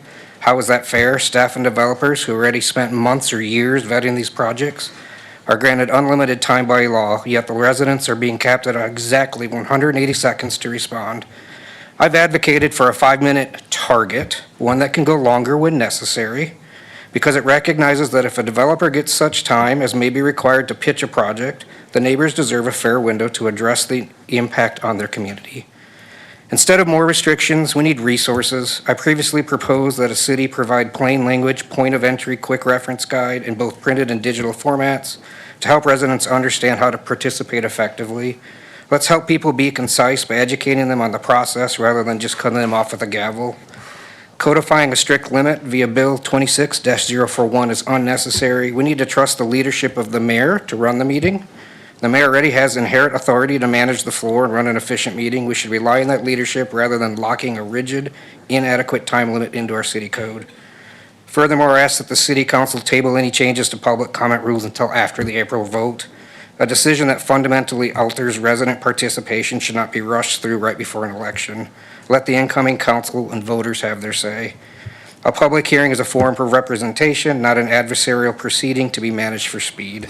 I ask that you choose engagement over expediency. Please vote to table or vote no on Bill 26-041 tonight. Thank you. Thank you.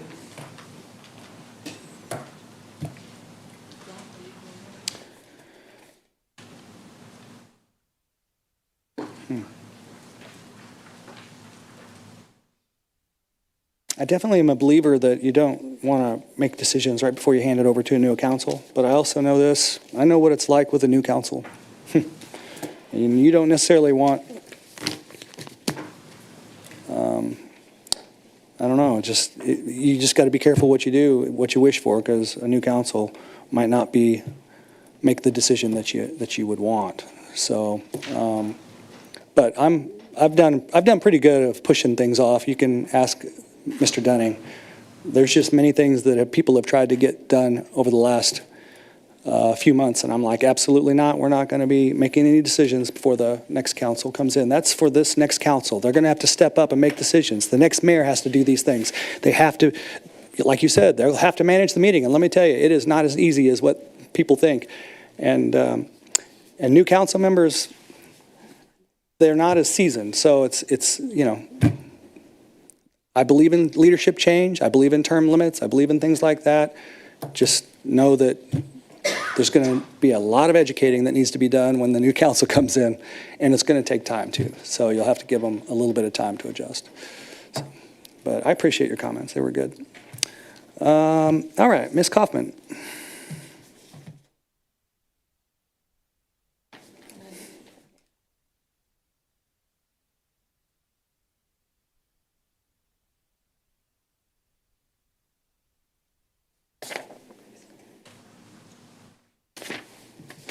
Hello, my friends. You are all such special people, and you work so hard tonight. I was almost going to walk out before I said anything because it's been a long night already.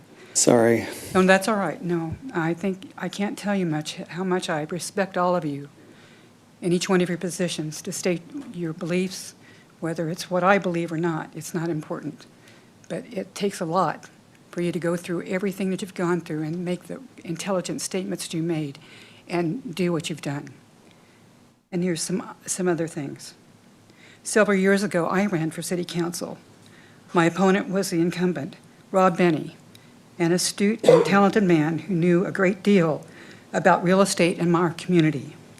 I decided to run not because of any personal disagreement with him, but because I believe every seat in government should be contested. Healthy democracy depends on having choices. Throughout the campaign, we never threw stones at each other. We respected one another too much for that. I did not spend very much money on my campaign, put out about 3 signs, I think. Well, Rob Benny had strong support throughout the community. On election night, something remarkable happened. For the first 2 hours of the vote count, I was ahead in the vote. And then at the very end, Ron won by about 400 or 500 votes. I don't remember the exact number. But the experience stayed with me. Because I believed there was always the possibility of winning, I prepared carefully. I met with the city's finance director and to better understand incentives and economic development. I participated in the development of the city's strategic plan, the 2000 strategic plan. I studied the 2020 census to better understand the makeup of our community. I also reviewed school statistics and researched many other aspects of our city. That experience confirmed something I strongly believe. You can run for office without attacking anyone or contradicting anyone by name.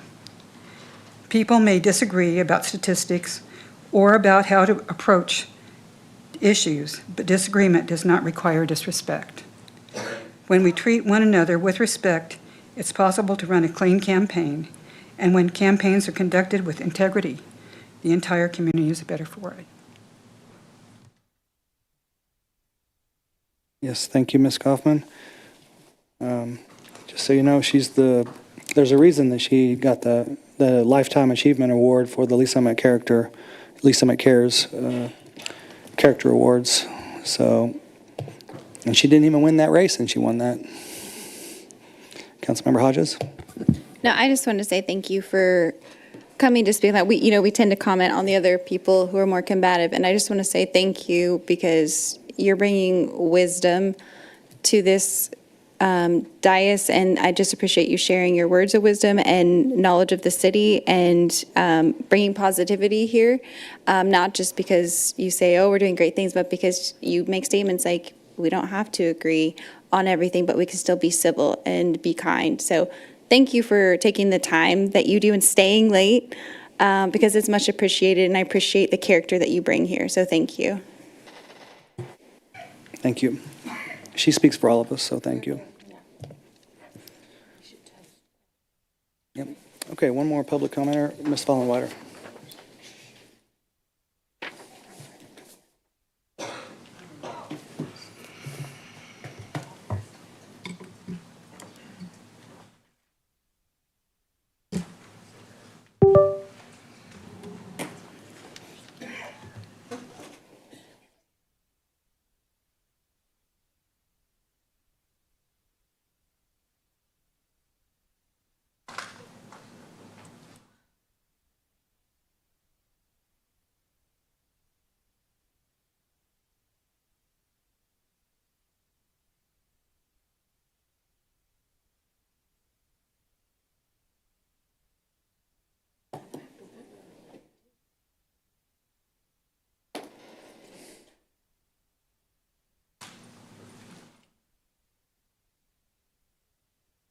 Sorry, right after this. Right after this.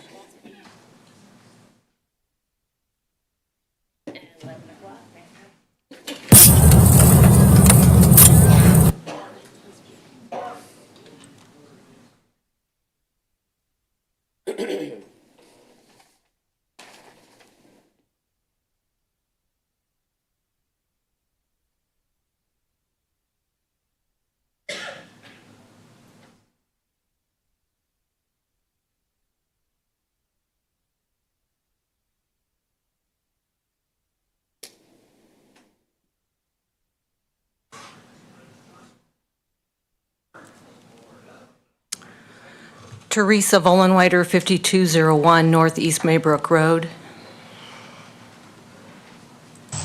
I want to call. No, man. Don't you. Stop, okay. All right, stop. Stop. Now you're stepping on my foot. Get off my foot. I can't help it. Don't you dare. I told you to stop repeatedly.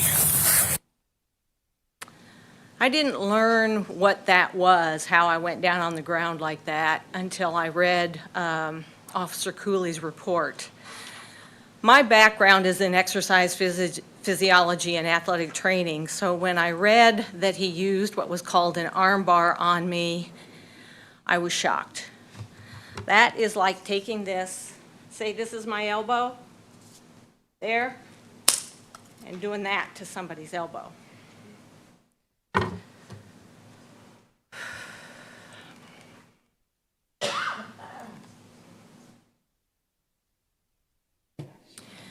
Now we act like, or you all, I feel, act like signing and sealing documents is not an important thing.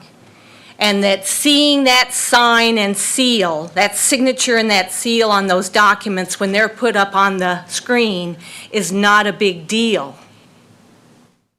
GIS maps are not to be used to determine property lines.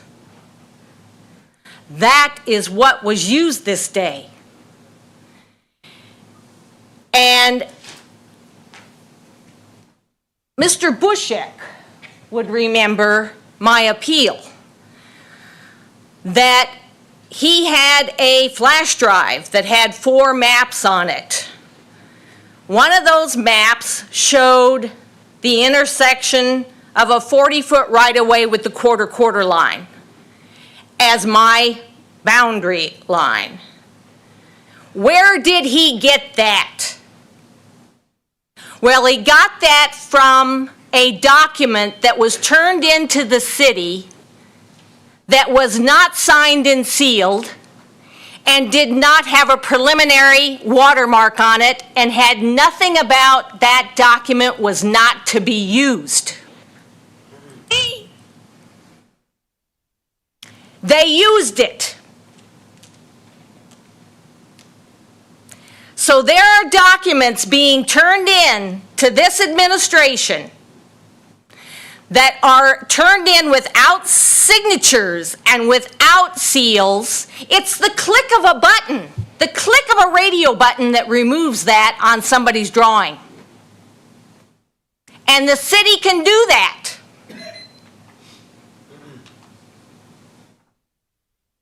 This is me on the ground.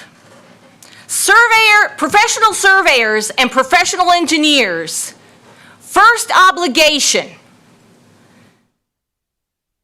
is to protect the welfare, health, and safety of the community, of the public. All right, Ms. Fallenwater, your time's up. And that is not happening. And it's because of the administration and the tricks that they are playing. All right, thank you. Before we take a break, Councilmember Hodges. So every week we sit here and we have to watch videos like this, but is this also the same video where you bit a police officer? Because we're only getting half truths here, and I think it's super disrespectful, and I'm talking, so please do not interrupt. And I'm also tired of seeing videos of your poor neighbor that has to put up with this, and I think you are slandering her publicly in a limited public forum, and I think that needs to stop. We will listen to you all day long, every week, for whatever it is that you want to say about boundary lines, surveys, and all that. That's fine. But I think what you do to your neighbor is unacceptable, and we have to sit up here and listen to it, and I don't want to have to see it anymore because I think it's wrong. It is wrong, and I feel so sorry for your neighbor that has to put up with that. And I think it needs to stop because I don't think it's right what you're doing. Put up with what? Quite frankly, you. I think it's unacceptable. What? What you're doing to her in public, it needs to stop. What is that? What am I doing to her in public? Respecting your neighbor, and I don't think you have that right to constantly be coming to a limited forum to be doing that. You need to speak to My neighbor your has a issues. right to be here as well, and I would welcome that. Okay, well, I think you need to stop being But I super want to at least disrespectful. address you talking about me biting my neighbor. You Or bit your neighbor too? biting the police officer. Well, either way, it's unacceptable. I so- want to respond to that. I'm going to give you 30 seconds. It's not fair for her to bring that up without me responding to it. There's a thing in your brain about the size of a peanut. It's called the amygdala. It controls your emotions. When you're scared and when you feel fear and you feel uncertainty, that system kicks in. And it takes over. Because it is what keeps you alive. It is a survival mechanism. Mine worked. Mine did what it was supposed to do. I'm here today. I'm sorry. A lot of people aren't here Ms. today Fallenwater, no, I heard this because of argument- that. I heard this argument this week on TV, and you know what? They used it as justification for a crime. We're done tonight talking on the public comments. I understand that kind of reaction. I understand instinct. And That's people make exactly mistakes. what it is. People make mistakes in the middle of instinct, but that doesn't mean it's right. So we're going to take a recess. Ever wondered how the city budget works? The total 2026 budget is over $380 million. which includes funding for daily operations, capital improvements, debt service, internal service, and enterprise operations. For example, the general fund is the foundation for the city's day-to-day services and investments like road maintenance, public safety, and fire protection. The general fund is supported by property taxes, sales taxes generated by local businesses, franchise taxes, and other sources like licenses, permits, and fees. For every dollar citizens pay in property tax, the city receives 18 cents. This means the city receives $845 a year in property taxes for a median single-family house. These taxes provide public safety, park maintenance, infrastructure, and the best services to keep Lee Summit going and improving. One of the community's top priorities is infrastructure investment, which is reflected in the Capital Improvement Plan. $113 million of the 2026 budget is invested into the Capital Improvement Plan. The 2026 Capital Improvement budget includes investments like the 291 and 50 Highway Interchange, 3rd Street, Ward and Purcell's intersection, and Pryor Road. The budget process includes guidance from the City Council, citizen input, and critical success factors from the city's Ignite strategic plan. To learn more about the city's budget, visit cityofls.net/budget. When the person called on the phone, she said that there was a dinosaur walking down her road. Of course, we had to go out and check that out. We get out there, and it was a big African tortoise, probably 60 pounds, walking down the road. When they walk, they really stand up tall, so I could see why she thought it was a dinosaur. I'm Rodney Wagner. I'm the manager of Lee Summit Animal Control. So as you can see, we get all sorts of animals here. You got some guinea pigs off to the side. All the windows up here are animals that are adoptable right now. Every one of these dogs is ready to go and ready for adoption.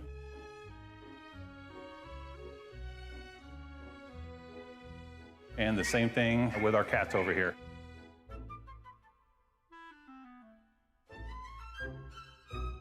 A lot of cool cats in here now, so this is our 3-acre lot we have out back. This is where we do all the walking of dogs, exercise.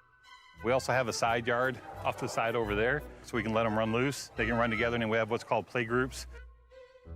Kind of like having a bunch of kids. Here's our vet room. We have a vet that comes out twice a week. This is our Sally Port where we bring the animals into. This is one of our animal control trucks, and we can hold up to 6 animals. We have a lift on the other side to put big animals in. We actually have temperature gauges in here and in the truck to tell us how hot it is. Once it gets to a certain temperature, we bring all the animals back here immediately. So this actually has traps in it, but we do a lot of wildlife trapping. I mean, a lot. So bats, potbelly pigs, horses, cows, emus, a lot of reptiles.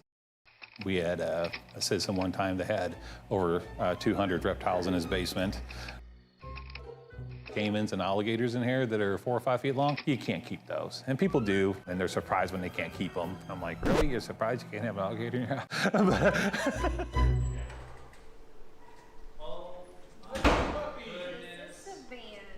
Our main goal here is public safety and also the safety of the animals. And we have very dedicated people back there, and they definitely stay here for the love of the animals, which also includes getting them adopted out.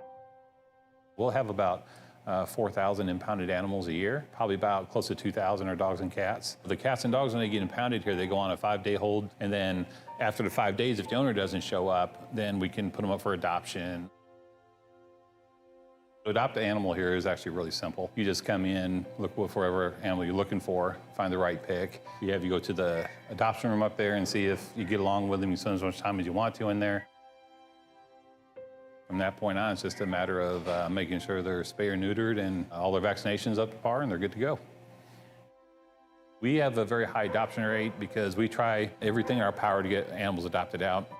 We have Heart of America Humane Society that we do a lot of adoptions through. And then we also have other groups. We have some people that literally will just look all over the country for somewhere for a dog to go. And we sent dogs up into South Dakota, North Dakota, Washington State. So it's actually, it's a huge united effort to get all these animals home. Tarzan's got lots of energy. Hazel's got a weird meow. Belle, she wants nothing to do with the other cats. She'll kind of get her grumpy face going. And the good thing about the people here is that they get all their friends to get animals too. All of us have probably the limit of all the animals that we can have at home. You know, they are huge animal lovers. If it was up to the people here, we'd have 15 cats running around in here.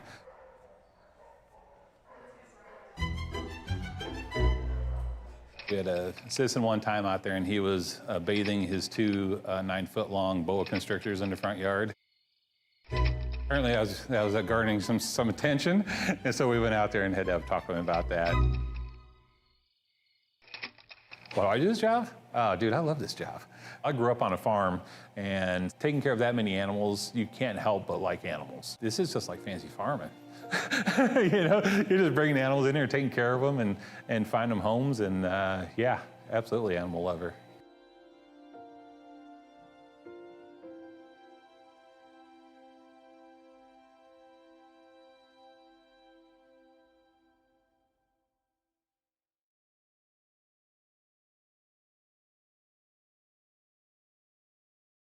This is the best place to work. I love working here. I feel very blessed. I love it here. I look forward to coming to work every day, being a part of this team. Like a family away from home. Where everyone feels like everybody knows their name. A city that supports you. We see that with our benefits. A pension, vacation days, job security. Being able to be heard. We feel valued.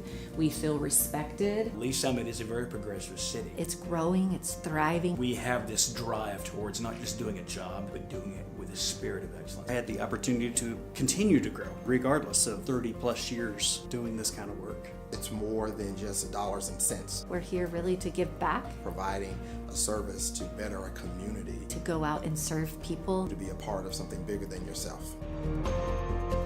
If I would have known what I know now, years ago, I would have been here much sooner.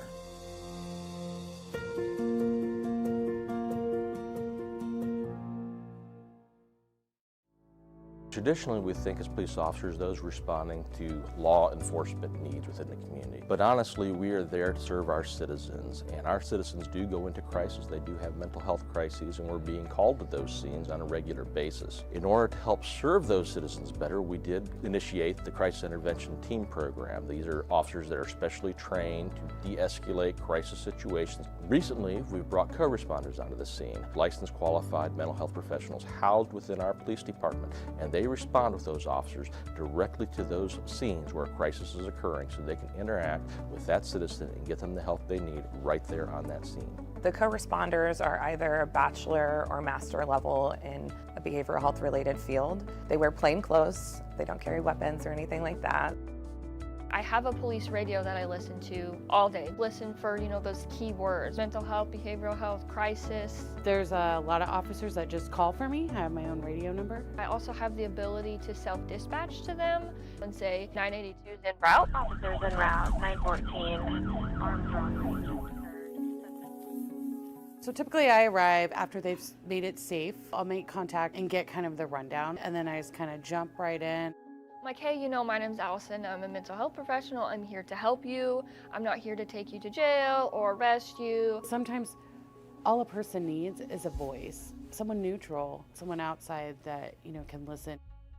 I do a lot of safety planning, including family, their support network, who's close to you. If they're home alone, who can come over and hang out with you today? Can we lock away your sharps? Can we put up your meds? Do you need meds? Can we get you over to the urgent care to get you assessed for your medications? Some of them also are like, oh, I'm so glad you came. This made me feel so much better. Our main goal as the co-responders is to, one, get people connected to the services that they need, and also divert from emergency rooms and jails. And they almost get a different view of the police responding. That lets me know you care and the officers care.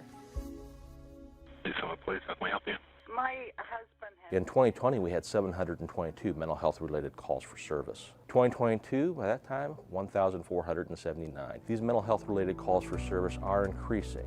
How we're responding to that is increasing the number of crisis intervention team officers we have available, as well as the number of co-responders we have available to respond on these calls. So what I think is important for the community to know about the co-responder program is that we're here, we exist. All you have to do when you call 911 is ask for us. Say, hey, I want a co-responder to respond to this crisis, and we'll go. I was really struggling about 8 years ago on my personal journey with mental health, and I met some amazing social workers and amazing programs that have helped me get to where I am today. I really couldn't see myself doing anything else. We want to help, and that's what we love to do. So I had a client, we got a call, she had some suicidal ideations, and she really felt that she had nobody. And and getting to know her story and getting to know who comes around and sees you, well, then we found a support person and they responded immediately and we made a plan. I called back and checked on her in an hour, and then I checked on her in 2 hours. We were able to get her into the additional services to where she talks to someone every week or more. I just took a person that really just thought they had nobody and nobody would show up for them, and show them you do. And you'll be amazed who is in your corner if you just simply say, I need a little help. Okay, welcome back, everyone. We're going to bring this meeting back to order. So, bringing the meeting back to order, we are on agenda item 7A. We're making great progress. We're grinding it through. We are... How fast can you talk? Well, really fast if you want us. There you go. Oh my. Ms. Lake, Ms. Fargo, and who do we have on Zoom? Ms. Horn? Yes. All right, Ms. Horn's on Zoom with DCI. Go ahead, Ms. Lake. Sure. Donna Lake, Assistant City Manager. We're here to provide an update on the pay and growth plan. As the Mayor stated, Stephanie Horn is online on Zoom, and then Jennifer Fargo will be helping do this presentation. Just a quick recap. So you guys remember we did attraction, satisfaction, and retention, what we call our ASR initiatives that began in 2023. They were based off of 5 employee-driven teams. You can see the different areas of focus that we had within those teams. Tonight we're here to talk about work done by the salary and benefits team. Some of the initiatives that we've done related to overall attraction, satisfaction, and retention were things such as having a physical career fair annually, removing barriers to replacing minor office equipment, added some holidays. But really today we're here to talk about developing the pay and growth plan, including career ladders and development opportunities. So I'll let Ms. Fargo talk about the objectives. Jennifer Fargo, HR. As we went to the competitive bid process last summer to pick a consultant to help us, we put some project objectives in place that we hope to achieve, and those include to modernize our job title structure and our job descriptions, define our core principles, objectives, and priorities for the implementation of this, develop career progression plan, which are career ladders for those positions that would trend towards such, a competitive pay structure for compensation compared to our peer labor markets. Also look at our performance management process and perhaps go to a pay for performance model. We thought it was very important to ensure employee buy-in and engagement, and along with that, transparency. And then finally, to establish an effective pay and growth plan that would be effective and sustainable for the city. And before Ms. Horn begins her part of the presentation, I just want to remind her to put her camera on and make sure she's unmuted, and then make another reminder that while there was full representation on many of those, on those 5 employee-driven teams, really the pay and growth plan is talking about pay and growth plans for our core general or those that are not represented by a union contract. Ms. Horn, are you there? Yes. Okay. Thank you, Donna and Jennifer. Thank you. And just tell me when you want to move slides. I will. Okay, great. Thank you, Mayor and members of the council. Appreciate you having me here. So just a recap of the pay and growth plan. We educated and discussed modern compensation processes with the City of Lee Summit's management team. We then conducted surveys and focus groups with the non-represented employees. And based on that information, we determined that the top 2 pay priorities for the city employees were to be competitive with other local agencies, as well as to base some pay decisions upon individual performance. Next slide, please, Donna. Okay. So the process flowed as follows. We conducted a job description questionnaire process, a classification structure, then job description development, and then we're going to be moving into the market comparators and parameters for the selection. Next slide. Okay, so the first step, as I mentioned, was to send the job description questionnaires out to the employees, and they came back in the fall. The supervisors then reviewed all of the responses of the employees who participated, and it was about 94-95% of the in-scope employees who did respond, so we appreciate that engagement. Then we analyzed the responses and provided draft job descriptions back to the city. So currently the management team is reviewing the job descriptions, and we've also started to have discussions to identify the competitive labor markets. Next slide. Okay, so the description of the job description process overview was we worked with the city to develop a job description template. We then developed and programmed the survey into a platform called Qualtrics. We conducted employee information sessions, so we actually came on site in September and spoke with the employees and answered all of their questions. Then we launched the survey, and the employees and supervisors completed the JDQs. We then analyzed the responses. So we reviewed both the employee and the supervisor responses for accuracy and completeness. And we identified the prevailing job duties, responsibilities, knowledge, skills, and abilities, as well as the minimum qualifications, work environment, and physical demands. Those are all part of what you evaluate when you're determining the value of each job in an organization. We then drafted job descriptions with the information that I just described. We determined that providing draft job descriptions rather than raw data back to the management team would make it easier for them to evaluate it. Okay, and as I mentioned, go back 1 second. Sorry. No, it's okay. I know I talk fast, but you were faster. Management team and department heads are currently reviewing those job descriptions, and then once we have the feedback on those job descriptions, we'll be able to finalize the job classification structure. Okay. Okay. So the process in terms of putting the responses together was that multi-step process where employees completed the information, the supervisors provided additional feedback.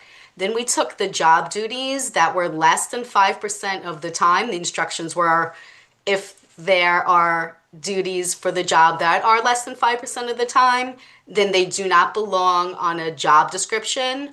While each department can maintain position descriptions, job descriptions are broader and would just reflect the major job duties. Okay, and then for the compensable factors, if there were multiple incumbents with different answers, we took the preponderance of the results into consideration. Then we placed the information in the job description template.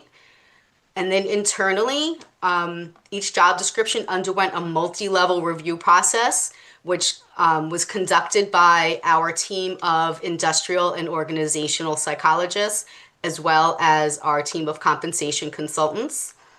So each job description was reviewed at multiple levels, and then we provided those job descriptions back to the city. Okay. Okay, so next we worked with the management team and the cabinet to define peer employers. So once we have a classification structure, we then have to move into the compensation or gathering the market data for the salaries for each of those positions. So that information was gathered. We defined for the city who the peer employers could be.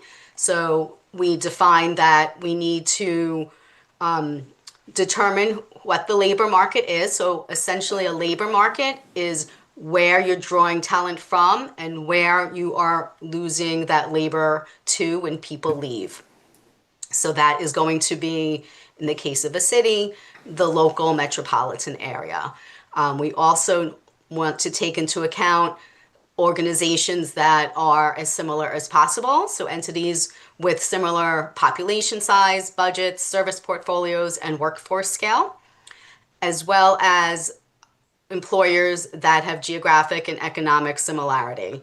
So similar cost of living, similar economic condition, and we try to keep that within a 50-mile labor market radius where possible.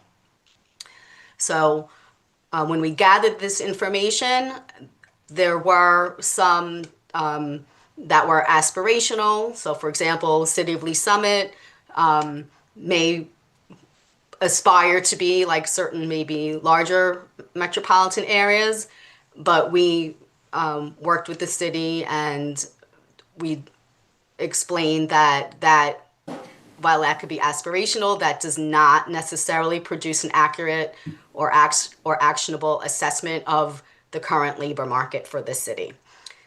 Okay, so the team went back and they narrowed down the peer organizations. We recommend between 12 and 15 to produce a consistent, reliable, and credible analysis for you.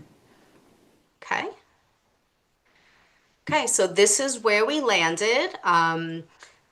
We have obviously a lot of local cities. We have it sorted by distance from the City of Lee Summit. We've also added the median household income, population, and budget size in order to show you how it relates to this to the same factors for the city. The other things we needed to take into account was if these locations have an airport and or a water service, because obviously those are two important departments for the city. And we are required, in order to provide data, we're required to have at least 5 data points in order to have reliable data. So you can see here, we have 1, 2, 3, 4 airports, for example. So we requested some additional airports be added. There was also a desire to include Water One and some private sector organizations to the analysis also. So those will be in consideration as for market comparators. Okay. And this is just a map to show you, we made a good faith effort to try to keep it within 50 miles of the city. Obviously, in order to have enough data points, we had to extend it a little bit further. But the bulk of the data will be coming from organizations and agencies within 50 miles of the city. Okay. So in terms of next steps, we will be working with the city to identify benchmark jobs for this compensation study. And when we conduct a compensation survey, sending that information to the 12 to 15 peer organizations, we do not send them 250 job titles. Then organizations will not respond to those surveys. So we're trying to narrow it down to 50 to 75 benchmark jobs. And essentially what a benchmark job is, it's a job that is common across many organizations, has a clear and well-defined scope. They are generally widely used in the market, which ensures that reliable pay data will be what comes back to us from these surveys. Okay, so we are going to use these benchmark jobs as reference points to set up pay for the organization. Jobs that are not going to be benchmarked will still be slotted in appropriately. Even though we don't have direct data, you can still slot the jobs and come up with salary ranges for all of the positions. Okay. Any questions? All right, thank you. Thank you. Questions for staff or Ms. Horn? Yeah.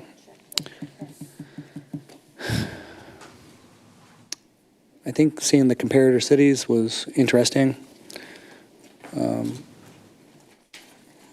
yeah, just the different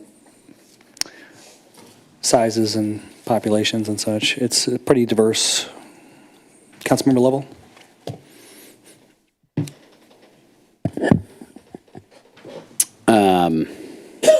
So just trying to pay attention to all this, keep it together. It's a lot of information. Yeah, well, it's late. Will we be comparing in each division within cities, like pay comparisons? So is that part of the benchmarking?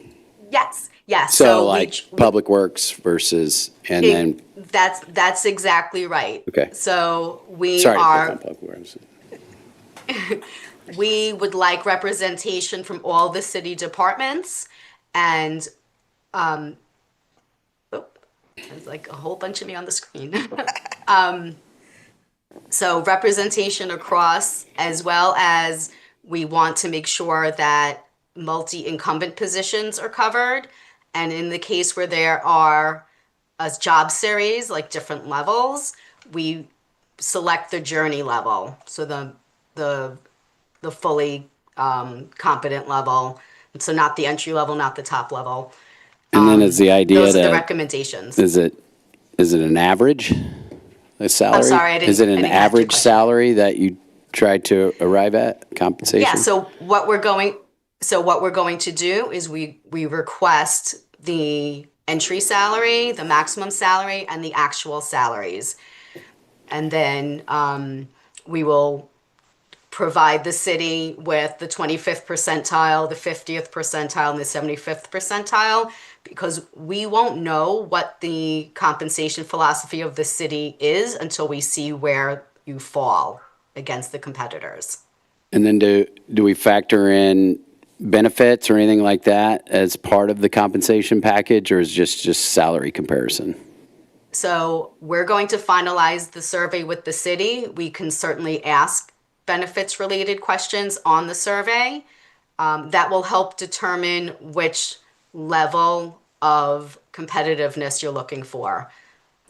Well, I do think it's important to peg it against. I think so if we find that the city, sorry. That's all right. I was just saying, I think that would be an important metric, just something we've gone through this last year with our benefits, is to try and understand kind of where we are. The other thing, it's, with data, and I don't know how you account for this, but you obviously look at comparator cities, but if you have different departments, and, I guess it's also dependent upon how much data you can get. So if you're just dividing by the number of surveys you get, or let's say another comparator city, they have a particular department, and that department has far fewer employees than we do, but their pay is higher.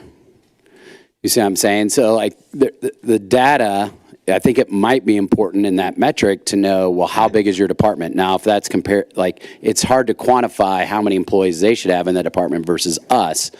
But in theory, if you had a group that had, half the amount of employees in that department, it could be making a lot more because they also have a lower number of employees in that department. So I think that's kind of important data too, potentially, because we're trying to land on something that is fair and equitable against market rate, and trying to measure some sort of weight between, I know we go by population and some of those other things, but that might be, because that could skew numbers too. But anyway, those are just some thoughts that I had. I mean, I'll probably be long gone by the time this thing comes back, but anyway.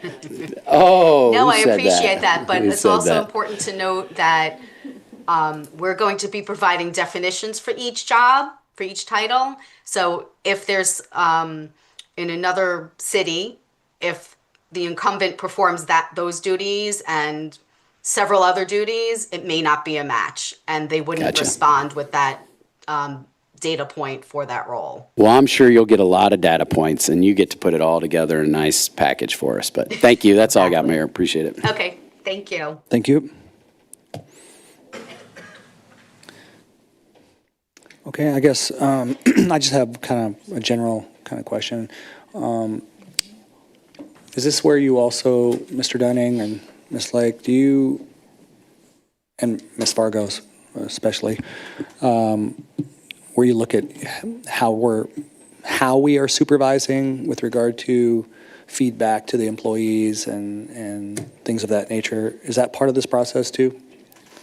Yeah, I think, through the ASR initiative, that was one of the items is, what's our evaluation process look like? Do we need to retool that to recognize merit and pay for performance? Yeah. Yeah, employee evaluation processes. Okay. Yeah, I think that is like kind of that iterative, that third phase of it. So is looking at, obviously we went to Workday and we're setting up our employee performance just as we have it now, but that is a part of this entire contract as a third iteration is to work on performance. Okay. Because I just think it's, I know one of these bullet points was leadership development and training and growth opportunities, and you just can't be successful at that unless you're really engaged with your employees, and including your evaluations and using your evaluations as growth opportunities. Correct. That, and we also, as part of the ASR initiatives, have a mentoring program that we initiated, and then also have a group that's working on supervisor training as well, and looking at what's out there in the market or other cities, what they're doing, and seeing how we can leverage those things. So that's a separate ASR initiative that isn't part of this presentation per se, but it all kind of wraps up together. Okay, well, I think this is the first time we've done this in quite some time. I think 2018? We were in 2017 into 2018. Yeah, but that was 2018 when we did this. We did it in-house. We didn't, if I remember right, we didn't hire a professional to. We did have a consultant that provided information, and then we took that work and then I'll say massaged it. So we took it in-house after the consultant handed it off? Yes. I see. I wasn't a part of that then, the consultant part. Yeah, it was prior to your tenure here, but it started in 2017. It was still a lot of work afterwards because our jobs, Ms. Horn, didn't exactly match up with other cities' jobs. The job descriptions weren't the same, so we had to really calibrate. Yeah. Is Ms. Horn going to be a part of that, a part of the calibrating the employee positions to account for the differences between job descriptions and duties? Yes? Or no? Did you hear that question, Stephanie? I think the intent is for them to be part of that, yes. So they're the ones that are going out and doing all of that I surveying. think that's helpful to have the consultant be a part of that process. We took that in-house last time, and it was tough because, but to have someone, that does this, 365 days a year, that's good. Okay, very good. Any last questions before I move on? Ms. Horn, thanks for staying up late with us tonight. Mayor, It's later here in New York. Mr. Dunny? Yeah, the purpose of presenting our comparators was to see if we are on target with you all, because this next level of work will be very intensive and very, informational, and we want to make sure that we're hitting the target. So if there's no objections, we'll move forward with these comparators. Mm-hmm. I think they're comparators in lots of ways, but they're cities that we compete with for jobs. Yep. I mean, yep. Thank you. I might move to Springfield, and it's a nice town. Mm-hmm. All right. Thank you again, Ms. Horn. All Thank right. you. Thank you, Have a good Stephanie. evening. Appreciate you sticking with us. Thank you. Have a good evening. No, I know. That's why it's just a free-for-all. Okay. Resolutions. Agenda item 8A. Ms. Devin Cox, would you please read Resolution 26-02? Resolution 2602, a resolution establishing a procedure for filling a vacancy on the Charter Review Commission and further establishing a procedure for the appointment of an alternate for the Charter Review Commission for the City of Lee Summit, Missouri. Okay, we have a motion to adopt this resolution by Councilmember Shields, seconded by Mayor Pro Tem Lopez. Discussion? All right, not seeing any discussion, so please cast your vote. All votes are in. Please record the vote. That resolution is adopted unanimously. Thank you. That takes us to proposed ordinances forwarded from committee. Councilmember Shields, would you please read Bill number 26-041? Thank you. I move for second reading of Bill number 26-041, an ordinance amending Article 2, Council Division 2, Procedures for the Conduct of Business by repealing Rule 13 of Section 2-49, Rules of Order, and Section 2-50, Procedural Rules for Public Meetings and Public Hearings conducted by video conference, and amending Section 2-45 to provide transparency related to the conduct of meetings and the participation of the public therein. Thank you. We have a motion to move to second reading Bill number 26-041 by Councilmember Shields, seconded by Councilmember Carlisle. Discussion? Yes, Councilmember Funk. So, Mr. Head, is this specifically for the length of time in a public hearing, or is this establishing just the length of time in public comments, or both? No, this is specifically primarily about public meetings and public hearings. I'll pull the document up here. It does we did not previously have a specific time limit for public the public to provide testimony during public hearings. There was no time limit that was established. By just sort of practice, the same time limit was generally used, the 3-minute time limit that was used for public comment. But we heard a number of comments about there not being a time limit and some issues like that. Also, this bill attempts to address some of the questions about, well, where is this at? We can't find it. It was in 3 separate sections. So realistically, 98% of this bill is exactly the same language that you had before, but it's all been moved into one section in the code so that it's much easier to find. And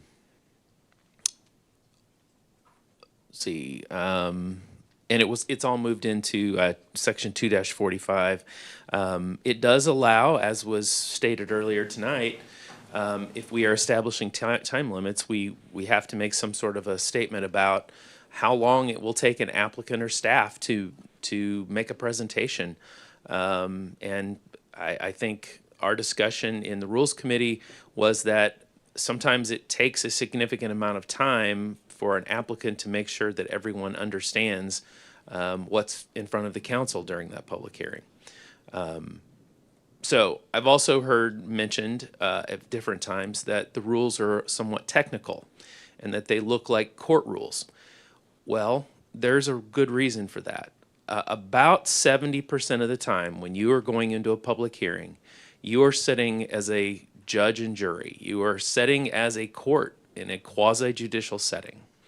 In those instances, you kind of have to have sort of technical rules that deal with all of the various aspects of a public hearing. So all that being said, we did try to address some of the comments that we had heard related to the various subjects, but this is primarily just bringing everything into one section so that it's in one place and it's much easier to find, with a couple of amendments related to a 3-minute time limit and allowing staff and the applicant to have the time necessary for the council to be able to understand the item. Okay. Thank you. Thank you. Thank you. Any other comments, discussion? Okay, please. That's okay. Because we did address it at rules. But I think, Mr. Head, when we also, this is a guide, and it's a set of rules that allows us to set some sort of parameters on public hearings. It doesn't mean it has to be hard and fast. Like a judge or whatever, we would have the opportunity to extend flexibility or more time. But by not, you guys okay over here? By not having something, you open yourself up to filibuster or just ongoing talk. So, and this cleans this up. It is 3 minutes, but as you've done in the past, you can extend your time to other people or you can give people more time. It gives us that framework. So I think it's a good way to clean things up, give us some ability to rein things in, although we probably should rein them in even more after the last few weeks. Anyway, that's it. Yeah. Thanks. No, I mean, you can't set a rule for every single situation, so you just have general guidelines, and you try to abide by them and be fair and consistent. That's the hard part, is there is a little bit of subjectivity when you're the chair of a meeting like this. Yeah. Okay, I'm going to go ahead and call for the vote, please.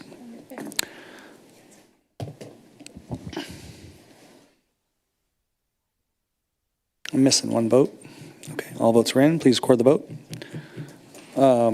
It passes 8-1. Okay, where are we at? So, flip the page. Flip the page. Do you want me to? Oh, move second for reading, adoption- yes. for Councilmember adoption? Shields, would you please read for adoption? Thank you. I move to adopt Bill Number 26-041, an ordinance amending Article 2, Council Division 2, Procedures for the Conduct of Business by repealing Rule 13 of Section 2-49 Rules of Order and Section 2-50 Procedural Rules for Public Meetings and Public Hearings conducted by video conference, and amending Section 2-45 to provide transparency related to the conduct of meetings and participation of the public therein. Thank you. We have a motion to adopt Bill Number 26-041 by Councilmember Shields, seconded by Councilmember Carlisle. Discussion? Please cast your vote. All votes are in. Please record the vote. It passes 8-1. Thank you all. Next is Councilmember Rader. Would you please read Bill Number 20? No. Councilmember Lovell. Would you please read? No. Councilmember. All of them. Councilmember. If anybody objects. Okay. Councilmember Shields. Would you please read Bill Number 26-042? Thank you. I move for second reading of Bill Number 26-042, an ordinance approving Amendment Number 3 of the budget for fiscal year ending June 30, 2026, as adopted by ordinances 10132, 10133, 10136, 10137, and 10138 by amending the authorized expenditures for the city. Thank you. We have a motion to move to second reading Bill Number 26-042 by Councilmember Shields, seconded by Councilmember Hodges. Discussion? Seeing none, please cast your vote. All votes are in. Please record the vote. It does go to second reading unanimously. Councilmember Shields, would you please? I move for adoption of Bill Number 26-042, an ordinance approving Amendment Number 3 of the budget for fiscal year ending June 30, 2026, as adopted by ordinances 10132, 10133, 10136, 10137, 10138 by amending the authorized expenditures for the city. Thank you. Motion to adopt Bill Number 26-042. Councilmember Shields, seconded by Councilmember Hodges. Discussion? Please cast your vote. All votes are in. Please record the vote. That bill is adopted unanimously. Thank you. Councilmember Shields, Bill Number 26-04. Oh, send Councilmember Rader. Would you please read Bill Number 26-043? With pleasure. I move to second reading Bill Number 26-043, an ordinance authorizing the City of Lee Summit, Missouri to waive the Lee Summit Housing Authority's payment in lieu of taxes pilots for the authority's fiscal year ending September 30th, 2025 in the amount of $27,385.54. Thank you. A motion to move to second reading Bill Number 26-043 by Councilmember Rader, seconded by Councilmember Carlisle. Discussion? This is something we do pretty much every year for as long as I've been here, for sure. That's correct, Mayor. Thank you. Please cast your vote.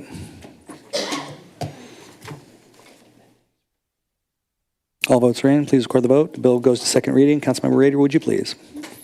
I move for adoption Bill Number 26-043, an ordinance authorizing the City of Lee Summit, Missouri to waive the Lee Summit Housing Authority's payment in lieu of taxes for the authority's fiscal year ending September 30th, 2025 in the amount of $27,385.54. Thank you. We have Bill Number 26-043, motioned by Councilmember Rader for adoption, seconded by Councilmember Carlisle. Discussion? Please cast your vote. All votes are in. Please record the vote. That bill is adopted unanimously. Thank you. Councilmember Shields, would you please read Bill Number 26-044? Thank you. I move for second reading of Bill Number 26-044, an ordinance approving a purchase order by the City of Lee Summit to Municipal Emergency Services, MES, for structural firefighting gear in the amount of $203,562.40, and authorizing city manager to execute all documents necessary to effectuate the same by and on behalf of the city. Thank you. We have a motion to move to second reading. Bill Number 26-044 by Councilmember Shields, seconded by Councilmember Hodges. Discussion? Seeing none, please cast your vote. All votes are in. Please record the vote. It goes to second reading unanimously. Councilmember Shields, would you please? Thank you. I move for adoption of Bill number 26-044, an ordinance approving a purchase order by the City of Lee Summit to Municipal Emergency Services, MES, for structural firefighting gear in the amount of $203,562.40 and authorizing city manager to execute all documents necessary to effectuate the same by and on behalf of the city. Thank you. We have a motion to adopt Bill number 26-044 by Councilmember Shields, seconded by Councilmember Carlisle. Discussion? Please cast your vote.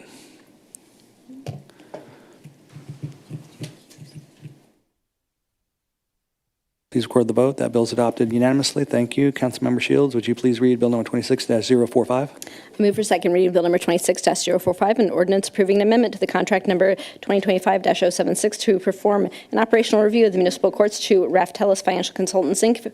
for a total of $79,050 and authorizing city manager to execute the same for the city. Thank you. We have a motion to move to second reading Bill number 26-045 by Councilmember Shields, seconded by Councilmember Hodges. Discussion? Seeing none, please cast your vote. All votes are in. Please record the vote. That bill goes to second reading 8-0 with one recusal. Councilmember Shields, would you please? I move for adoption of Bill number 26-045, an ordinance approving an amendment to contract number 2025-076 to perform an operational review of the Municipal Courts to Raftelis Financial Consultants, Inc. for a total of $79,050 and authorizing the city manager to execute the same for the city. Thank you. We have a motion to adopt Bill number 26-045 by Councilmember Shields, seconded by Councilmember Hodges. Discussion? Please cast your vote. All votes are in. Please record the vote. It passes 8-0 with one recusal. Thank you. Councilmember Shields, Bill number 26-046, please. Thank you. I move for second reading Bill number 26-046, an ordinance approving the use of a Public Safety Association cooperative purchasing contract with Stryker Sales LLC for the purchase of 11 expedition-powered stair chairs from Stryker Sales LLC in the amount of $191,378.56. Thank you. We have a motion to move to second reading Bill number 26-046 by Councilmember Shields, seconded by Councilmember Carlisle. Discussion? Seeing none, please cast your vote. All votes are in. Please record the vote. Goes to second reading unanimously. Councilmember Shields, please.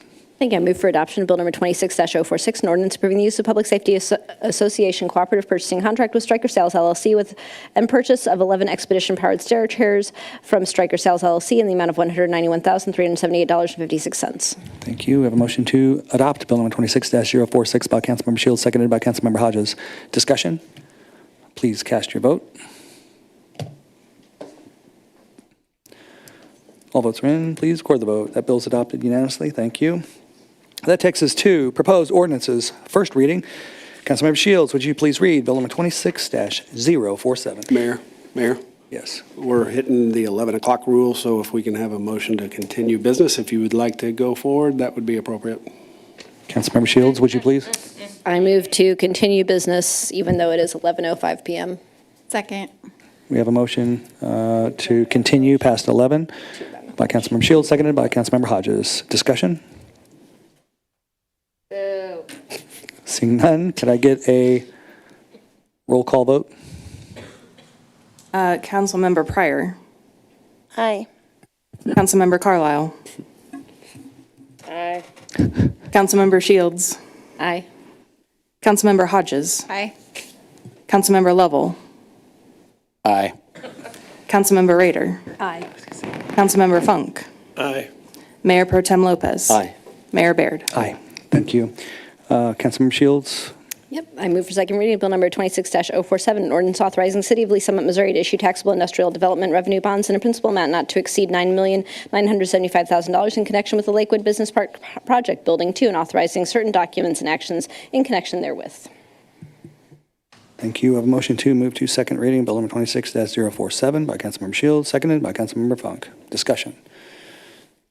This is, Mr. Dunning, this is an approval that we made a few years ago at this, or not a few, but maybe a couple of years ago, year and a half to 2 years ago. That's correct. It's implementation of that approved project. This is administratively an implementation. Councilmember Rader? Thank you, Mayor. That's what I was going to ask for Okay. clarification. Thank you. It's an implementation of an industrial building that we approved a couple years ago. Seeing no further discussion, please cast your vote. All votes are in. Please record the vote. It does pass unanimously. Thank you all. Councilmember Shields, Bill number 26-048. Take a deep breath. It's a novel. Okay. Bill number 26-048, I move for second reading. An ordinance authorizing the purchase of 182 Axon Body 4 cameras with hardware refreshments upgrades, 45 Axon Fleet 3 in-car cameras with hardware refreshments upgrades, 182 Taser 10 4 Skydio X10 drones, prepared 911 software, Axon Assistant software, unlimited Axon storage, digital evidence, unlimited third-party storage, digital evidence, CAD RMS auto tagging, Axon Respond software, redaction assistance software, community request public evidence submission, Axon Investigate Input ACE, Axon Auto Transcribe Data Migration Services, and 9, Axon Interview Room with hardware refreshment through the use of an approved sole source, and authorizing the city manager to execute all related necessary documents for the city of Lee Summit, Missouri. Yep.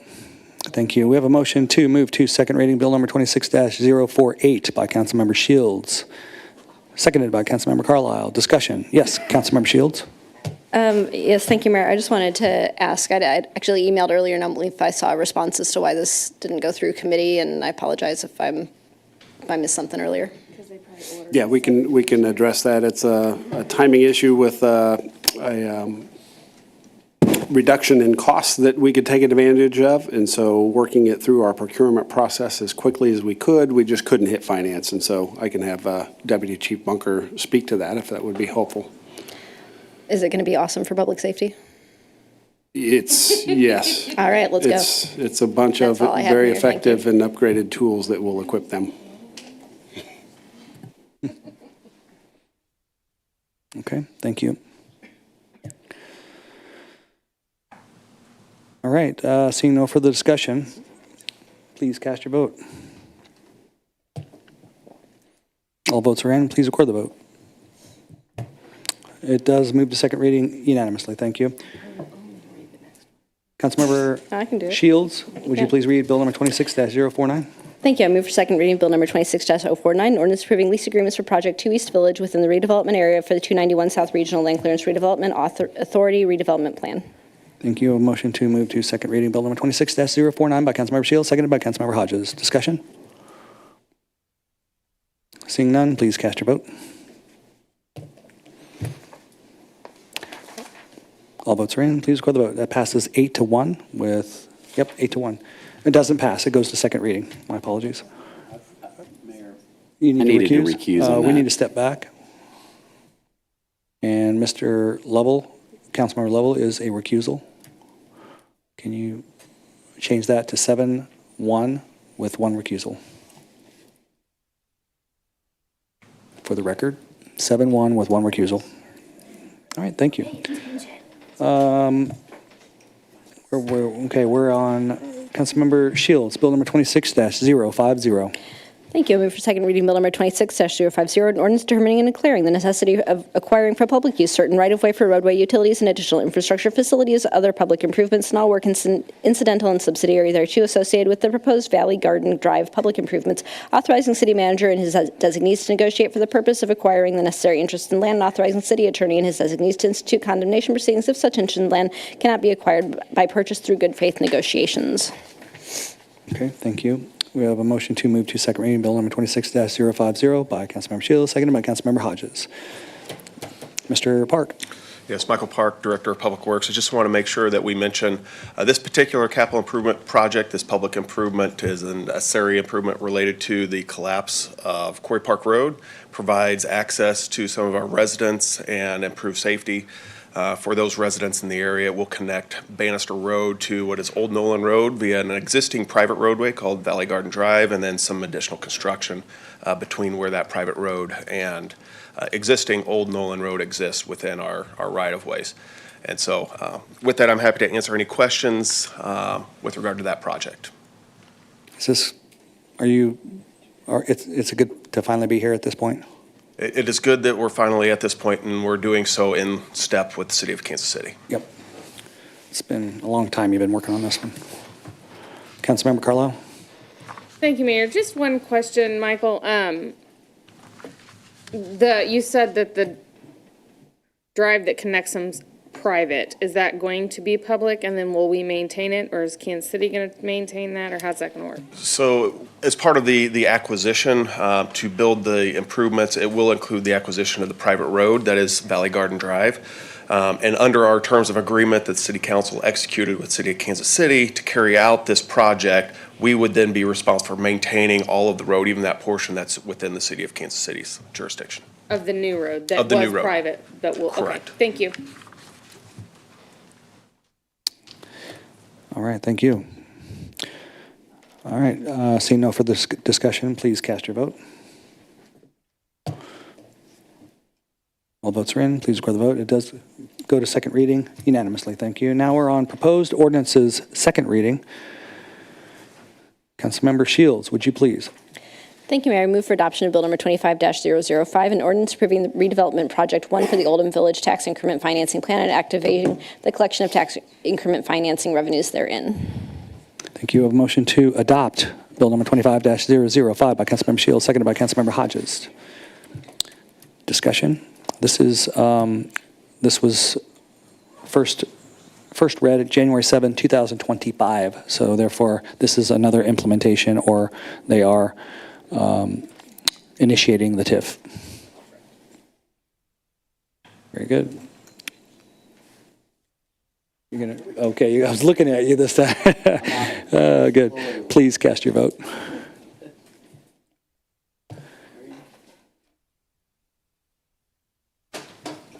I need one more vote. All votes are in. Please record the vote. It passes 8-0 with one recusal. Thank you. Oh my goodness. Committee reports.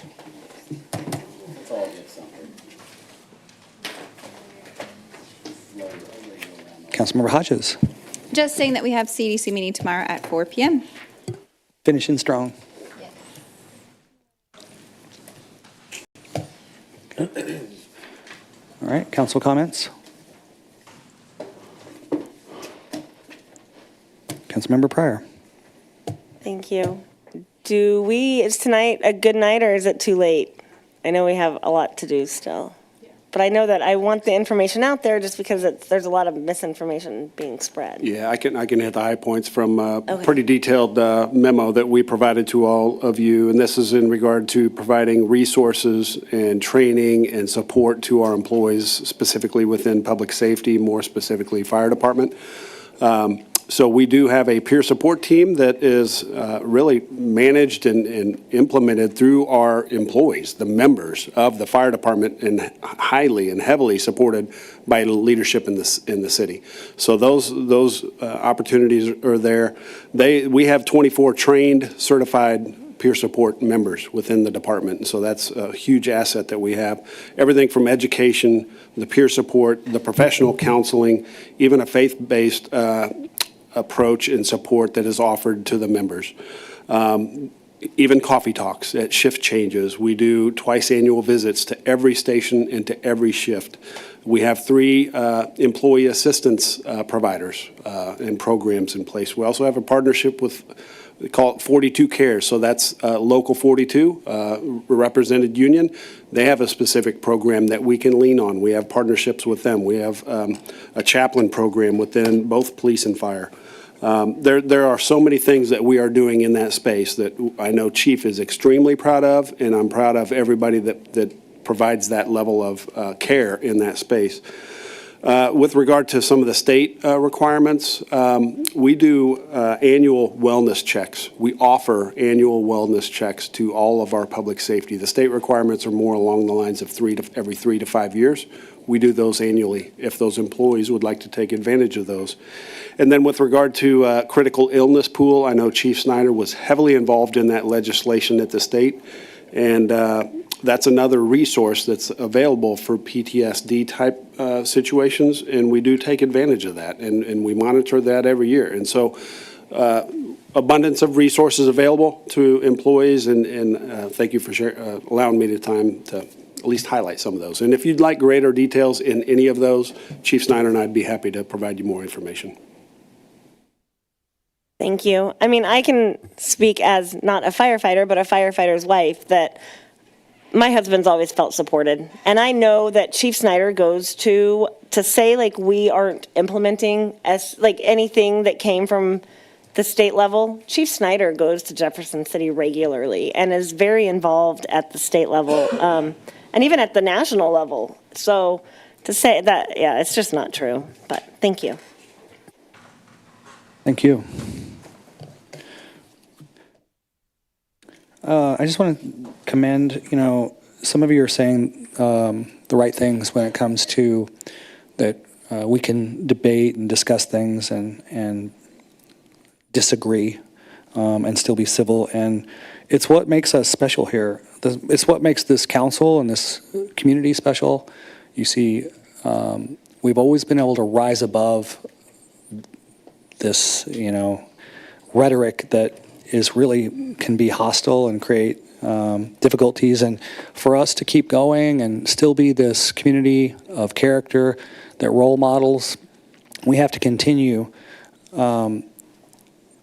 rising above this and working together and, collaborating. And I'm telling you, from someone that has talked to so many mayors and so many other leaders, elected officials, council members and such, for quite some time, not all cities have this.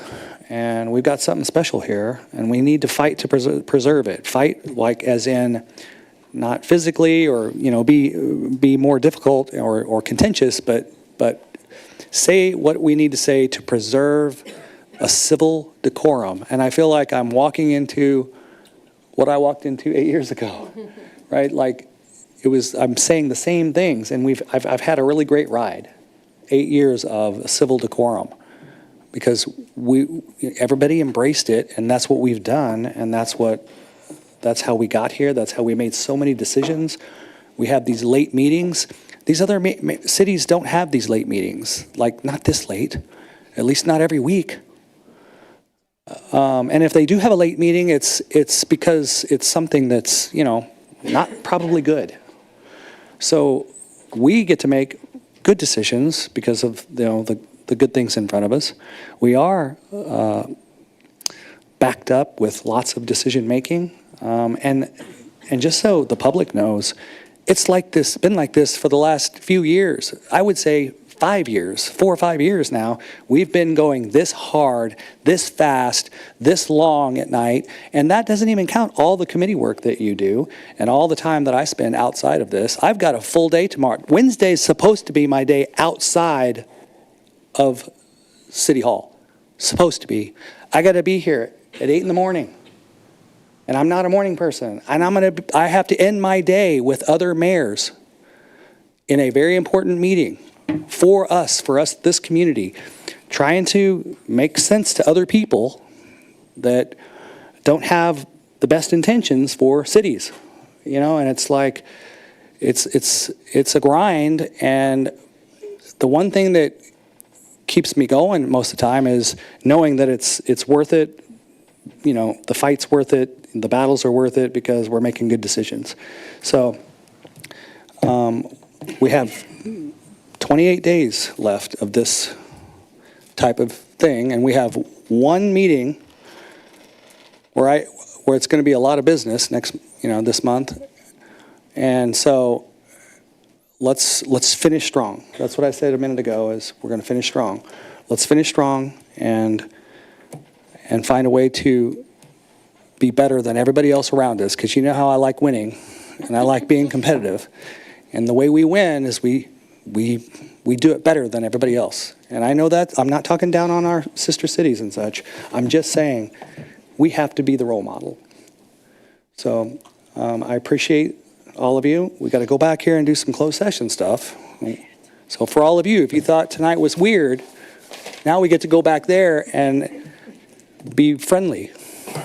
And it's not that hard. They're such a good group of people up here, all of them, every single one of them, that we'll be fine. But it's not easy grinding through all this stuff. So we do appreciate the nice comments we got tonight. We really do, seriously and sincerely. With that said, staff roundtable.